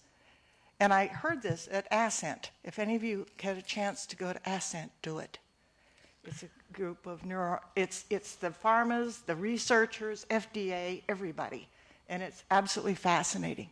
So I just want to put in a punch for that. I think that's an important point. There's been a lot of discussion about it, and I think the answer to it, at least one answer, has been clinicaltrials.gov. The requirement that every trial at phase 2 and above that is designed to show efficacy be registered before the first patient's enrolled, and that the results be reported within a year after the last patient's finished, whether they're positive or negative. And I think it's the purpose of that is to address the problem you're raising. But do other people have... Academically, Susan Iannacone produced a fantastic trial to show that creatine does not work in SMA. This was around the Mark McGuire time when everybody thought it would work. It was really just disappointing to me that this exquisitely well-done trial by a senior investigator that changed the life of these poor kids that were otherwise taking a handful of medicines, and parents were taking their college funds to pay for it. It made a huge difference in the lives of the kids. It has gotten virtually no citations and has assisted her career not at all. Luckily, she's already advanced, doesn't need it. But we have, in terms of researcher things, also a huge bias against spending time on a negative trial that structurally I worry about as well. Whether to add any more to the question about placebos, but one comment that came to mind from Walter's, after Walter said it, was that you don't need a placebo-controlled study to show that a parachute works. You know, there's some things that have such a dramatic benefit that you don't need to go through a trial. But for most of the things we work on, that's not the case. We're looking for, you know, as Walter was saying, a 10 or 20% effect that could easily be lost in, you know, the kinds of what we call placebo effect that comes from people being so motivated, the investigators, the sponsors, the patients, the parents, really wanting it to work, that it can be hard to tell for sure whether it really is. And it could lead to setting back the field for a long ways. I think Lorenzo's oil is another example of that. Dr. Wexler. Hiding them. Yeah, I was just going to mention that about the parachute. Because there are things that really are cures or make a dramatic difference. And one of the things that we've argued for a long time. Yeah. Okay.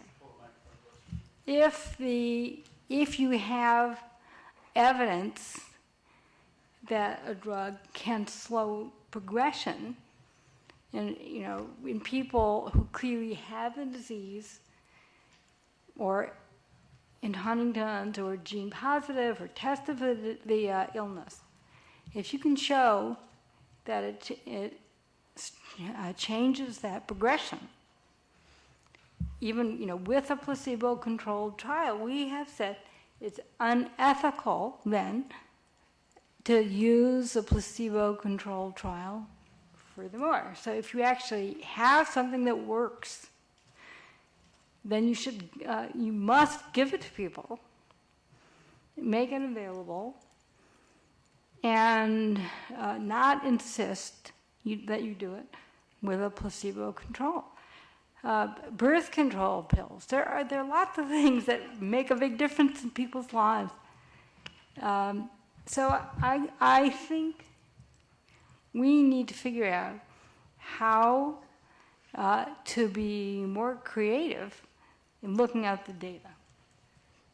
So I would give it to you without a placebo control. Formidable pair. Yeah. What can I say?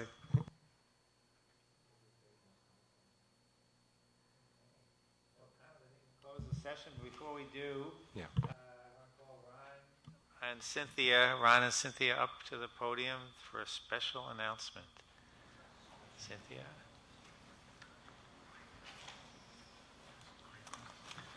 What this could be. Well, we all know now that before much longer we're going to lose our leader, and that Story Landis is going to retire.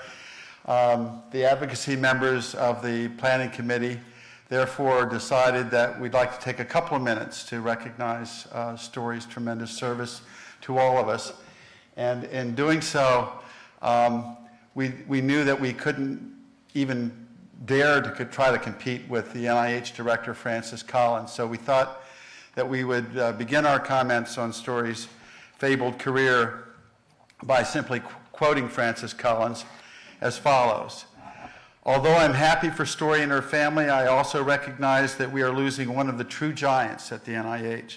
Not only has Story led NINDS as its director ably since 2003, and before that as scientific director, she has had a profound impact on neurosciences across the agency and broader research community. She's always been willing to take on a daunting challenge, like us. That's not a quote from Francis. To launch a new initiative, testify before Congress, or go on national television to represent the NIH. Throughout her research career, Story has made fundamental contributions to the understanding of the nervous system development. She has received many honors, is an elected fellow of the Institute of Medicine, the American Academy of Arts and Sciences, and the American Association for the Advancement of Science. We have had a superstar among us, and she will be sorely missed. Story was a founding co-chair of the NIH Blueprint for Neuroscience Research, was chair of the NIH Stem Cell Task Force, and just last year she was integral to the launch of the BRAIN Initiative and went on to co-lead the NIH component of that initiative. This, of course, was in addition to her day job of running a $1.5 billion research portfolio at NINDS. Very few can match her towering intellect, boundless energy, commitment to biomedical research, and scientific expertise. That's the end of the Francis Collins quote. We'd like to add our own touch here by saying that all of us, of course, have been amazed that with as many of your responsibilities as Francis pointed out, and your tremendous contributions to our field, that you have made a tremendous commitment of your time, your energy, as well as your uncompromising honesty and your huge human heart. And now I'll get choked up. Yeah.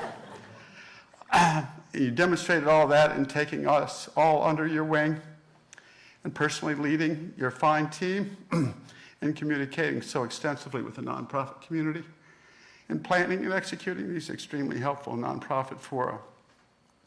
Story, for all of that and more, for being so extraordinarily gracious and supportive of all of us and the patients we represent, we are deeply grateful. We will miss you very much, and we wish you and your family the very best throughout a very happy and fruitful retirement, whether you are in your garden in Maine, running through the Amazon, or Patagonia, or the other exotic places you will no doubt visit soon. We ask that during those many visits, your husband Dennis keeps us well supplied with his wonderful photographs, and that we look very much forward to seeing you on what we hope are your frequent returns as you in your new position of Scientist Emeritus at the NIH. So congratulations and thank you very much.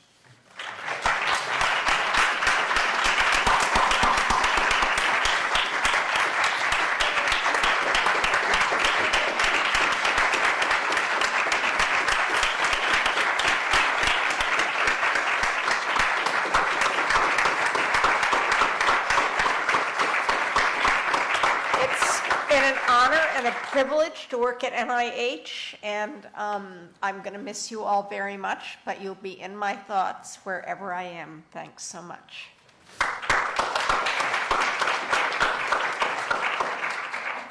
So I just have one other announcement, and it'll be much easier, not so emotional. And that is, I wanted to thank the sponsors for the nonprofit organization NINDS forum reception that'll be held from 5 to 6. It's a networking opportunity, and thanks to our sponsors, this year we're able to afford the opportunity to have NINDS staff there, so we're hoping it's a much more rich environment for networking. But our sponsors this year are PAN, the Parkinson's Action Network, Research America, the American Brain Coalition, or ABC, HA, the Hydrocephalus Association, Ron Bartek and FARA, the Friedreich's Ataxia Research Alliance, and the AT Children's Project. So thank you all very much.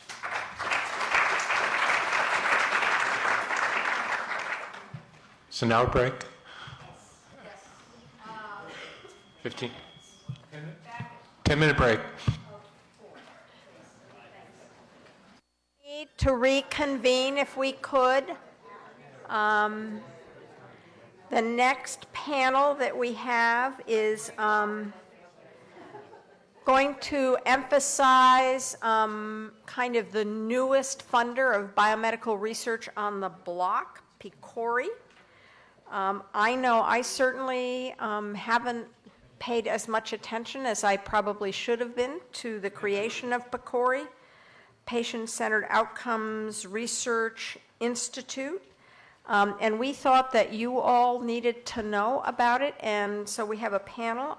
Chairing the panel will be Sarita Wabi, who is a science program officer at PCORI. So thank you very much for coming and sharing PCORI with our voluntary groups.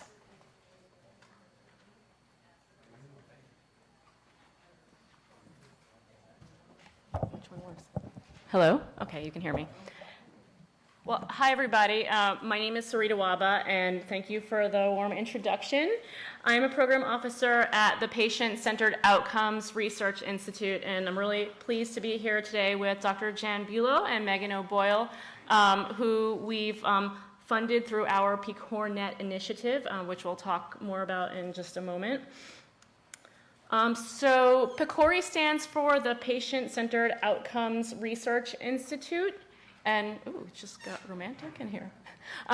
So we're the Patient-Centered Outcomes Research Institute, and this is our mission statement, and I'm not going to read it to you, but the few things I'd like to highlight are that our role is to fund research that allows patients and their caregivers to make better informed decisions about health. And we're going to do this by creating an evidence base where there isn't one in existence right now. And then the last part of it is being the Patient-Centered Outcomes Research Institute, we really want to make sure that the research that we fund is guided by patients and other stakeholders within the healthcare community. So we have several engagement goals. The first is to start to build that community of patient-centered outcomes researchers. And so that means getting the word out and explaining to people what we mean by patient-centered outcomes research, because I don't think everyone knows quite yet. And then once we start to get the word out, we want to bring people in and start funding more and more patient-centered outcomes research. And then, of course, the last part of this is we don't want to just fund the research, but we want to have patients and caregivers as partners in the dissemination of our results and then implementation of practice. So I mentioned that we want to really engage the PCOR community. And so one of the ways, or some of the ways that we do PCOR at PCORI is we start at the very early stage of determining what our agenda is going to be. So during our research cycles, we engage our advisory panels, and we have these advisory panels that basically help tell us what our research agendas should be. And on our panels, we have patients, we have caregivers, we have industry representatives, we have scientists, clinicians, so really a whole swath of stakeholders that help us determine what kind of research we're going to fund. Then once we've decided what our research agenda is going to look like, and we've put out our funding announcements, and we receive proposals in return, we go through merit review. And in our merit review panels, we also have patients, we also have caregivers, and all the other stakeholders that I mentioned as well. And then once we know who we're going to fund, we also make sure that we're working to change the paradigm from patients as subjects in a research study to patients as partners in a research study. And so that means that patients are involved in the planning of the research design and in the conduct of the study, and then the dissemination of the research at the end. And then to close the loop, once this is all done, we ask for everyone's opinions back so we can take their considerations into account and make the cycle better the next time around. So how to get engaged in research? Well, My understanding is that a lot of you are from disease advocacy organizations, and so one of the things that I wanted to highlight today are our pipeline to proposal awards. So this is for groups that maybe don't really have a tight connection to researchers currently, and so we have this sequence of 3 awards that towards the end, if you've been awarded all 3, you should actually be ready to submit a proposal for a PCORI, a CER, Comparative Effectiveness Research funding announcement. So I'll tell you a little bit about those. So the first one is this Tier 1 award. It gives up to $15,000, and the award period is up to 9 months. And it's basically available to any individual or patient organization or researcher or combination of those to start building the community so that you can come together and form your research questions. It also supports the creation and structure of the communication strategies for developing those CER questions, and helps to develop an understanding of PCORI and research done differently. In our second tier of the pipeline award, we're giving up to $25,000, and this time the award is for up to 1 year. And this is available to the beginnings of these researcher, non-researcher partnerships. So these help to support data network and registry development, development of your internal infrastructure to get started, and then really helps to sort of develop that deeper question that you want that answer to. And then the last in the 3 is the third pipeline award, which is for additional funding, $50,000 for up to 1 year. And this is for advanced partnerships between researchers and non-researchers. And specifically, this also applies to groups that may have applied to PCORI funding in the past but had not gotten awarded funding. So these awards help to support developing your engagement plans and to making sure that those are more robust, and also to continue to develop those research partnership skills. And here's one example of the first tier pipeline award. So this one is for PCOR for Parkinson's disease in Wyoming.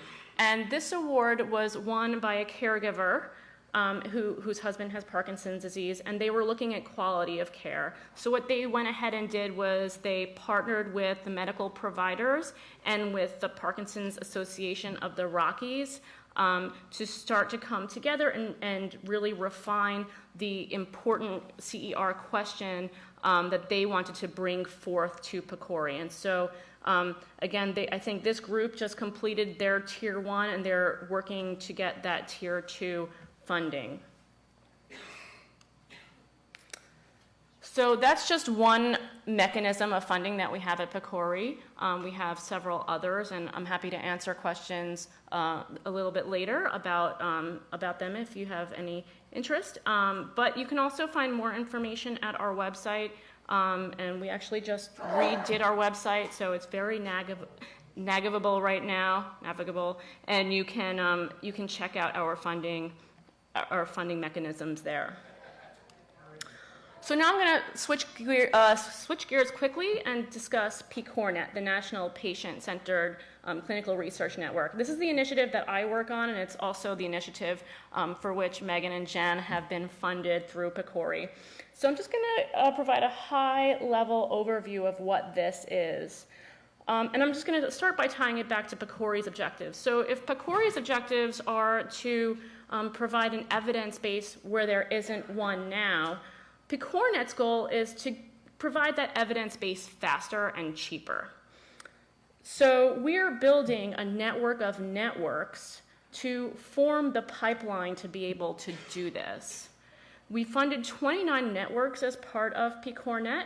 11 of those are hospital systems, and 18 of those are patient advocacy organizations. And again, the vision here is to be able to conduct clinical research, both randomized and observational, at a faster pace cheaper than it has been able to be done in the past. And so with that, I am going to pass it on to Jan, who is from the Rare Epilepsy Network, and she can tell you more about the network that she's a part of.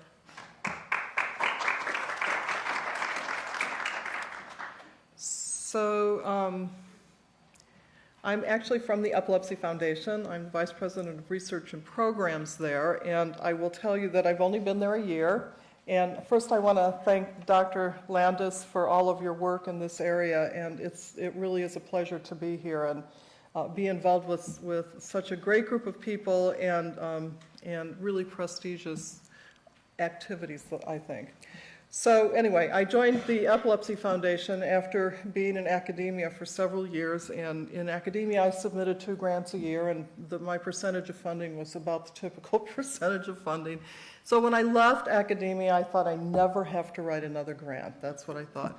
And what happens, but I landed at the foundation, and here's this PCORI grant that is being driven by moms like Megan and other moms who really, really wanted us to get this grant. It took a village to write the grant for the Rare Epilepsy Network. It's taken a village to get it off the ground, but it really has been exciting work. So the Rare Epilepsy Network is a network of 7 organizations.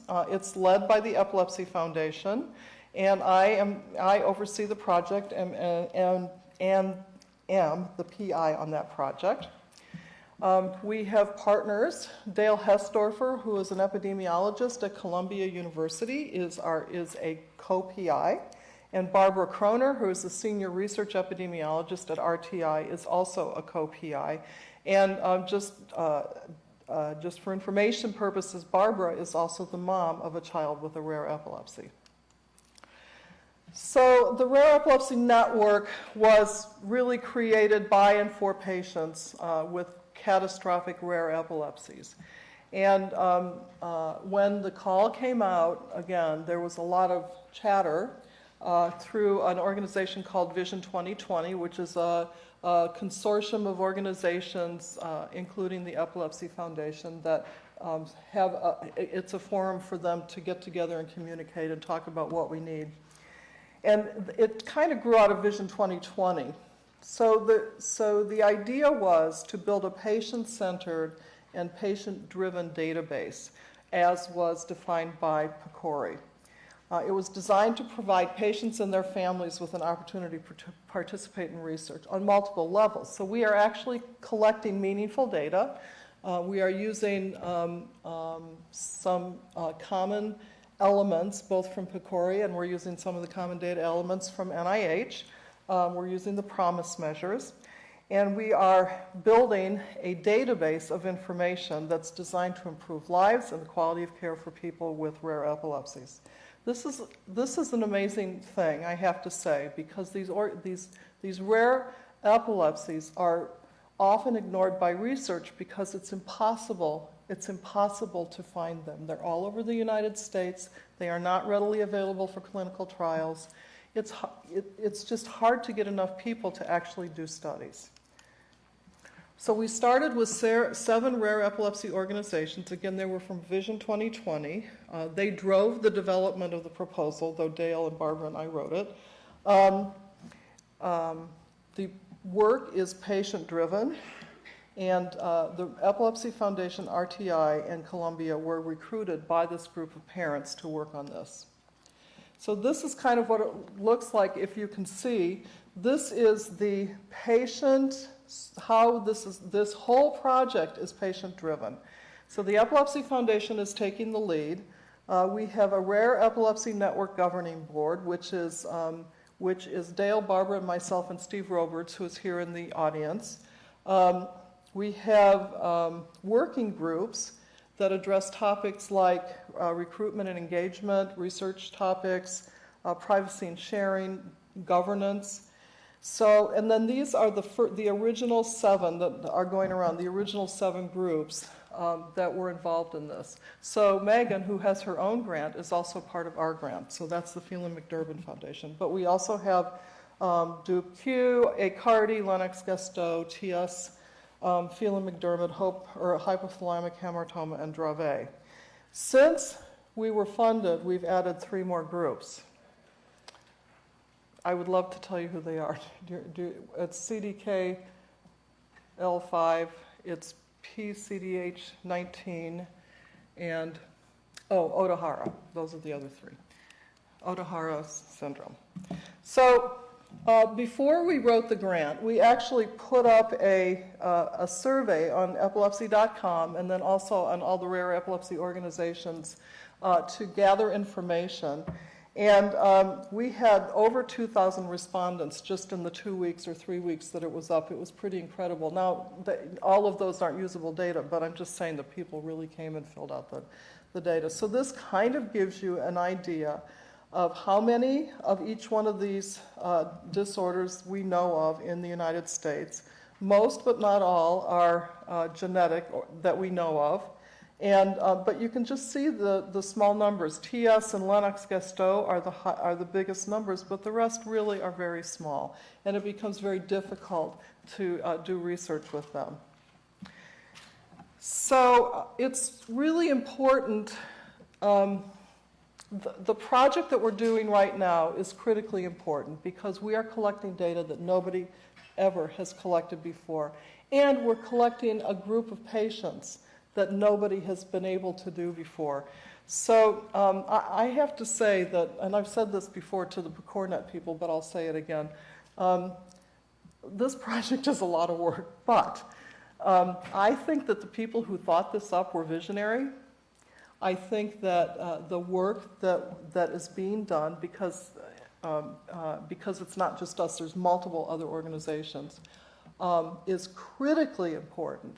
And I think it is training us, including patients, to think about research in new ways and in different ways that's going to change how we do business.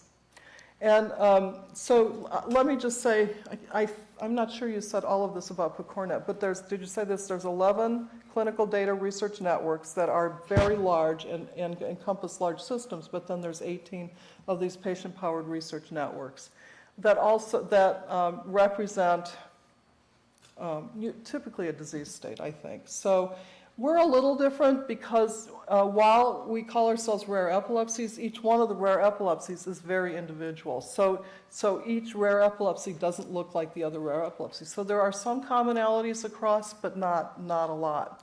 And then I just wanted to say one last thing before I give the podium over to Megan. And that we give money and we get money, the Epilepsy Foundation. So we are both a grantor and grantees. And I can tell you that money does not come without strings. And so when you get an award, like from PCORI, there are expectations. And the only reason I say that is because you want to make sure that the expectations of the money that you're asking for meet your strategic plan. And I think that's really important. But that being said, even though this PCORI grant is a lot of work, the work that we're doing is so important, and Sarita, you're not hearing me say this, that I would probably do it for free. I didn't say it, just so you know. So I am really happy to be a part of this program. I was happy to join the Epilepsy Foundation. I went to the Epilepsy Foundation from academia because I felt like I could make a difference. And I think that if we make this work, and if it runs, and if we can get some good clinical trials out of it, I can retire a happy person. So, thank you.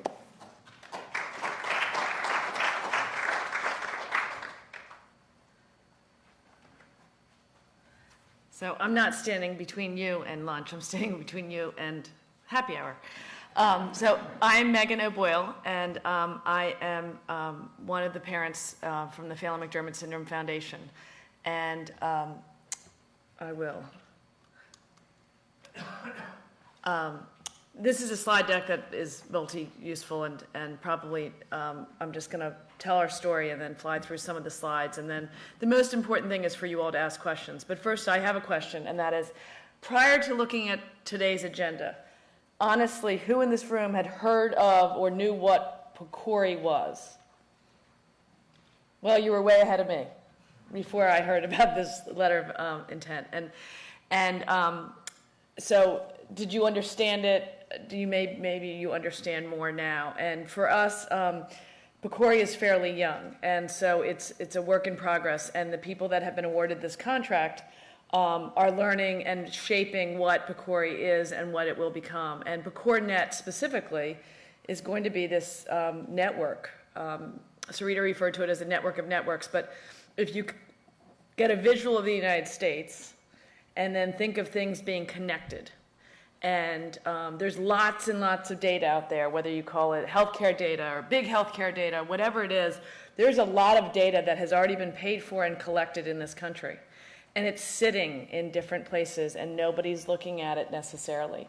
And what could be gleaned from this data?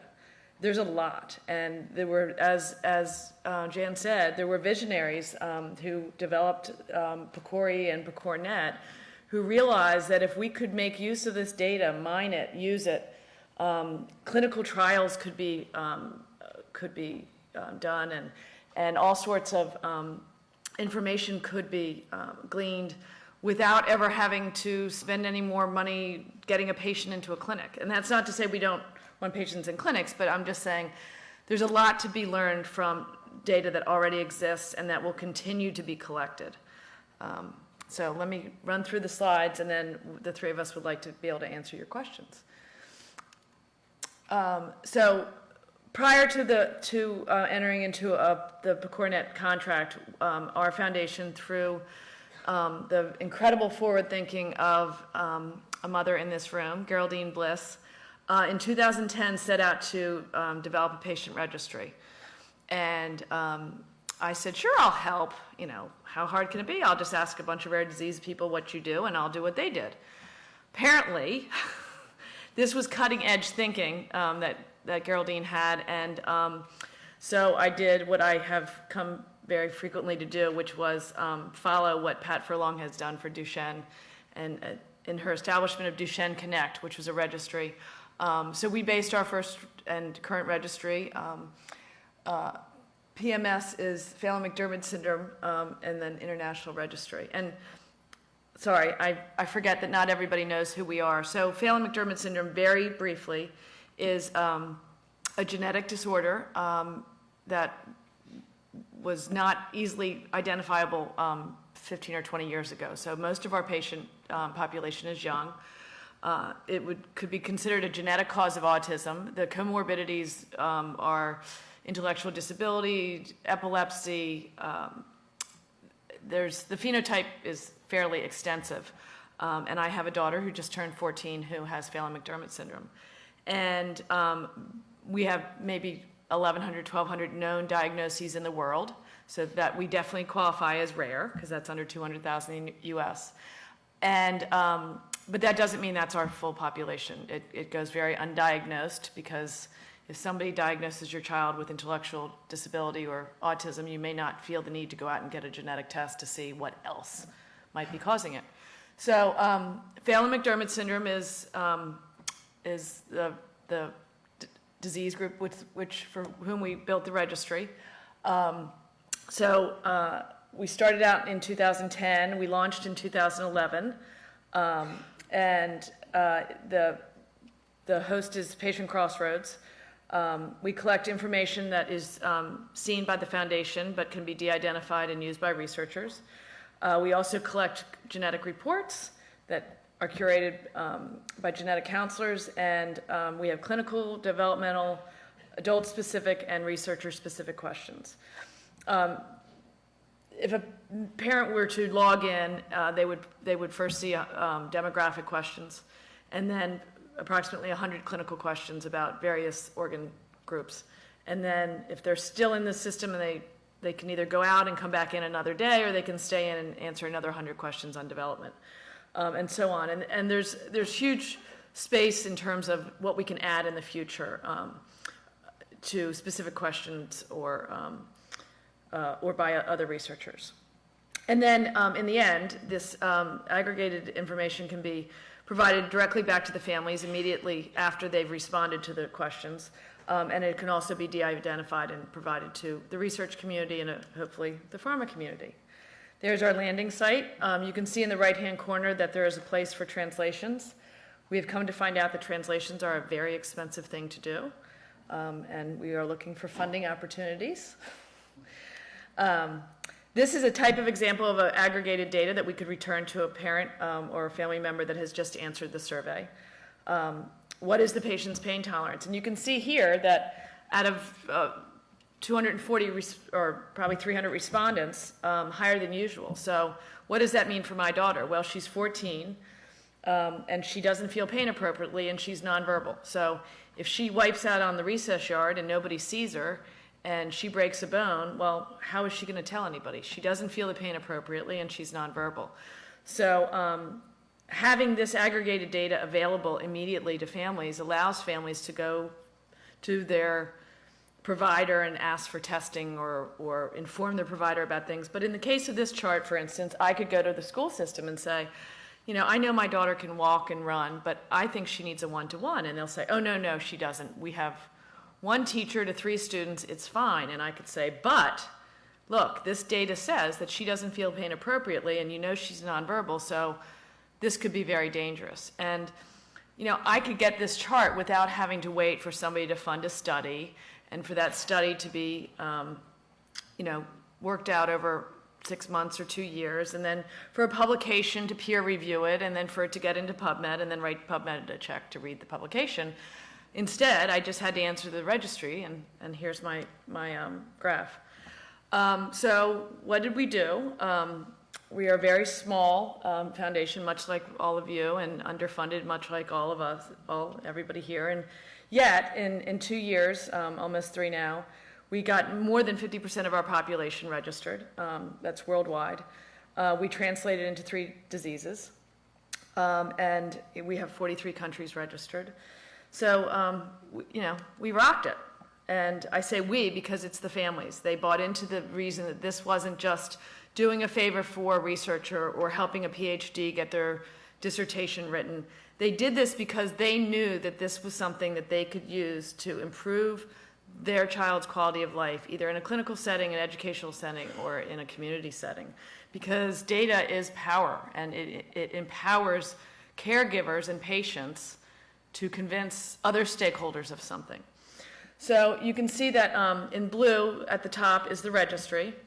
In a lighter blue, down a few notches, just to keep you on the ball, are the genetic reports that are also collected in the registry.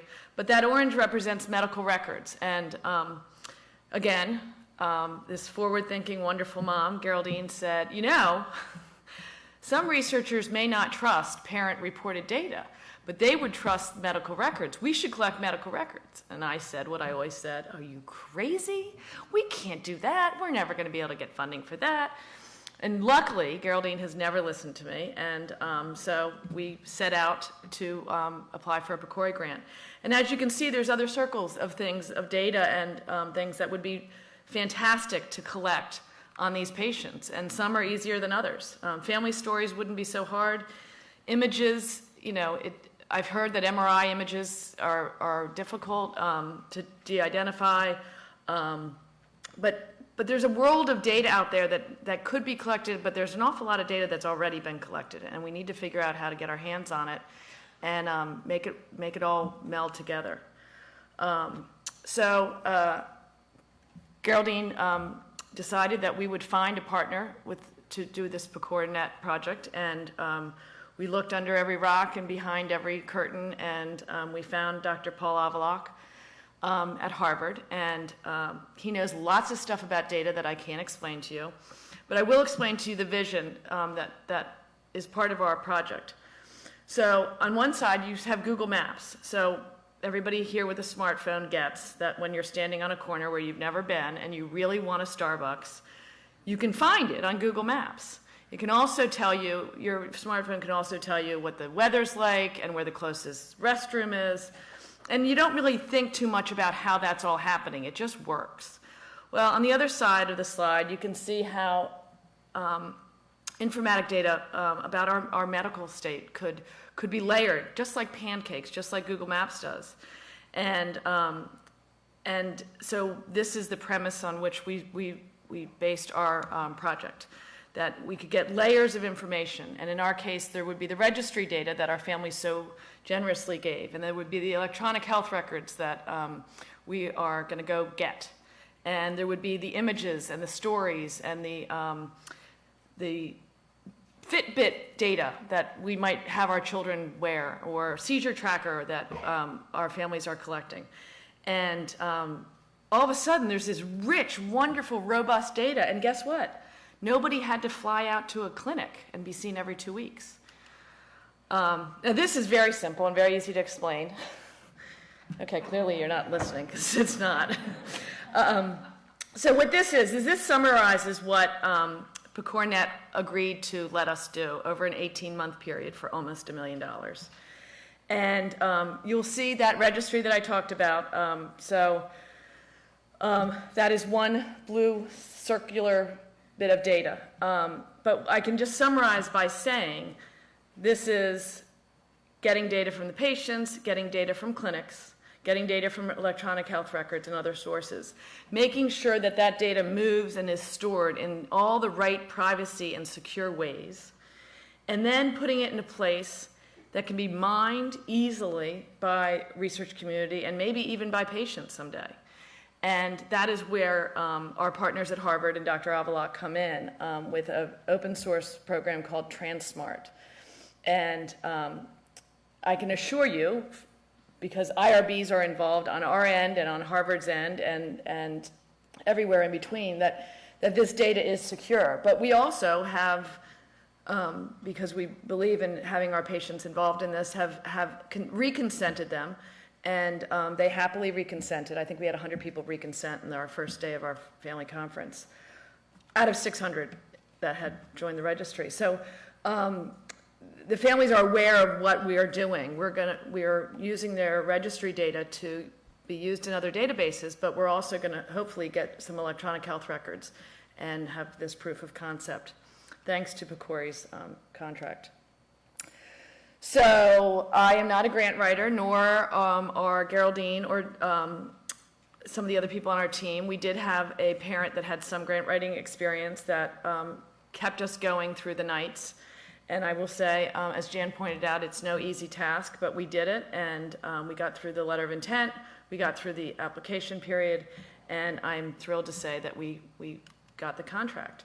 That is, to say the least, what happened in my household when we heard the news. So as they said, there were 29 groups.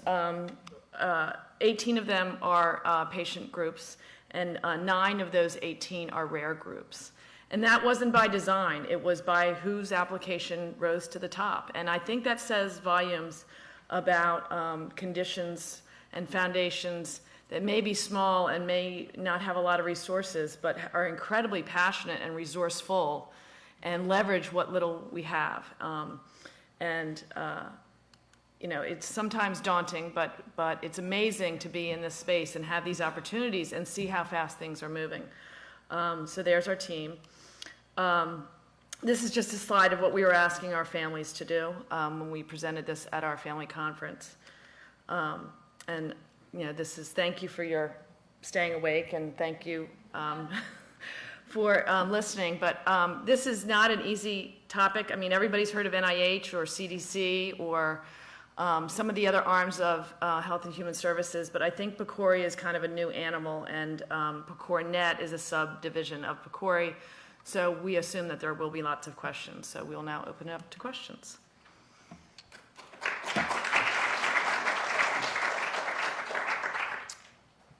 So before we start, I just want to say thank you both to Jan and Megan for those really great presentations and for making PCORI sound really awesome. Before we get started, and I hope we have a lot of time for questions from you all, But I think one of the things that I mentioned to you earlier is that we're really interested in patient-centered outcomes research. We are PCORI. But what I didn't tell you is that we're still defining what that is. And so I'd love to start by asking both Jan and Megan to talk about what their interpretations of PCOR is and how they've been practicing that as part of these contracts they've been funded to execute. Well, I know where that question came from. We had day.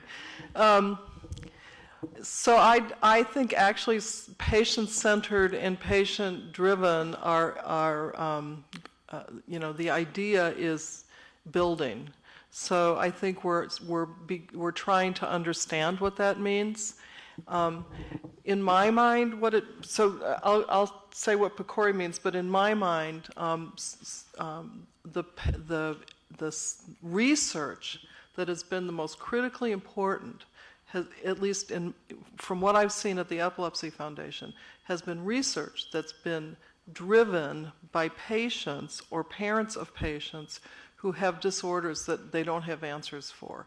And those parents are the ones who drove the idea to do whatever it was. And this particular situation is that exactly. So I have other examples as well in our portfolio, but our PCORI grant, or our PCORI award, sorry, it's not a grant, was patient-driven or caregiver-driven because parents recognized that this would be something that might help their child, or if not their child, other people's children in days to come.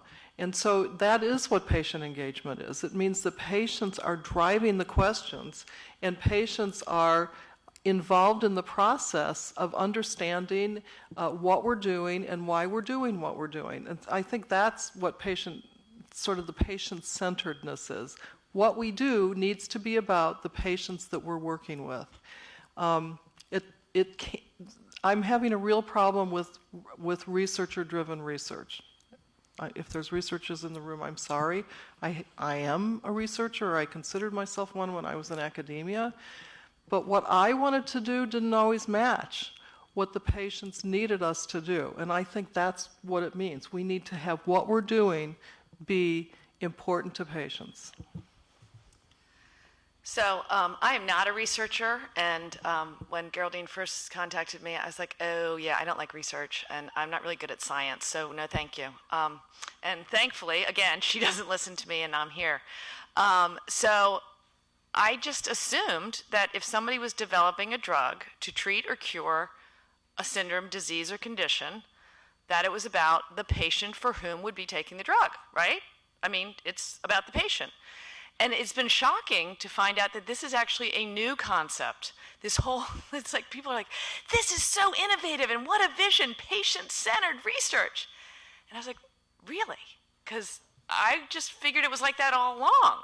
Clearly, I wasn't in academia or research. And so my naivety has paid off because I always thought I was supposed to be at the table, and I always thought I was supposed to have a microphone to say, hurry up.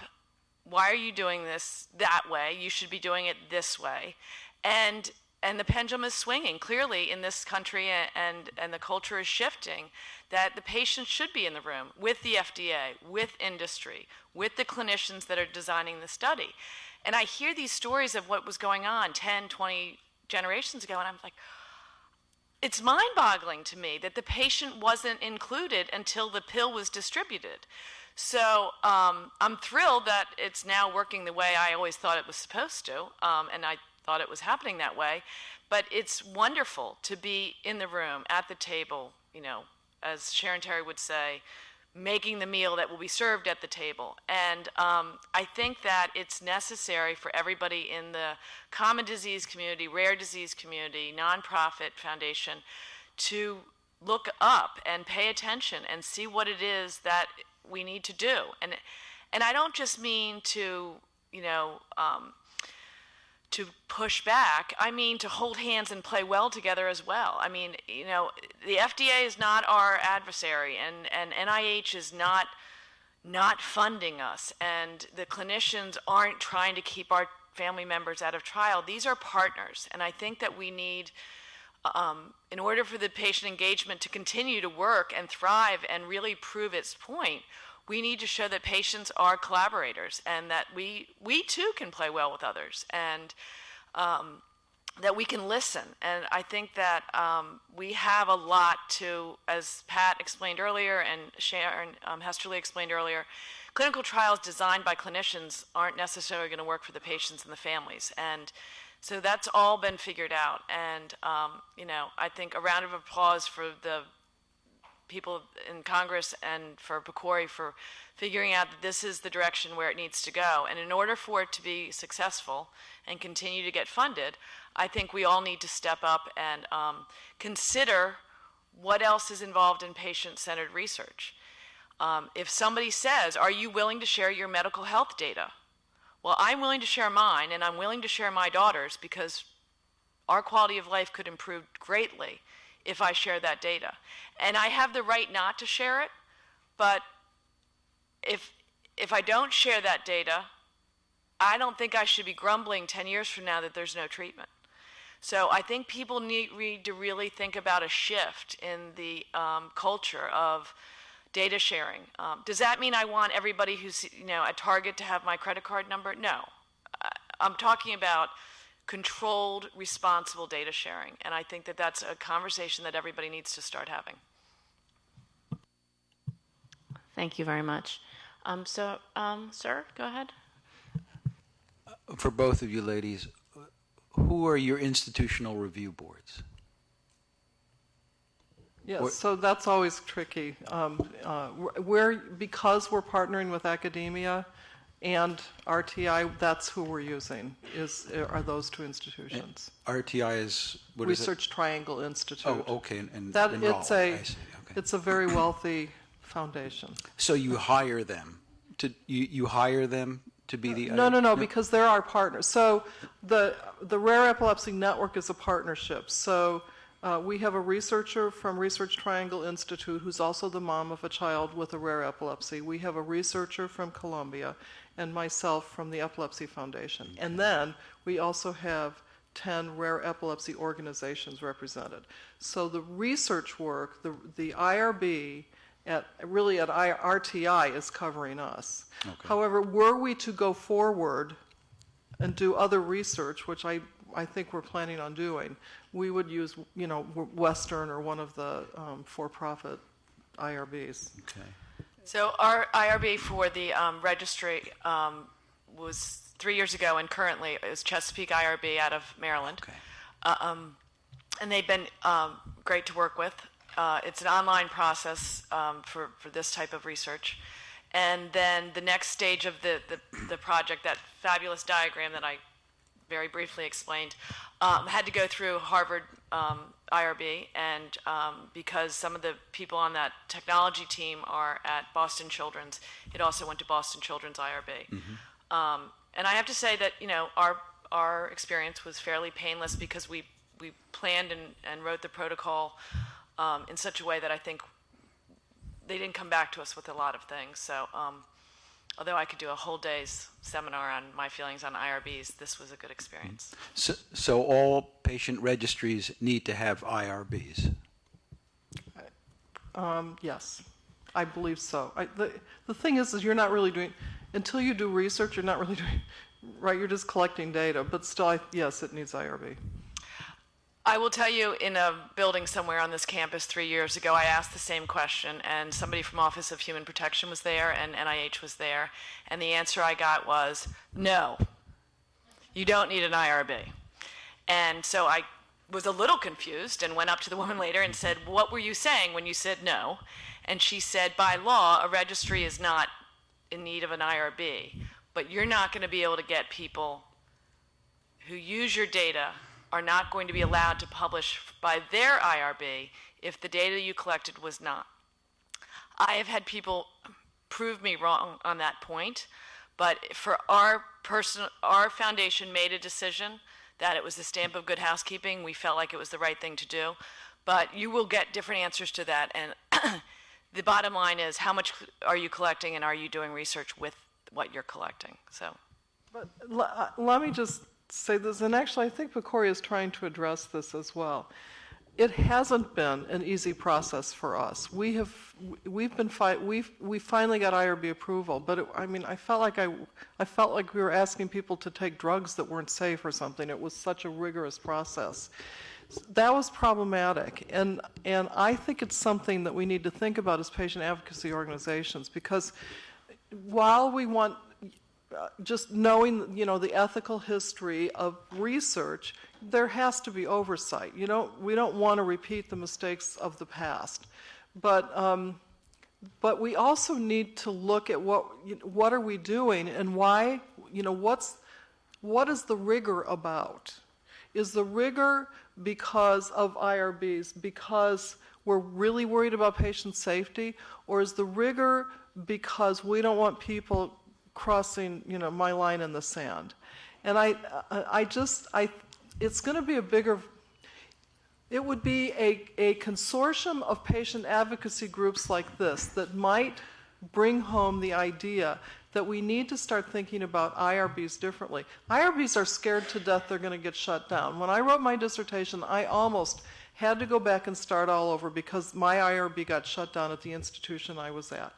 That was a long time ago, but it was very problematic. So they're scared to death of that. Mm-hmm. But still, we can't keep going in the direction we're going, where IRBs are dictating what we can and can't do, and we can't do anything. It's like a stranglehold. And they've been a real impediment with our organization. We've been working with a clinician whose institution basically has not allowed anything to be done for years.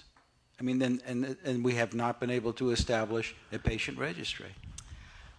Well, if your foundation is funding the registry, then I think that your foundation should be able to make the decisions with or without the clinician. But I will take that offline with you. Okay.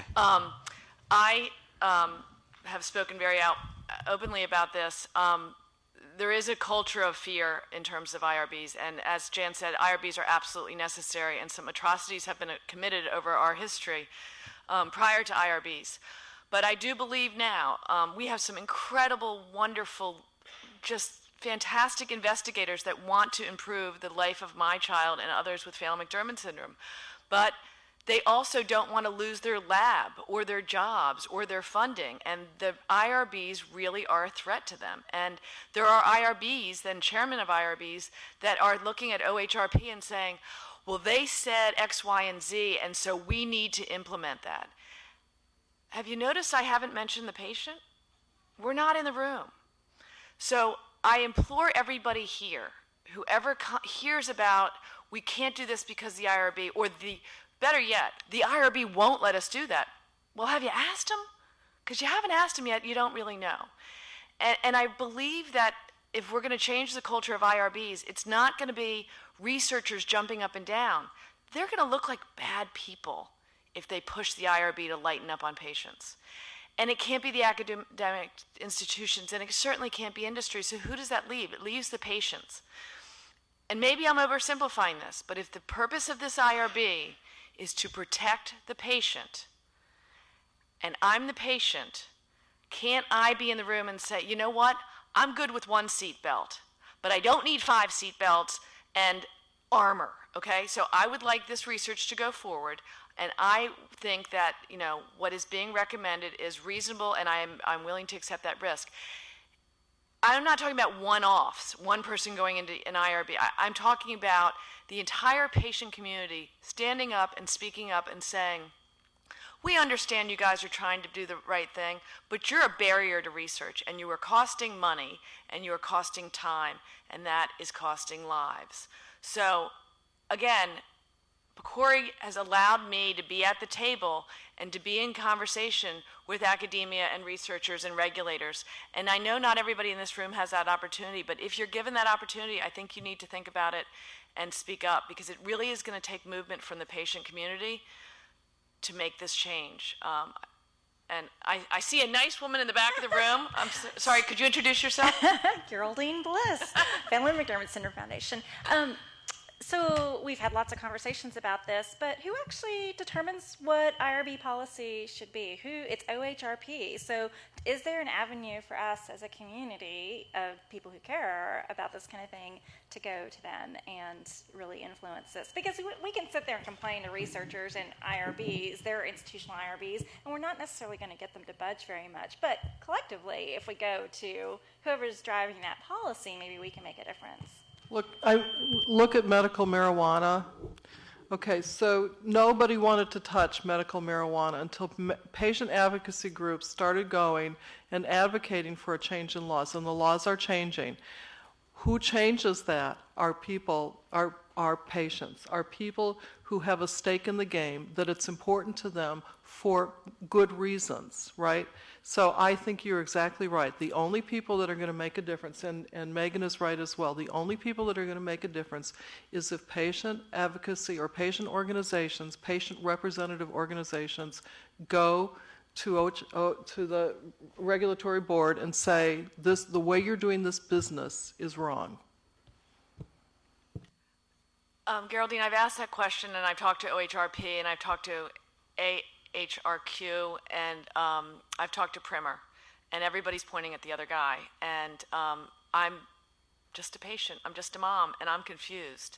So I think that we need to get more stakeholders advising us. I mean, basically, we're willing to, do what the AIDS community did with the FDA, decades ago, and bring about change. I mean, I think the patient community could bring about change in terms of this IRB culture, but we need to know where to go, and we need to gather, the crowd. I'm willing to speak up and speak out, but I think we need to be given, the real groups and names that can affect this change for us. So don't IRBs have to have lay people and patients on them? So maybe there aren't enough of them, and maybe they're not the right people, but there are patients and lay people on IRBs, and it seems to me that would be a mechanism to affect change. But maybe I'm just being really naive. I think the bigger problem is the fear of IRBs. IRBs are afraid to be shut down, and so they keep sort of raising the bar so they don't get shut down. And I don't think patients in the IRBs themselves are going to help. We managed, NINDS under Walter and Petra's leadership got single IRBs for 2 of our networks. So there is plasticity in the system. But Walter, you should speak to that, not me. Well, there's a whole social culture of IRBs. And so one of the problems is that every place does it differently, and they have their own pressure points.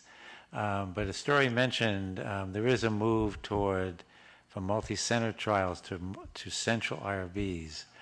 And so Petra Kaufman at the CTSAs is planning to set them up within the CTSAs, and they would actually work across the country. So once that happens, then there's a place that you can influence the policy. So I think that could be a big help, because a lot of this stuff is, based on what somebody heard, and so if you centralize it, then you have to develop SOPs. They got to be transparent. People can comment on them. They can change them. So I'm hoping that would be helpful. I don't know too much about the Office of Human Research Protection themselves, what that office is like. But that could be another issue. Sorry, go ahead. Who shuts down IRBs? Isn't that who shuts down IRBs? OHRP. Yeah.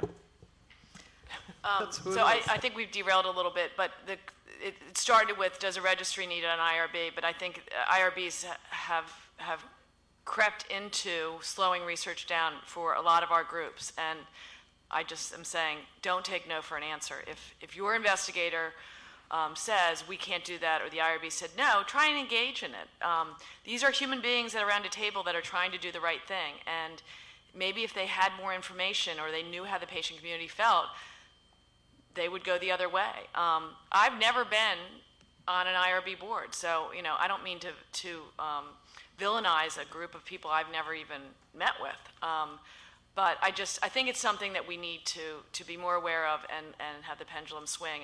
And where it falls into play with our PCORnet contracts is of these 18 groups, we all have milestones that we have to meet. I mean, if you're building a house, you have a contract with a contractor. If he doesn't show up, you don't pay him. Well, when you have a contract for funding, if you don't meet your milestones, you don't receive your funding. Well, there's going to be groups that are going to be up against really conservative, stringent IRBs, and they're not going to meet their milestones. That could mean that they could lose funding or not go on to phase 2, and that's just not fair. I mean, because I know how to get the right IRB, or because I've got somebody who's a little bit more reasonable on my IRB, that I get to move ahead to the next spot. And so I think that you've shown it by saying that there is for every IRB, there's just one IRB. I mean, there is the word centralized IRB or federated IRB, I think, is the concept that we need to go towards. And I also think that the scrutiny that you go under for something that's very invasive and very risky is necessary, but the scrutiny that you go under to collect data from a volunteer parent who gets to enter it in on their home computer should not be in the same scrutiny as somebody who's taking a liver biopsy from a nonverbal, indigent person in jail. Okay, I mean, that just different risk factors there. So I think that we need to. I've talked to NIH and NCATS and NORD, and I've screamed and yelled in the halls of PCORI meetings, and I think that if more voices are heard, then change is more likely to occur. Were there any other questions about PCORI or PCORnet? I have a question. Oh, I'm sorry. The other funding that you have available to launch kind of pilot or early stage projects, how many of those do you anticipate awarding? Or is there a number? Yeah, so I believe we have 30 funded to date, and we are opening up a new cycle, I think, within the next couple of months. I have to tell you, I'm not exactly sure how many we plan to fund, but this information will be emerging fairly soon and will be available on our website. So for anyone who's interested, I really urge you to go onto our website, sign up for our emails, and stay tuned, because that information will be coming out shortly. I just wanted to say how moved and touched I am by the presentation. I have a 22-month-old grandson who was diagnosed 6 months ago with SCN8A, which is a seizure-related disorder, and he's never met any developmental milestones at all. And when we learned that, and unfortunately saw so little research, you hit it on the money, we formed a foundation. We have a bioregistry about to begin. We are convening a worldwide conference of all of the researchers and clinicians who are working with the 40 identified cases around the world. And yet it's so interesting, the tension that I think there is, because with a rare disorder, if we weren't doing this, it wouldn't be done. It's so rare, and frankly, all the other parents we know really don't care. They're so hopeless that they really don't care, and they're not involved. It's our friends that are building this support network. But this tension between the specificity of needing to get the bioregistry of these kids and more that are being discovered, because it was just added to the initial epilepsy panel, and we're getting new cases daily.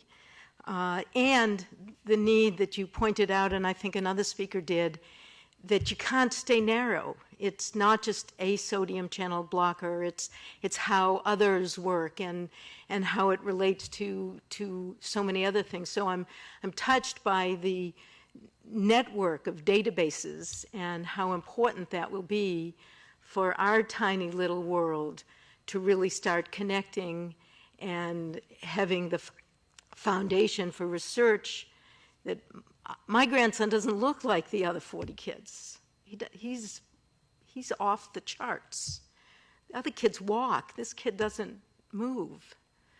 So there's other explanations, and we need help. And so I'm really moved by the creation of the Rare Epilepsy Network and by this database and the hopefulness for a broader community of action for the rare but profoundly disabled cases that seem so pervasive.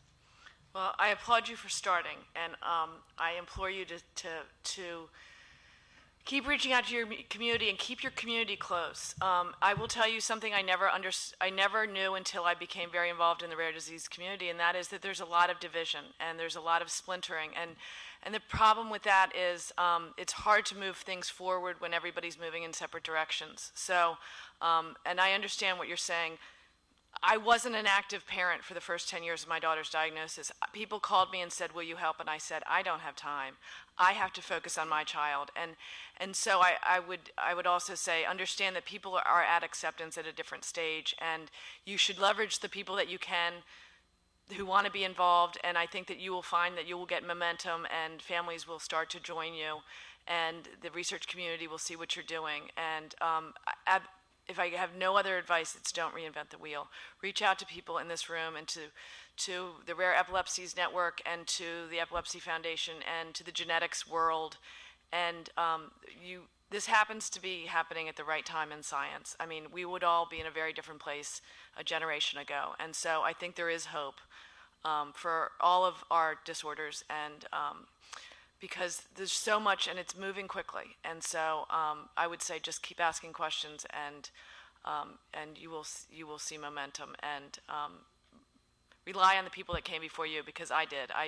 I stole from everybody I could, and they gladly gave it to me. So, and let me say that I invite you to join us. We are a partnership of multiple organizations. So Megan has her own registry, and yet she's also joining us. If you would like to, I'll be happy to give you my card, and we can talk. That will give you a bigger network to work with. So I don't have a child with epilepsy at all. But I've worked with people with epilepsy for 30 years, and parents of children with epilepsy and other disorders, like Megan and like your daughter, are my heroes, because they get up every morning and do things that most of us don't even have to think about. And it's what makes me go to work every day. So I invite you to join us and see how we can help each other. And I'll just add one note, which is to say that our purpose is not just to continue to work with the organizations that we've currently funded. So at this point in time, we don't know if there will be funding for additional networks, but we will be making public as much information as we can about the best practices that we're learning as we go through this, so that other networks can do this much more efficiently and then join in with us down the road. I was just wondering, on the grants that you were discussing, we had like a wheel with lots of different sources of creative data collection. Was that award, when you applied with the letter of intent and the grant, do you have a specific research question you're asking before you collect the data, or is this grant about collecting data so that in the future there's data to mine? So we have, so I think the slide you're talking about is the one where we include how to engage patients and other stakeholders throughout every step of our process. And so that really refers mostly to the non-PCORnet funding, although it does apply to PCORnet funding to some extent. But basically, we have 5 different programs within PCORI for doing comparative effectiveness research. And for every cycle, we have 4 cycles a year at PCORI. We have broad funding announcements, which means you can submit any comparative effectiveness research question. And then we have targeted funding announcements as well, where let's say our advisory panels had come together and said, this topic in particular is really important, we think you should explore it further. And so we would put out a funding announcement specific to that topic, but not necessarily define the research question. So we address both, really. So I will say that this particular proposal didn't look like any other proposal that I'd ever put together.